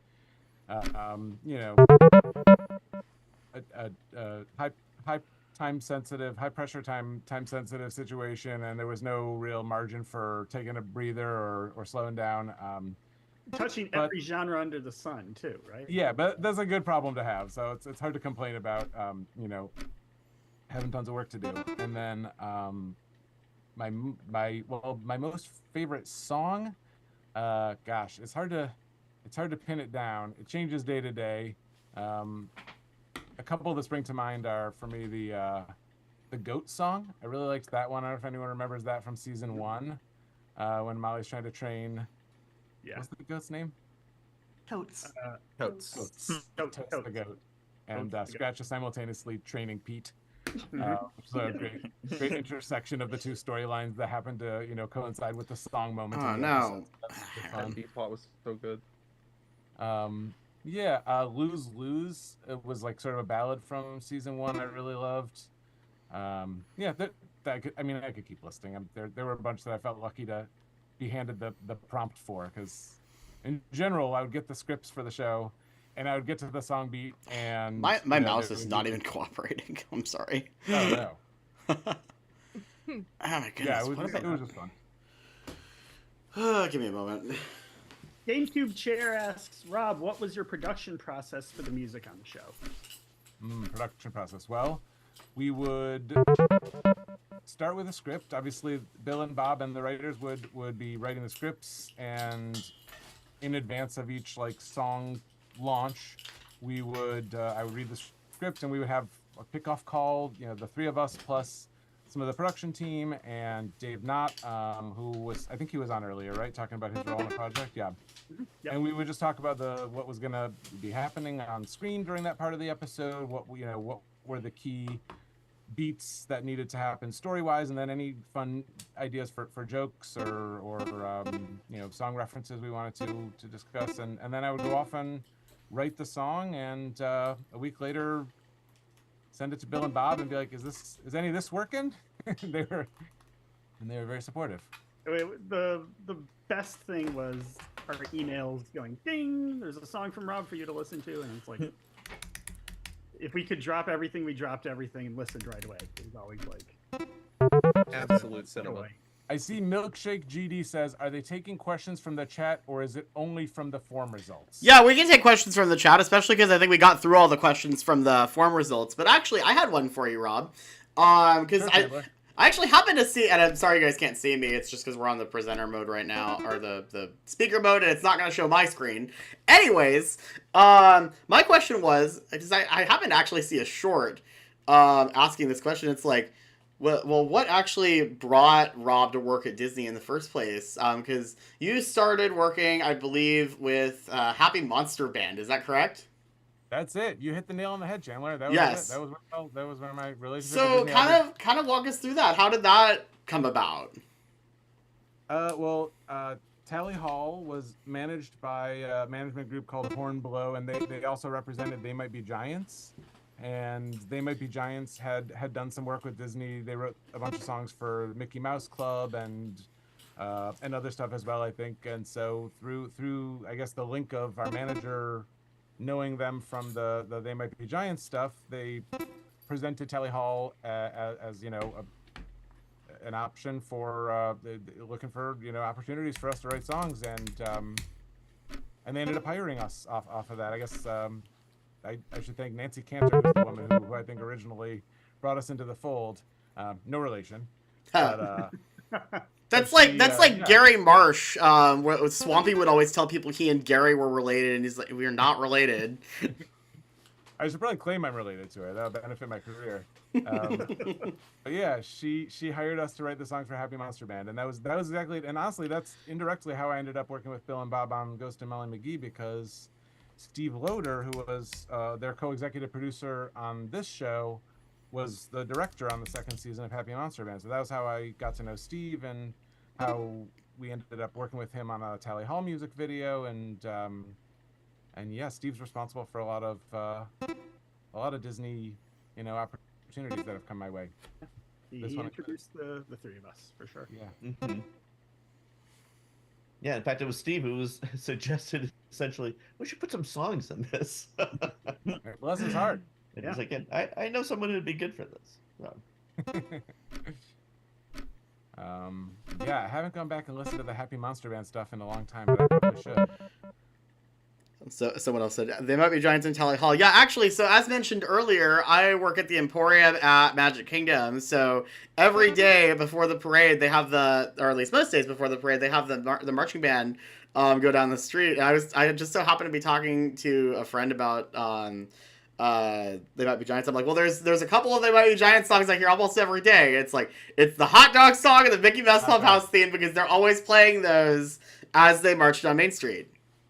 Yeah, that's kind of really cool to have. Like, that's a song, that's just gonna be played there for like forever, basically. It's awesome. Yeah, they've written two perennial like children's classics. Not to mention, they're just great songs. Mm-hmm. Yeah, love me some They Might Be Giants. So, Rob, what do your neighbors think about your writing process? Right. Yes, I've mentioned this to Bill and Bob before, but because the songs from Molly McGee, especially, I feel like the lyrics are kind of the key. Finding as much cleverness as you can pack into 60 seconds. And so I'll often start by brainstorming the lyrics, which I can't really do sitting at my desk. So I'll just go on long walks and wander around my neighborhood, kind of like singing to myself and gesticulating wildly with a yellow legal pad and a pen in my hand. And so, yeah, so I think all my neighbors look at me like a lunatic when they see me wandering by muttering. And one time a woman accosted me. She's like, "What are you doing?" And I'm sure she thought I was like chaotically casing her neighborhood to perpetrate a bunch of robberies, but creating art, ma'am. Yeah, he's like, "I'm writing a song for Disney." She definitely did not see that answer coming. She was just confused, didn't know how to react, and then I just walked away. Perfect. Yeah. Bertram. Sorry. No. Bertram? I didn't mean to write that. Bertram from Jesse? That's not the crossover I was expecting. The only good thing about that show. Oh, okay. Before you diss Jesse, remember it was my childhood.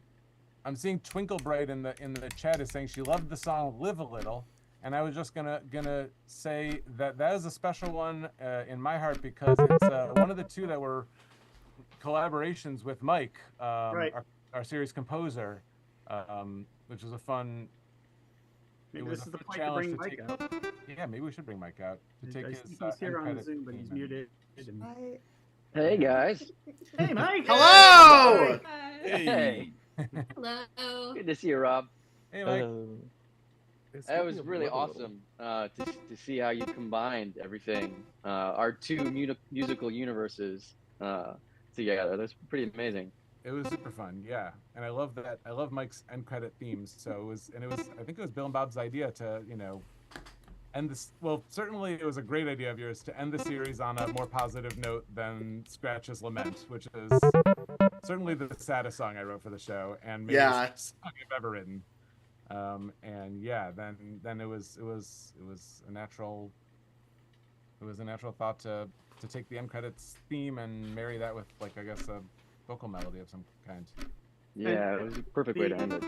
It was the second time you guys collaborated on a song within the show, right? Still Lit was the first Yeah. one. Yep. Yeah, I'll talk a little bit about that, I guess, and then Mike, I'd be curious to hear your side of it because we really never kind of post-mortemed on it, post-game on it. Yeah. It was Libby's beat poem about the story of Hanukkah, and I originally kind of wrote it and pitched it to Bill and Bob as a cappella. And you guys were like, "Well, it feels like it needs a little something," and you were right on money. So I sent it to Mike, who orchestrated it, and it was like stunning how beautiful and additive the orchestration was, and how, like, I don't think I recorded it to a beat when I did the demo vocals. I think I was just sort of like freewheeling it off the tempo grid, and you managed to find. What? I didn't take that. Okay, sorry. What was it supposed to be? That's not a frightmare. Yeah, supposed to be Billy. Scariest. That's the scariest was- of nightmares. That was definitely not the result I was expecting. That was my bad. Sorry.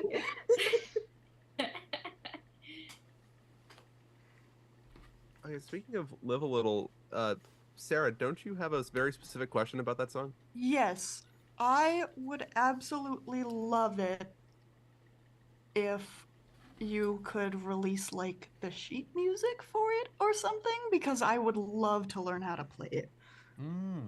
That is a good idea. Well, I'll go see if I can work on that. I don't think Disney will. I'm guessing Disney probably won't do like an official release, but maybe Or I can. at least like the chords and the piano part or something. Yeah, that's a nice idea. A little lead sheet. Yeah. I'm writing that idea down, and I'm gonna put a check mark next to it. I don't know what the check mark means, but it's there. I was kind of thinking about this. It feels like whenever there's a show that's a musical series that has a bunch of original songs in it, it feels like lately Disney's kind of just thrown a dart at a wall to decide what they're gonna do to release it.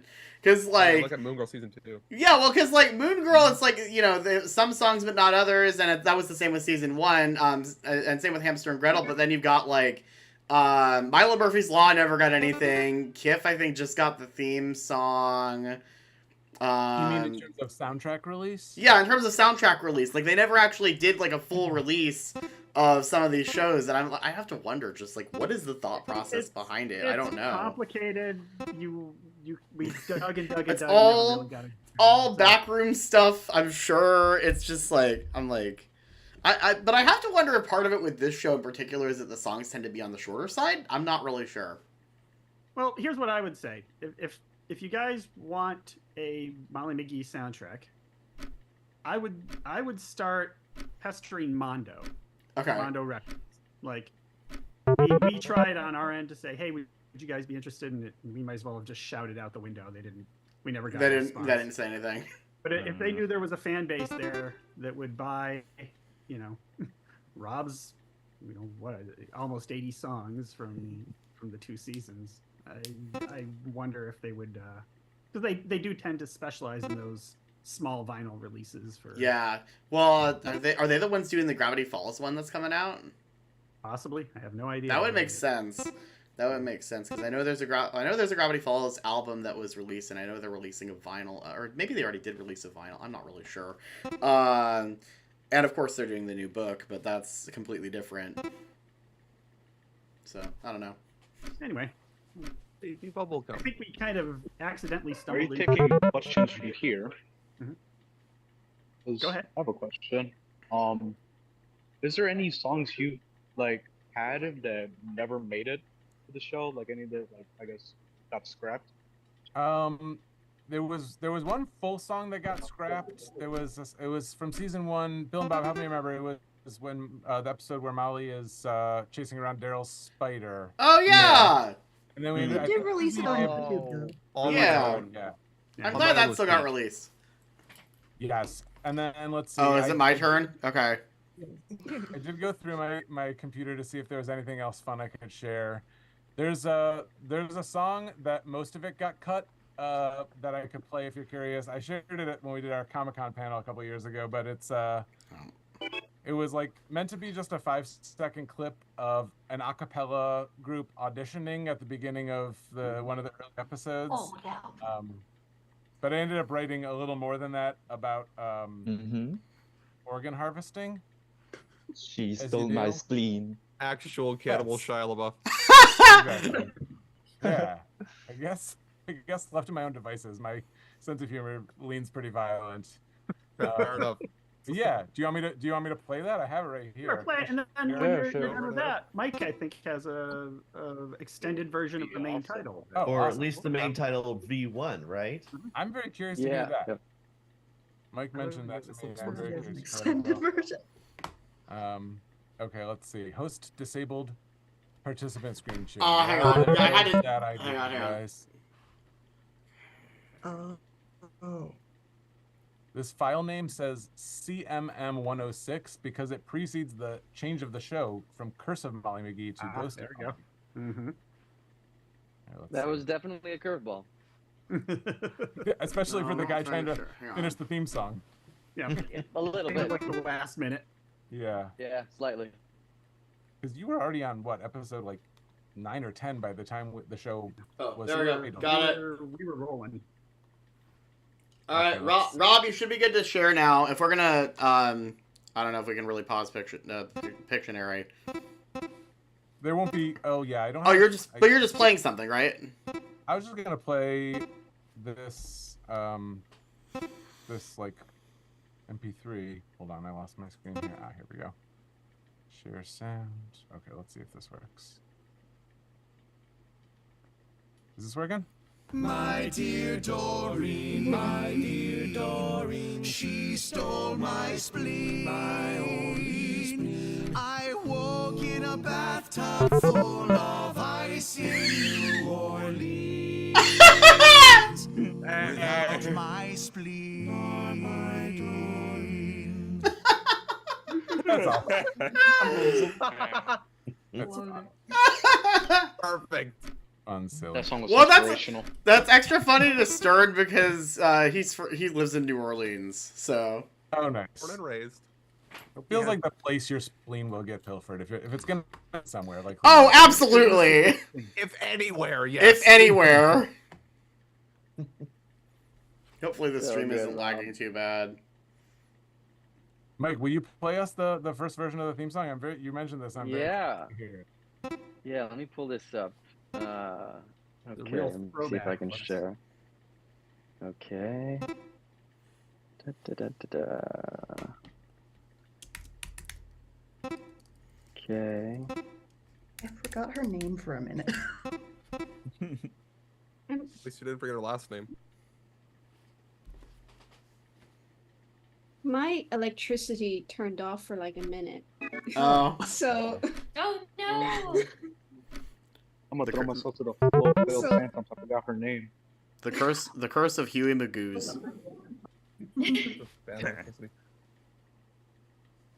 Okay, let's see. Can you hear? Oh yeah. So a little background. Yeah. So we went through many iterations of this, but this was one of the first full versions of the main title, who I wrote with my wife actually, Allie, who wrote most of the lyrics. In addition and to these are the voices we'll be hearing. This isn't Dana and Ashley. This is not Dan and Ashley. This is me and my wife Allie. Me doing a very poor Dana. Don't sell Doing yourself lyrics. short. Yeah. So yeah, this is one of the first full versions before it kind of got chopped down. Hopefully you can hear this. Can't believe you're all mine. You and me for all time. Kiss your solitude goodbye. Oh, how is this happening? Ain't this the greatest thing? Nope. I'm never ever gonna be alone again. The dream team, you and me. For all eternity? For all eternity. That's the curse. That's the curse of Molly McGee. That's the curse. That's the curse of Molly McGee. Never gonna be apart. Is there a way to hit restart? Nope, that's the curse of Molly McGee. That's me. Let's see. The curse of Molly McGee. Whoa. Woo! So for some reason, my Dana sounds like he just smoked 12 cigars. It's like Dana Louis Armstrong. Yeah. Perfect. That's something I never knew I needed until now. Dana Louis Armstrong. That's awesome. I've never heard But of Mike, it. you did end up singing on the show. I did a few times, yeah. Let's see if I can find it. There's this during the board game bonanza where they go nuts. I did a song called "The Wind Is on My Mind." You guys talk amongst yourselves. I'll see if I can find it. Didn't you say that like you were sick as a dog and just like I had COVID and I lost my voice. Oh no! So I sounded kind of like an anyways, and it worked for the song. So I'll see if I can find it. This on my mind is from Game Night, right? That is correct. Someone in the chat said, "In my country, Disney kept the beta name." That's interesting. Or in mine too. kept the beta name? Like the They Curse kept of the Molly Curse of McGee. Molly McGee. Oh, really? I still think it's really funny that that was entirely because of merchandise, and then there was never any merchandise that wasn't fan made. Oh, that reminds me. I should have put on my Molly McGee shirt. I just keep getting this question. I gotta ask you a question, guys. Lo-fi in the chat is saying something like the Snow Day song is going. He says, "How do you feel about the Snow Day song going crazy?" I had no idea it was going crazy. I didn't know either. What's he talking about? I don't know. Is it the Lo-fi, big please storm? answer. Lo-fi, we need more info. We need more info. Molly literally going crazy. Literally going crazy, or like it's been like catching on as like a meme or something. People Was really Molly like that ever one. sane? Yeah, Like, let's just be real with ourselves. Was she I ever think I sane? know what he means. In the Snow Day song, Molly was like increasingly going crazy. Like I can enjoy Snow Day by myself. Yeah. Oh, yeah, Built a that's snow my therapist. Yeah. I feel good about that. Okay, all right. Yeah, You so guys I want to feel hear about this? the This is, Snow Day, Yes, this is the wind is on my mind. Here's my '80s rocker.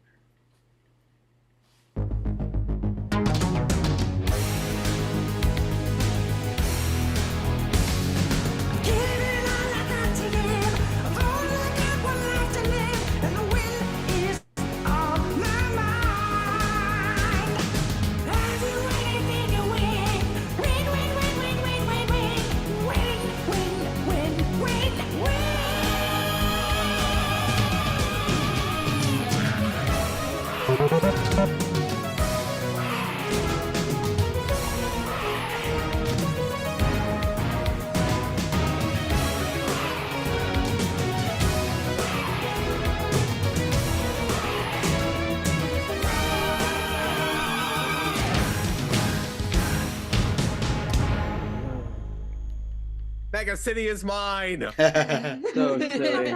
Everyone's The show favorite. appreciates you sacrificing your vocal cords for the Mega City is everyone's Anything for you guys. Mega City is everyone's favorite RPG. Because apparently it's an RPG. I play it every hour. I've got a couple questions from the chat. Go for it. Hang on. Yeah, okay. how are we doing on Pictionary? Are we almost? We're on round 3. Who is Drawing winning? The character who's gonna die. Yes. Yeah, my pen almost killed itself for a second there. It's like she has a big old slash through it. My mouse is not cooperating to draw anything even remotely. So I have some questions for Rob. What's your favorite instrument? This is from Simply Dusk.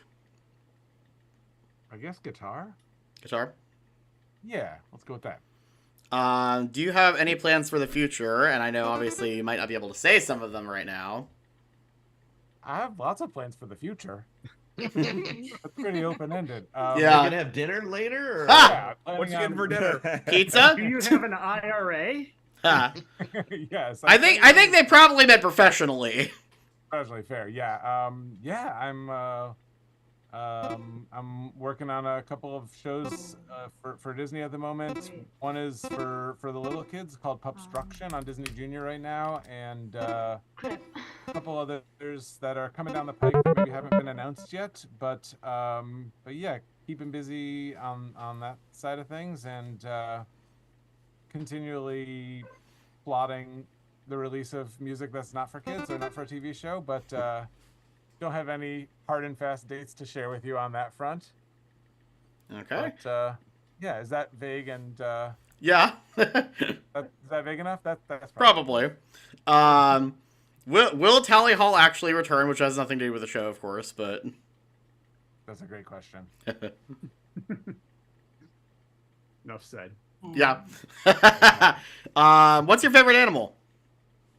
I'll go with a chinchilla. That's a great answer. Delicious. Delicious. So that's what he's getting for dinner. And then So, someone. can I ask? I'm going to ask a question. Yeah. Please. A little bit of Mike, how do you approach the score for an episode? What are some of the philosophies that you have as you approach the soundtrack? Stay out of the way of Rob. No, I mean, on Molly McGee, honestly, the songs are the start. So my job was pretty easy to support the hilarious jokes, and try to make some of the heart come through even more of the show, and make connections with the characters. That's basically what I was there for. But when a show is really well written, it makes my job easy. And a poorly written, poorly made, story, it's really hard for me. But this was not one of them. So, it's not that hard actually. So thank you guys for making my job easy. Do what we can. Well, I remember we talked a little bit about the found sounds for some of Scratch's score. Maybe you could chat about that a little. Yeah, good question. So early on, I kind of had this concept of, whenever I start a score, I first do this thing called palette building, where I fill all my computer with all these different sounds that I can play around with, or different palette, just like an artist would, put different colors on their palette. So for Scratch, I in my mind, I thought it'd be cool to go around the house and what would it sound like to, for a ghost to inhabit different objects in the house. So, I went in the kitchen and slammed the kitchen doors, and got pots and pans and scraped the pots, and found doors that had squeaks to them and things like that, and tried to make music out of those ghostly physical manifestations of sound. So that was a lot of Scratch's palette. So that was really fun. Very annoying for my family, but fun for me. Again, our apologies. Yeah. And then what about for Molly? What was your sort of sensibility around her? Molly was really quirky and zany. So there was a lot of weird instruments. There's these.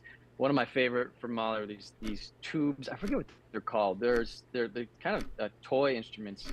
These colored tubes that come in different sizes, and you hit them, and they sound like Boomwhackers? Boom whackers. Thank you. I couldn't remember the name of it. Yeah. So she has a lot of boom whackers for her sound, and Maggie won the Pictionary game. Really, yeah, really quick. I know we're doing two things at once right now, but She won 2,000 Molly My books. camera died. yay! Thank you. Yay. And yeah, just lots of bright instruments. So, lots of bells and bright strings and things like that. Try to match her, her bright, positive attitude. Mm-hmm. Molly feels like the 5-year-old we all keep inside hidden ourselves. Yeah. Bingo. I think we could all be more like Molly. I really do. Yes, I agree with that. I have some more questions for Rob from the chat real quick. This one is from Kojum. What inspired you to pursue music instead of biology like you had planned during college? I guess it seemed more exciting and fun. Yeah, I always really loved science and was pre-med and like almost ended up going to medical school, and then at the time the band was becoming more and more feeling like maybe there was a future there, and so I was able to defer for a couple of years from medical school, and then ultimately they rightfully they were like, well, we can't let you defer forever, so you have to make a decision. And yeah, at that point music was too appealing. I did not know that about you, Rob. Yep. I'm gonna start calling you Dr. Cantor. Well, I kind of feel like I'm in a similar position right now because I'm almost about to finish my hospitality management degree over at Rosen College at UCF, but then it's like, well, there's this whole other thing that could be taking off for me. I mean, obviously I'm not quitting my day job yet, but like, it's crazy. It's that kind of what I was saying earlier about Andrea with Davenport's On Demand. It's like, you never really know where your life is actually going to go, and that can be a little scary, but it can also be exciting.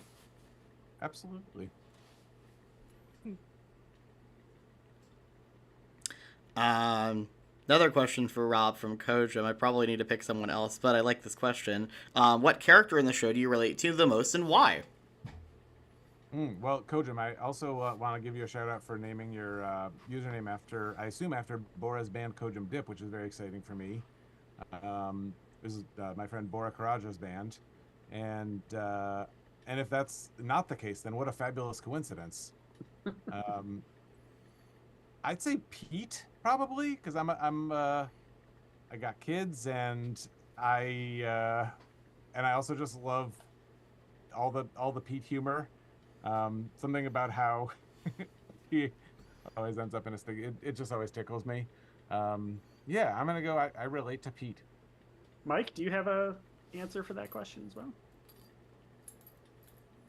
Oh man, Scratch. Yeah, I love him. He's such a curmudgeon, but a lovable one. Yeah, he's so complex. So many different sides to him. And those are the best characters, in my opinion. Rebecca, man, you guys, we kind of steamrolled into this. Yeah. No, it's perfectly fine. It's fine. Like we got caught up in Pictionary, really. So. Yeah. We provided fun visuals as you guys. It's like a lot of live streams. They'll have like a game playing while something else is happening. So honestly, I'm like, yeah, let's ask some questions while we're doing this. Why not? So this might be the best part of the whole stream. Because Yeah. we're all working together. Yeah, exactly. That's all I would want it. Yeah.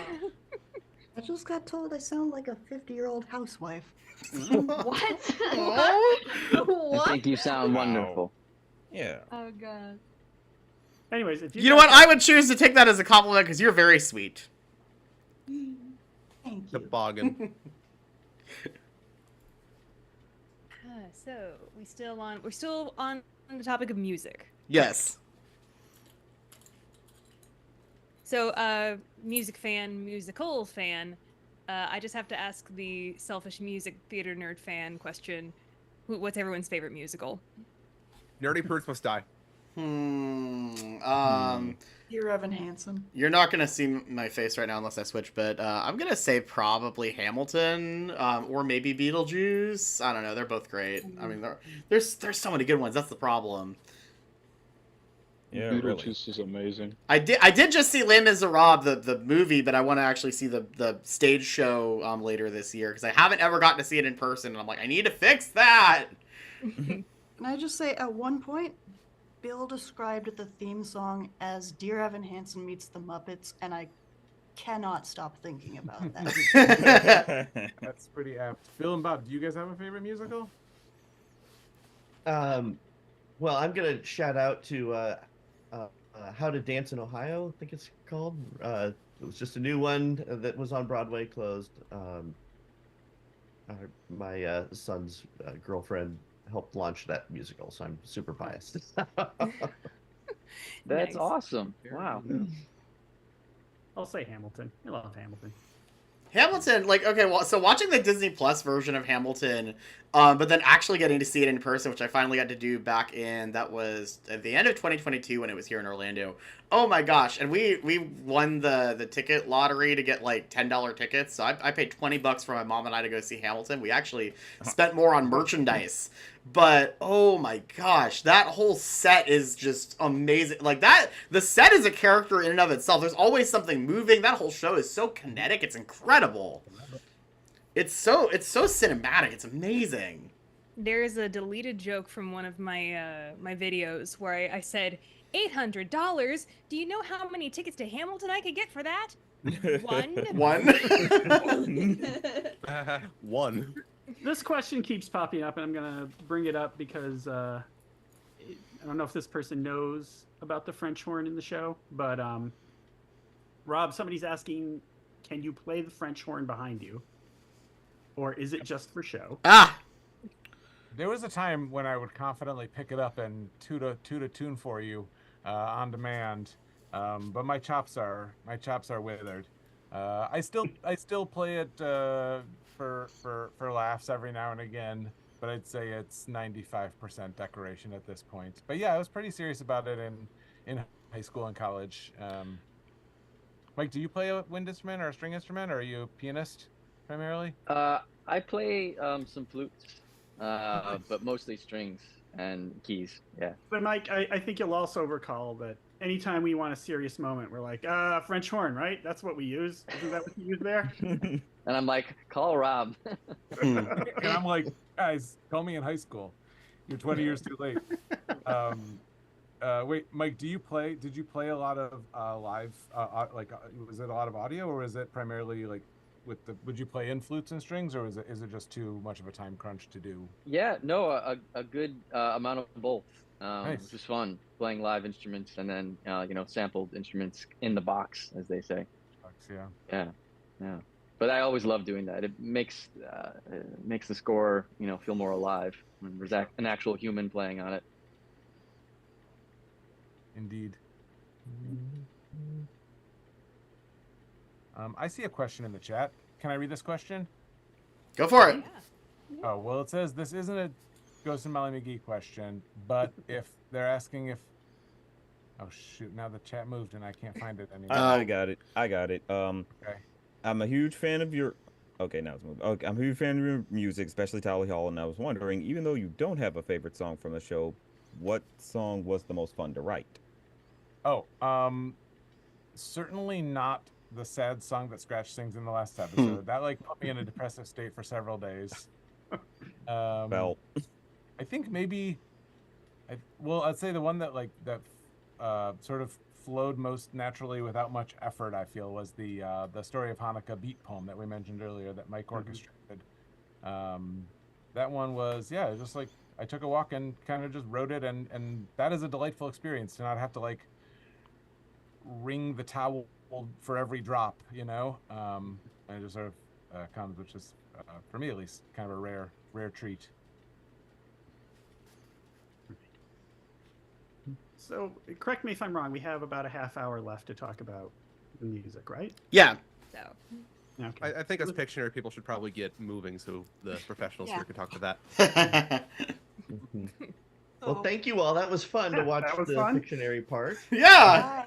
That was not yeah. that was not expected, but I think it worked out. Absolutely. It has been an honor to work on this. Yay. Honor working on this and meeting all y'all. Yep. Thanks for coming. Such a pleasure. So we're gonna do a bit of a gear shift at this. Yeah, we're doing a shift here, guys. So All right. yeah, I think it's Are we there, Shimal? Have fun. Thank you.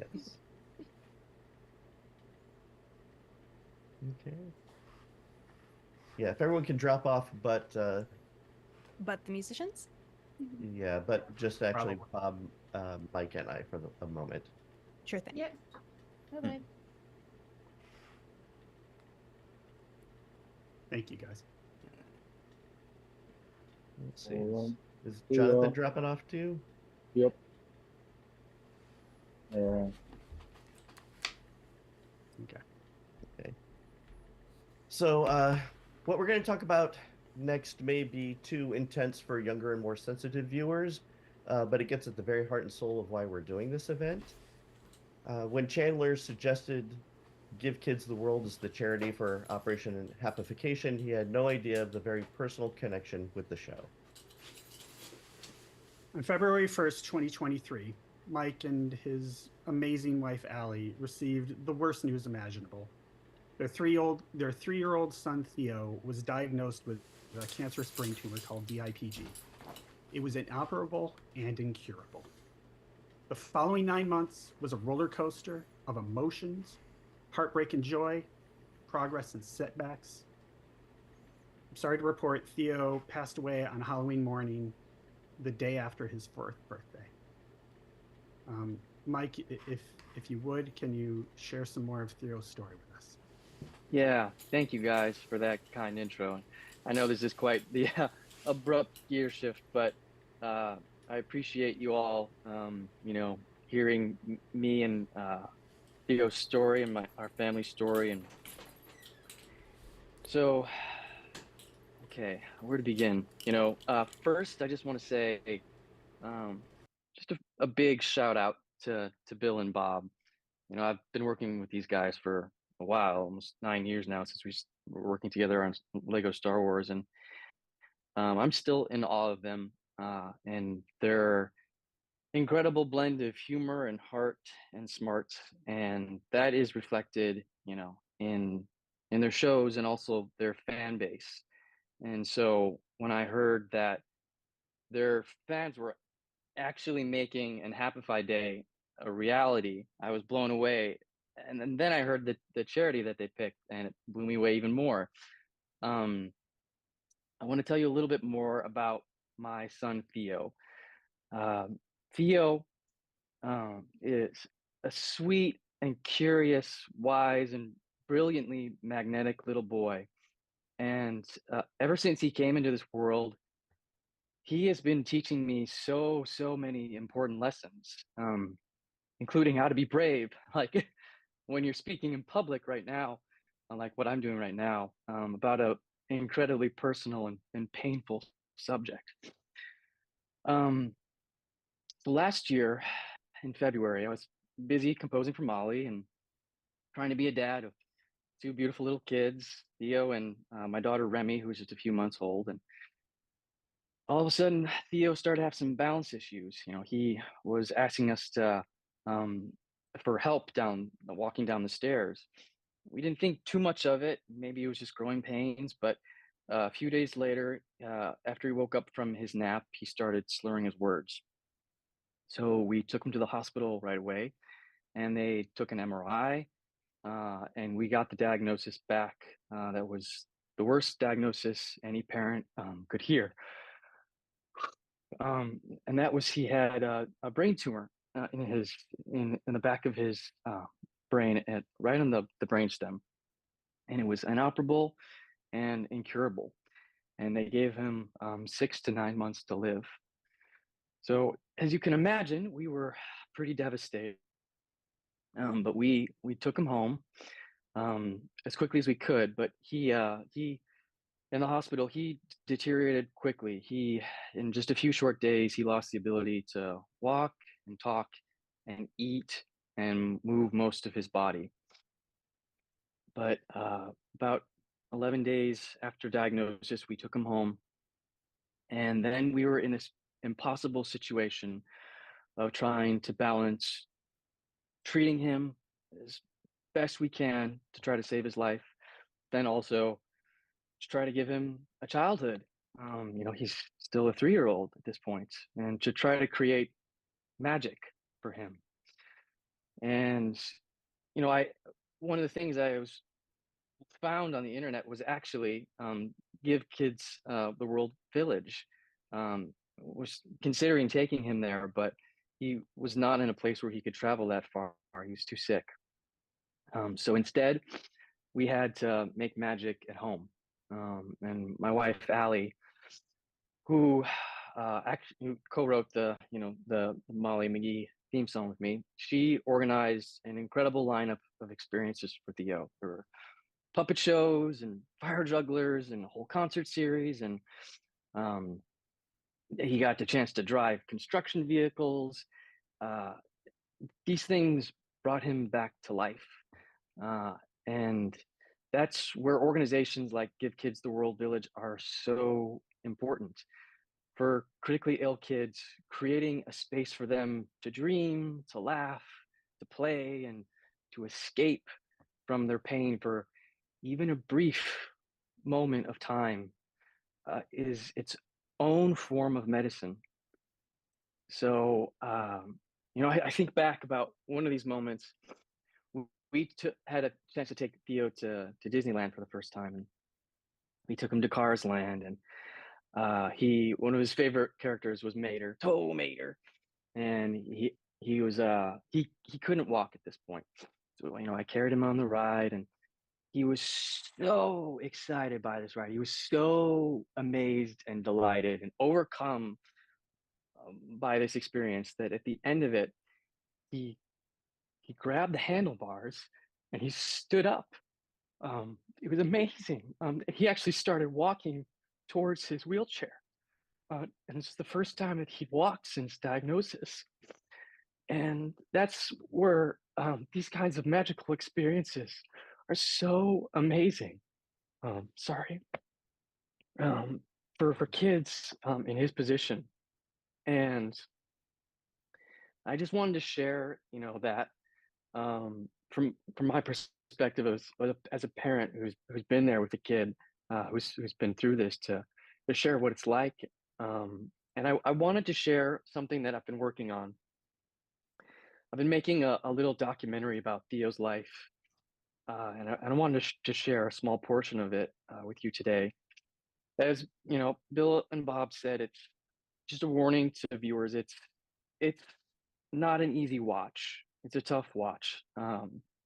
So sensitive viewers may want to skip this, but I encourage you to watch if you're able. So let me pull that up. And don't forget to click the 2 boxes when you share for video and audio. Thank you for the reminder. Appreciate it. Okay, here we go. And let me share my screen. Okay.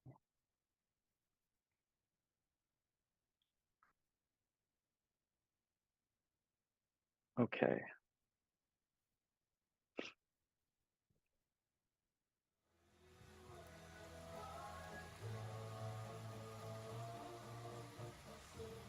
Mama. Yeah. Mama. You got it. I look like such a creep in this video. No, you don't. You're just taking a big drug hit from your favorite son. Oh. Theo, your mama loves you a lot. Sometimes it makes me cry how much I love him. I know. Like I just feel his warm little body and his fuzzy head, and you just want to hold on to him forever. Mama? say mama? I've been working on the railroad all the live long day. I've been working on the railroad just to pass the time away.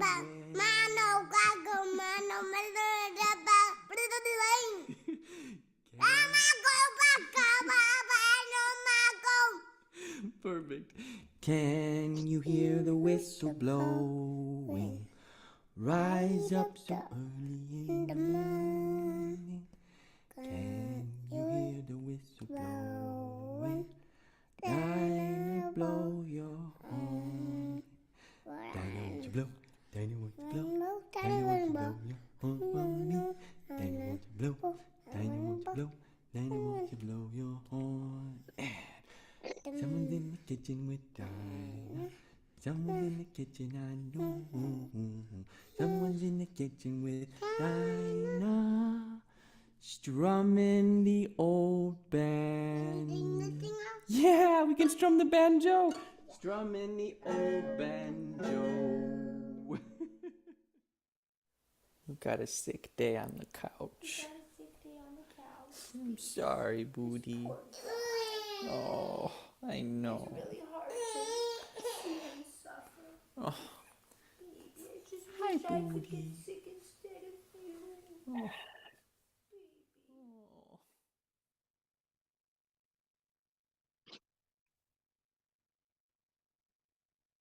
Hey, Booty. I just found out the news.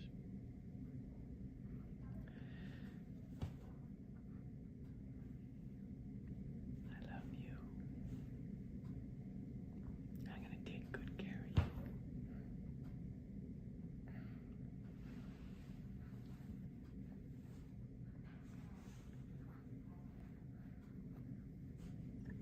I love you so much.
You want to play with your truck, I know.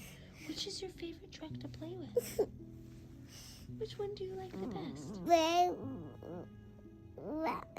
The big one. Are you thinking of your snowplow? That one's really big.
You're okay.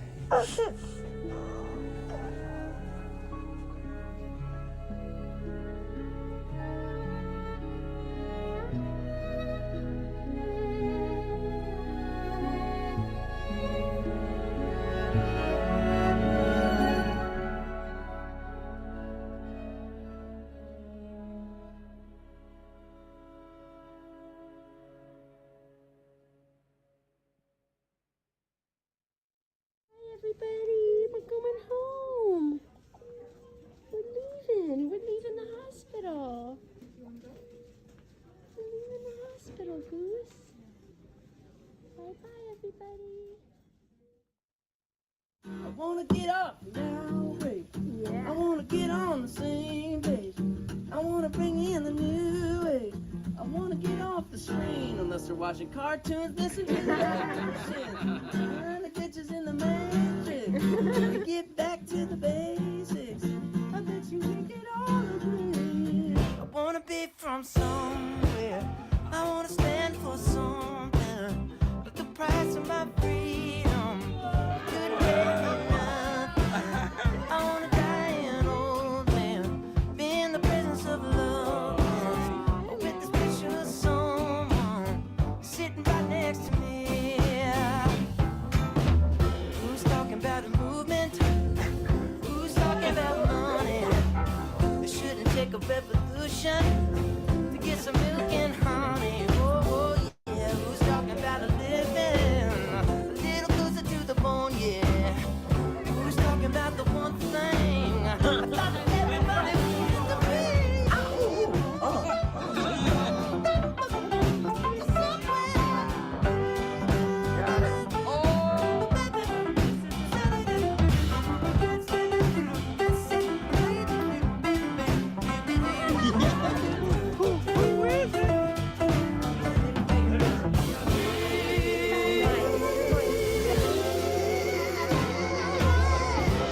Best night ever.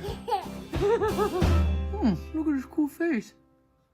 Theo's making some very cool faces recently. Whoa. Oh, yeah. Let's see another face. Oh. Faster, Theo. Run, run, run. You get him out and they go. Thanks a lot. Thanks for the sun in the sky. Thanks a lot. Thanks for the clouds so high.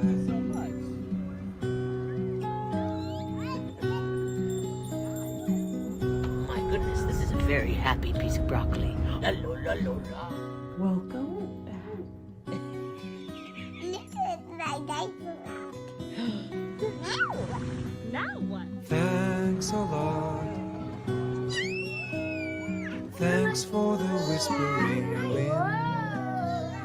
Thanks a lot. Thanks for the birds in the spring. Yeah. I met the Spider-Man. You met Spider-Man? No way. Thanks a lot. Thanks for the moonlit night. Thanks a lot. Thanks for the stars so bright. It's so powerful.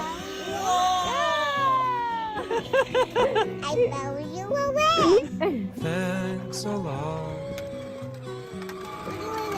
Thanks for the wonder in me. Thanks a lot.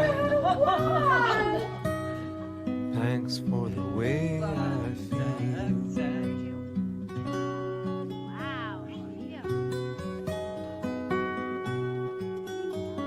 Can you sing me my song of encouragement again?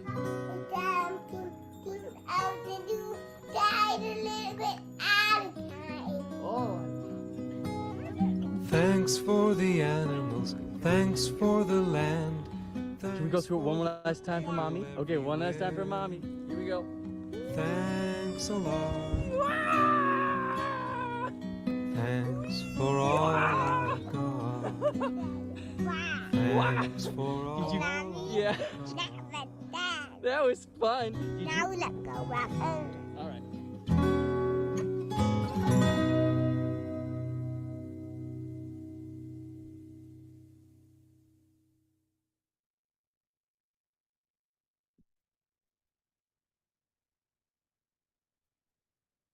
Mike, that was beautiful. Thank you. Thanks, guys. Thank you for all the love in the comments. Appreciate everyone who watched that. I hope you get a sense of what a special, really special kid Theo was, and how those magical experiences, really was medicine for him and brought him back to life. So if you're able to, I really encourage you to make a donation to Give Kids the World Village and try to make magic for kids who really need it the most. So thanks for, hearing me out and hearing Theo's story. It really means a lot to me. Thank you for sharing it, Mike. Thank you. Yeah. Mike.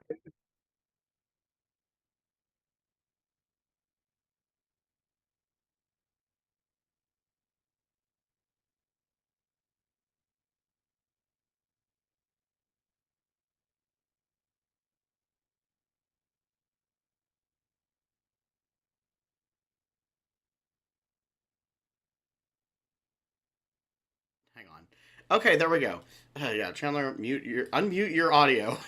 I first volunteered for Give Kids the World back in high school. I had a community service requirement at the time I was in the IB program, and I could not have picked a better organization to volunteer for. It was so amazing to oh, sorry, I'm getting choked up. It's okay, right there with you. It was so amazing to be there for these kids that really just need it. And see just the joy that you could help bring them. My sister, she would come volunteer with us in the gingerbread house. They have all the tables have peppermints in them, and so she would do like this magic trick where she would make a peppermint come out from the table, and she obviously just bought a whole bunch of mints. But the kids, oh my gosh, they loved it. It was so sweet, and it's just such an amazing place. Just that spirit of kindness is just what the world needs. Mike, hang on, let me go back to the other day we were chatting with you, and you shared how you're able to view some of your grief through a prism of the show. If you don't mind sharing that, I'd love to. Yeah, of course. Yeah. So I'll continue to get personal here, bare my soul a bit, and when I saw where the show was going, and when I finally watched the final episode, it really hit me in a way that I think was probably very unique compared to most people. After Theo died, I died. A very large part of me died with him, and I often feel these days like I am a wraith. That it's very easy to slip out of this world and disconnect, because the world is too painful. And I think that was the root of probably why Scratch eventually disconnected. Sometimes this world can just be too harsh, too cruel, too scary, and there's safety in numbing out and going into your own little world. But the thing that brings me back is Theo, and Theo is kind of like Molly in my mind, and I'm Scratch in this in this analogy, and that he's the thing that reminds me that I need to keep living, and that I need to show up and be brave, and go see the world because he can't. So those are the things that I think about when I watch that final episode. And I know a lot of people can say, oh, it's just a silly kids show, but there's a lot of depth here, and there's a lot of meaning if you choose to look for it. So that's how I see the ending, and that's why it's so special to me. Thank you, Mike. Yeah. Big hugs to you, man. Yeah. Thanks. Right back at you. Yeah, love to Allie and Remy and your whole family. Yep. Thank you, guys. And thanks for putting the video together and sharing it. Yeah, and I also want to give a big shout out to you guys who have been so supportive this past year as I've had to take a step back and care for Theo. And then also a big shout out to my team, Adam, Deeb, and Roberto Prado, who stepped in and wrote a lot of music They filled some for, big for Molly shoes. McGee. Thanks. They were incredible and stepped in when I had to take care of Theo. So huge shout out to those guys. They're the best. They are. Yeah. Good people, talented people. Okay, well. Okay, well, where's your segue here? Yeah, I don't know. We didn't really think this. It's not an easy gear shift. We're grinding some gears. At this We didn't even properly say bye and thank you to Rob. You know, I'm so Oh, sorry, Rob. I don't know if you're still around, Rob. But we have some new charity? I mean, we need to hear some charity totals at this point, don't we? I think so. Let's reiterate. Yeah. Like, this is what it's all about: bringing some enhappification to some people who really, really need it. Yeah, absolutely. Okay, so before the badges, we're at 10,875. Again, Oh,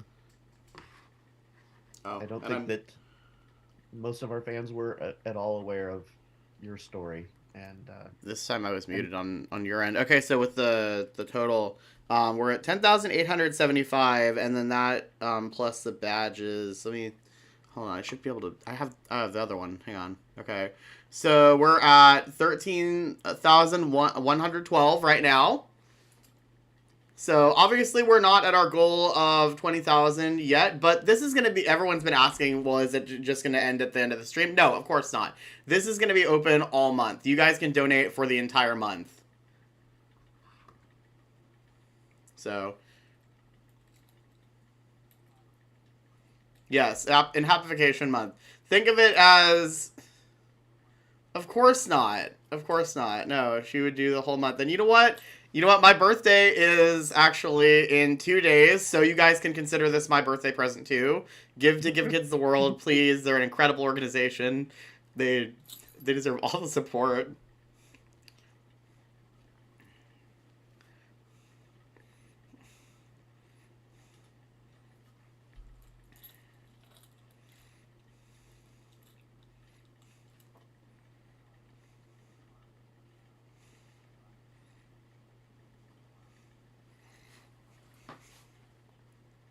And so, to the fans, I also want to say,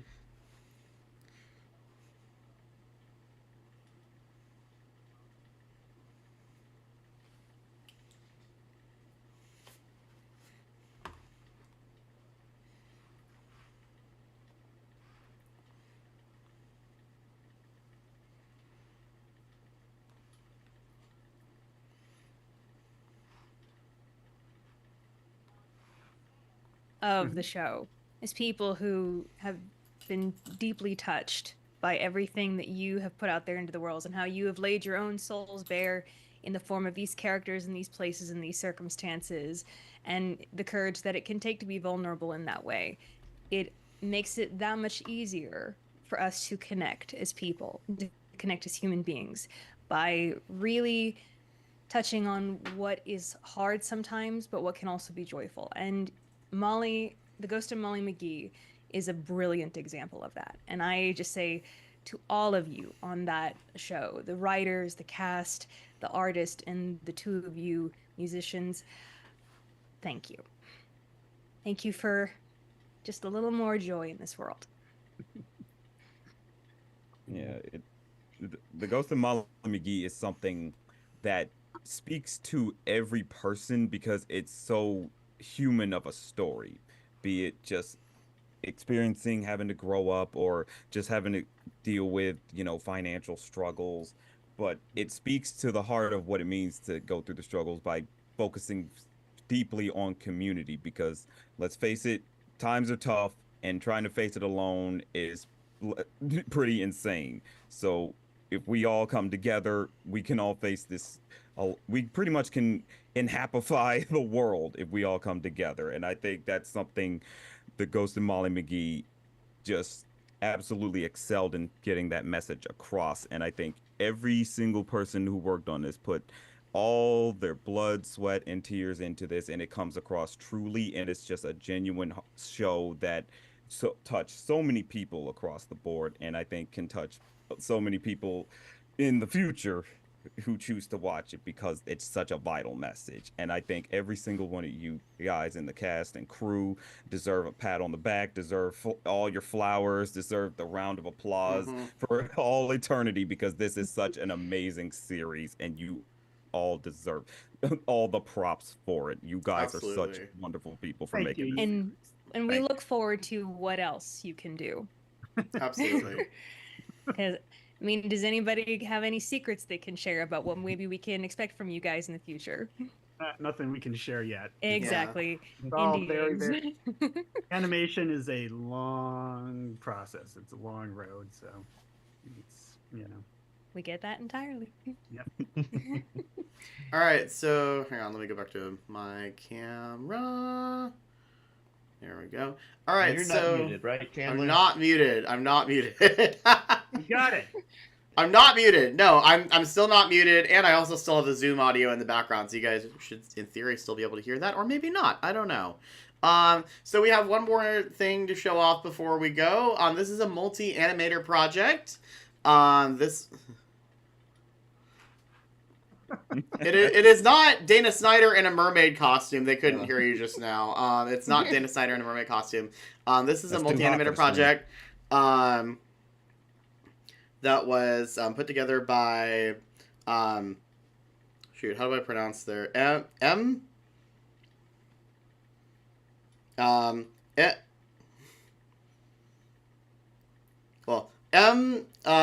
and a whole bunch of people got together to put together this love letter to the show, and we're gonna show it off. It's like it's a music video that goes through all of season 1.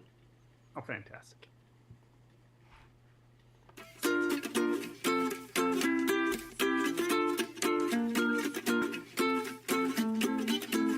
There's no way to say this song's about someone else. Every time you're not in my arms, I start to lose myself. Someone please pass me my shades. Don't let them see me down. You have taken over my days, so tonight I'm going out. Yet I'm feeling like there is no better place than right by your side. I had a little taste and I only spoiled the party anyway, 'cause all the girls are looking fine, but you're the only one on my mind.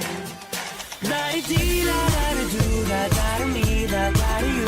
La-di-dee, la-da-da-do, there's only me, there's only you. La-di-dee, la-da-da-do, la-da-da-me, la-da-da-you. La-di-dee, la-da-da-do, when you were gone, I think of you. All this place is packed with people, but your face is all I see. And the music's way too loud, but your voice won't let me be. So many pretty girls around, they're just dressing to impress. But the thought of you alone has got me running, I don't know what to say next. Feeling like there is no better place than right by your side. I had a little taste and I only spoiled the party anyway, 'cause all the girls are looking fine, but you're the only one on my mind. La-di-dee, la-da-da-do, la-da-da-me, la-da-da-you. La-di-dee, la-da-da-do, there's only me, there's only you. La-di-dee, la-da-da-do, la-da-da-me, la-da-da-you. La-di-dee, la-da-da-do, when you were gone, I think of you. La-di-dee, la-da-da-do, la-da-da-me, la-da-da-you. La-di-dee, la-da-da-do, there's only me, there's only you. La-di-dee, la-da-da-do, la-da-da-me, la-da-da-you.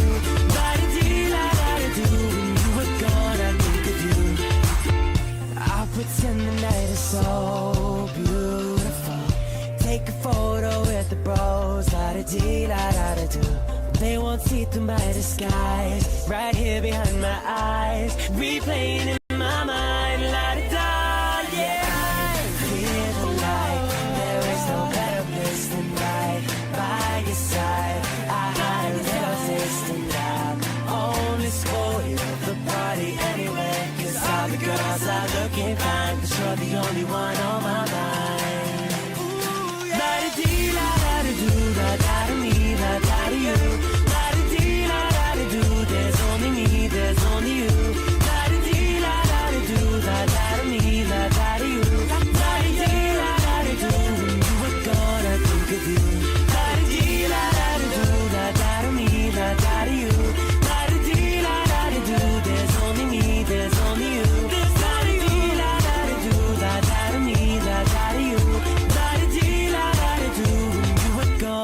think of you.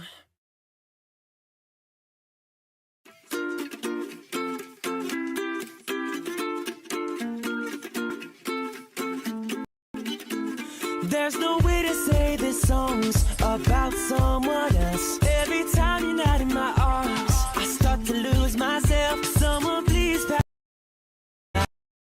There's only me. There's only me, there's only you. There's la-di-dee, la-da-di-do, la-da-di-me, la-da-di-you. La-di-dee, la-da-di-do. When you were gone, I think of you.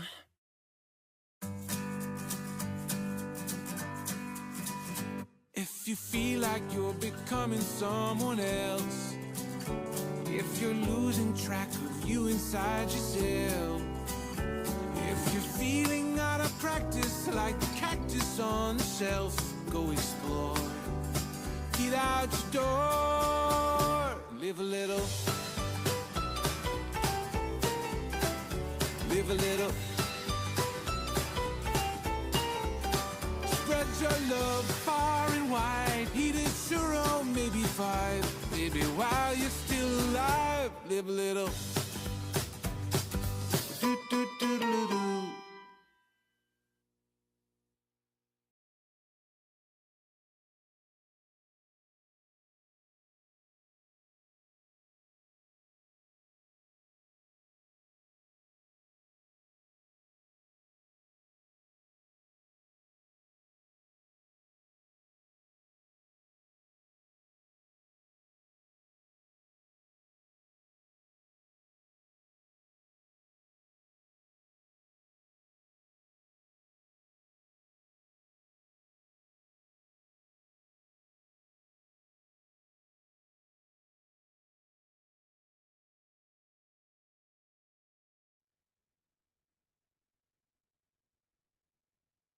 And we're back.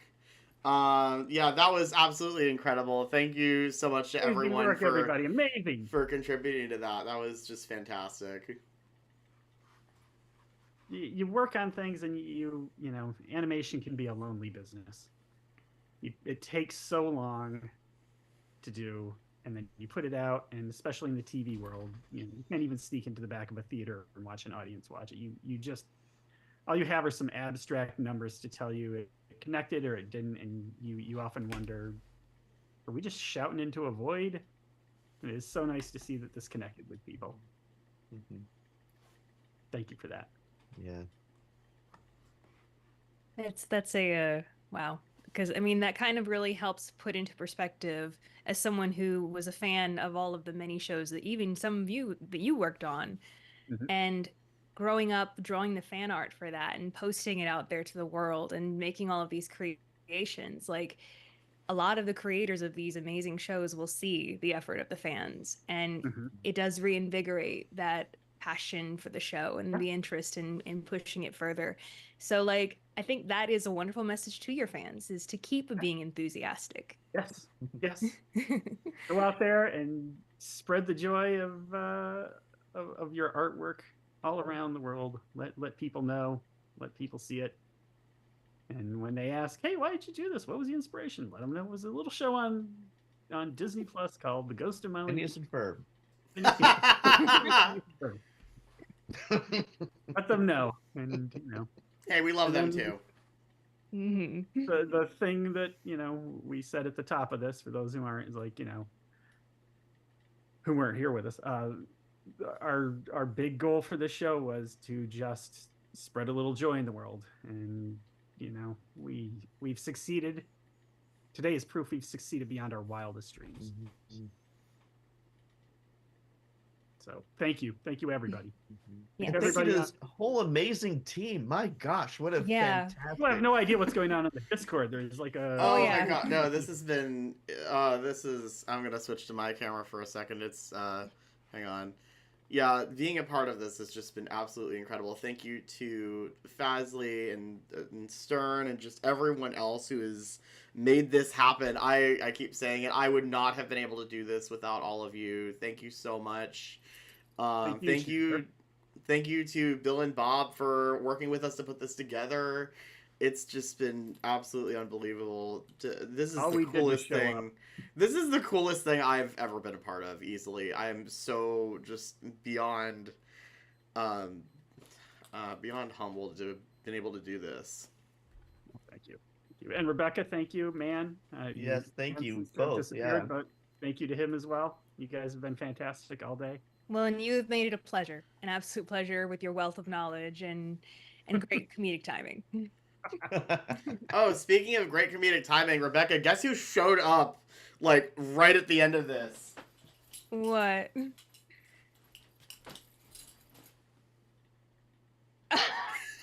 Literally just showed up! Just showed up. One of Kid my Becca dolls. just showed up. Kid Becca just showed up.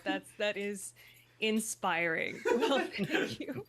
Thank you so much for adopting her. Just Yes. make sure keep an eye on her. She may tend to move when you're not looking. Molly's gonna keep her out of trouble, don't you worry. Oh, I don't doubt it. She's a stuffed animal wrangler. Well, should we do one last check-in on where we are with? Yeah. Yeah. Who was in charge of updating that? Right now on mine it is at 1,000. No, sorry, 13,000. 13,300 sorry. I'm clearly dyslexic right now. 13,630 is what we're at. And that's including the badges. That is including the badges. Yes, the number is what's on the Give Kids the World site plus the badges. So there's also people who, of course, have been bidding on the badges, and I haven't even looked at that, of course, because I'm pulling that up right now. Directing all of this, so. Well, I'll have to add this up. So let's see. Sorry, Break out the I'm gonna give you calculator a- app. We don't have Among time for you to do yourselves while I math, do so- some math. Let's see. You're not chatting among yourselves. Chat. It's so awkward now. Watching you do math is one of the pleasures of my life. Yes, it is. What's a ghost's favorite lunch meat? I have no idea. Boy, I want to get. I got nothing. What do we got? Bologna. Perfect. I thought you loved the smell Right, of so bologna. it approximately $245 approximately. Okay, Awesome. so that's where we are right now. All right. Well, reminder to everybody: there's a month to. Yes, there's a whole month. Please donate.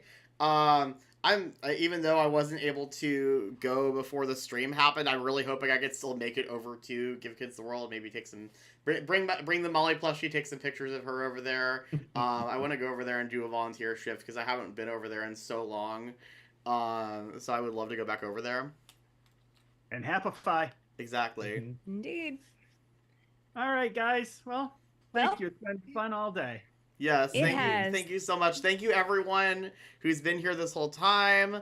Thank you to everyone on the mod team, everyone who's helped set this up. I'm gonna switch back to my local camera. Thank you once again to everyone for making this possible. This was absolutely incredible. I know we had some technical hiccups. That's to be expected, especially since I've never done anything like this before. But yeah, that's kind of the charm of it, isn't it? And we made it through. We made it through. We did it. We hit all the major And milestones. somehow I'm supposed to go to work tomorrow. I don't know how I'm going to do that, but I have to. Best It's of luck to you. Well, you know what? It's the last day I haven't worked before vacation, so I can do it. I All can right. push through. Okay, you can struggle through. And I just been messaged the Chandler. You just need to check Discord real quick for a sec. Oh, okay. But it has been a delight, and I have dinner to make and work to do. And for so, my of course, next my video. phone dies the second I'm asked to check Discord. It's all right. But Well, Rebecca, thank you again. Thank you so Thank much. you very, very much. Chandler, thank you. Everybody behind the scenes, thank you. Thank you. Bye, Enhappifiers. Bye, everybody.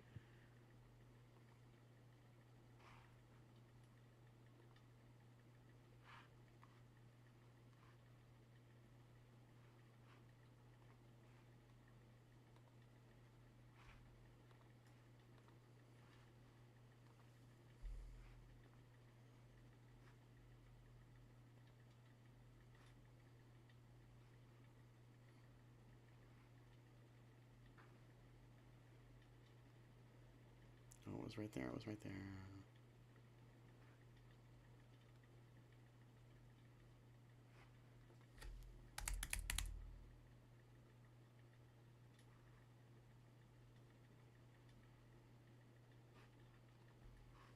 What the heck happened?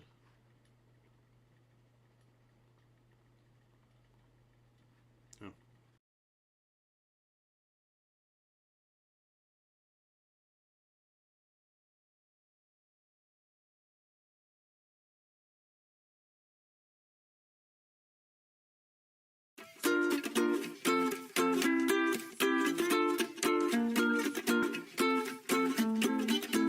There's no way to say this song's about someone else. Every time you're not in my arms, I start to lose myself. Someone please pass me my shades. Don't let them see me down. You have taken over my days, so tonight I'm going out. Yet I'm feeling like there is no better place than right by your side. I had a little taste and I only spoiled the party anyway. Cause all the girls are looking fine, but you're the only one on my mind. La-di-dee-la-da-da-do-da-da-da-me, da-da-da-you. La-di-dee-la-da-da-do, there's only me, there's only you. La-di-dee-la-da-da-do, da-da-da-me, da-da-da-you. La-di-dee-la-da-da-do, when you were gone, I think of you. All this place is packed with people, but your face is all I see. And the music's way too loud, but your voice won't let me be. So many pretty girls around, they're just dressing to impress. But the thought of you alone has got me spinning, I don't know what to say next. Feeling like there is no better place than right by your side. I had a little taste and I only spoiled the party anyway. Cause all the girls are looking fine, but you're the only one on my mind. La-di-dee-la-da-da-do, da-da-da-me, da-da-da-you. La-di-dee-la-da-da-do, there's only me, there's only you. La-di-dee-la-da-da-do, da-da-da-me, da-da-da-you. La-di-dee-la-da-da-do.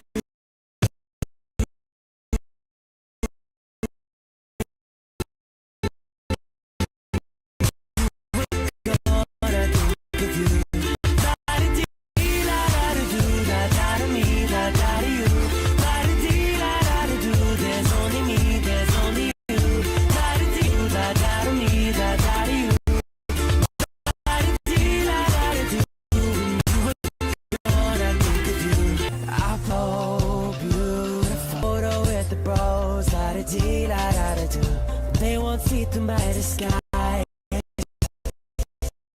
Right here behind my eyes, replaying in my mind. Yeah,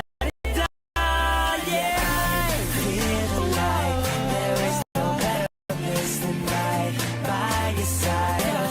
The parts I find on my mind.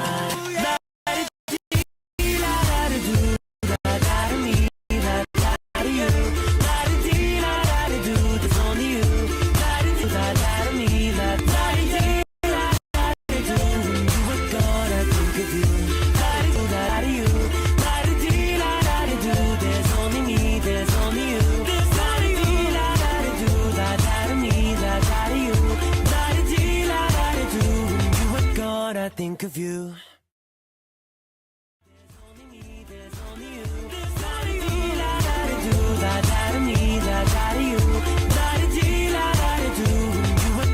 I think of you.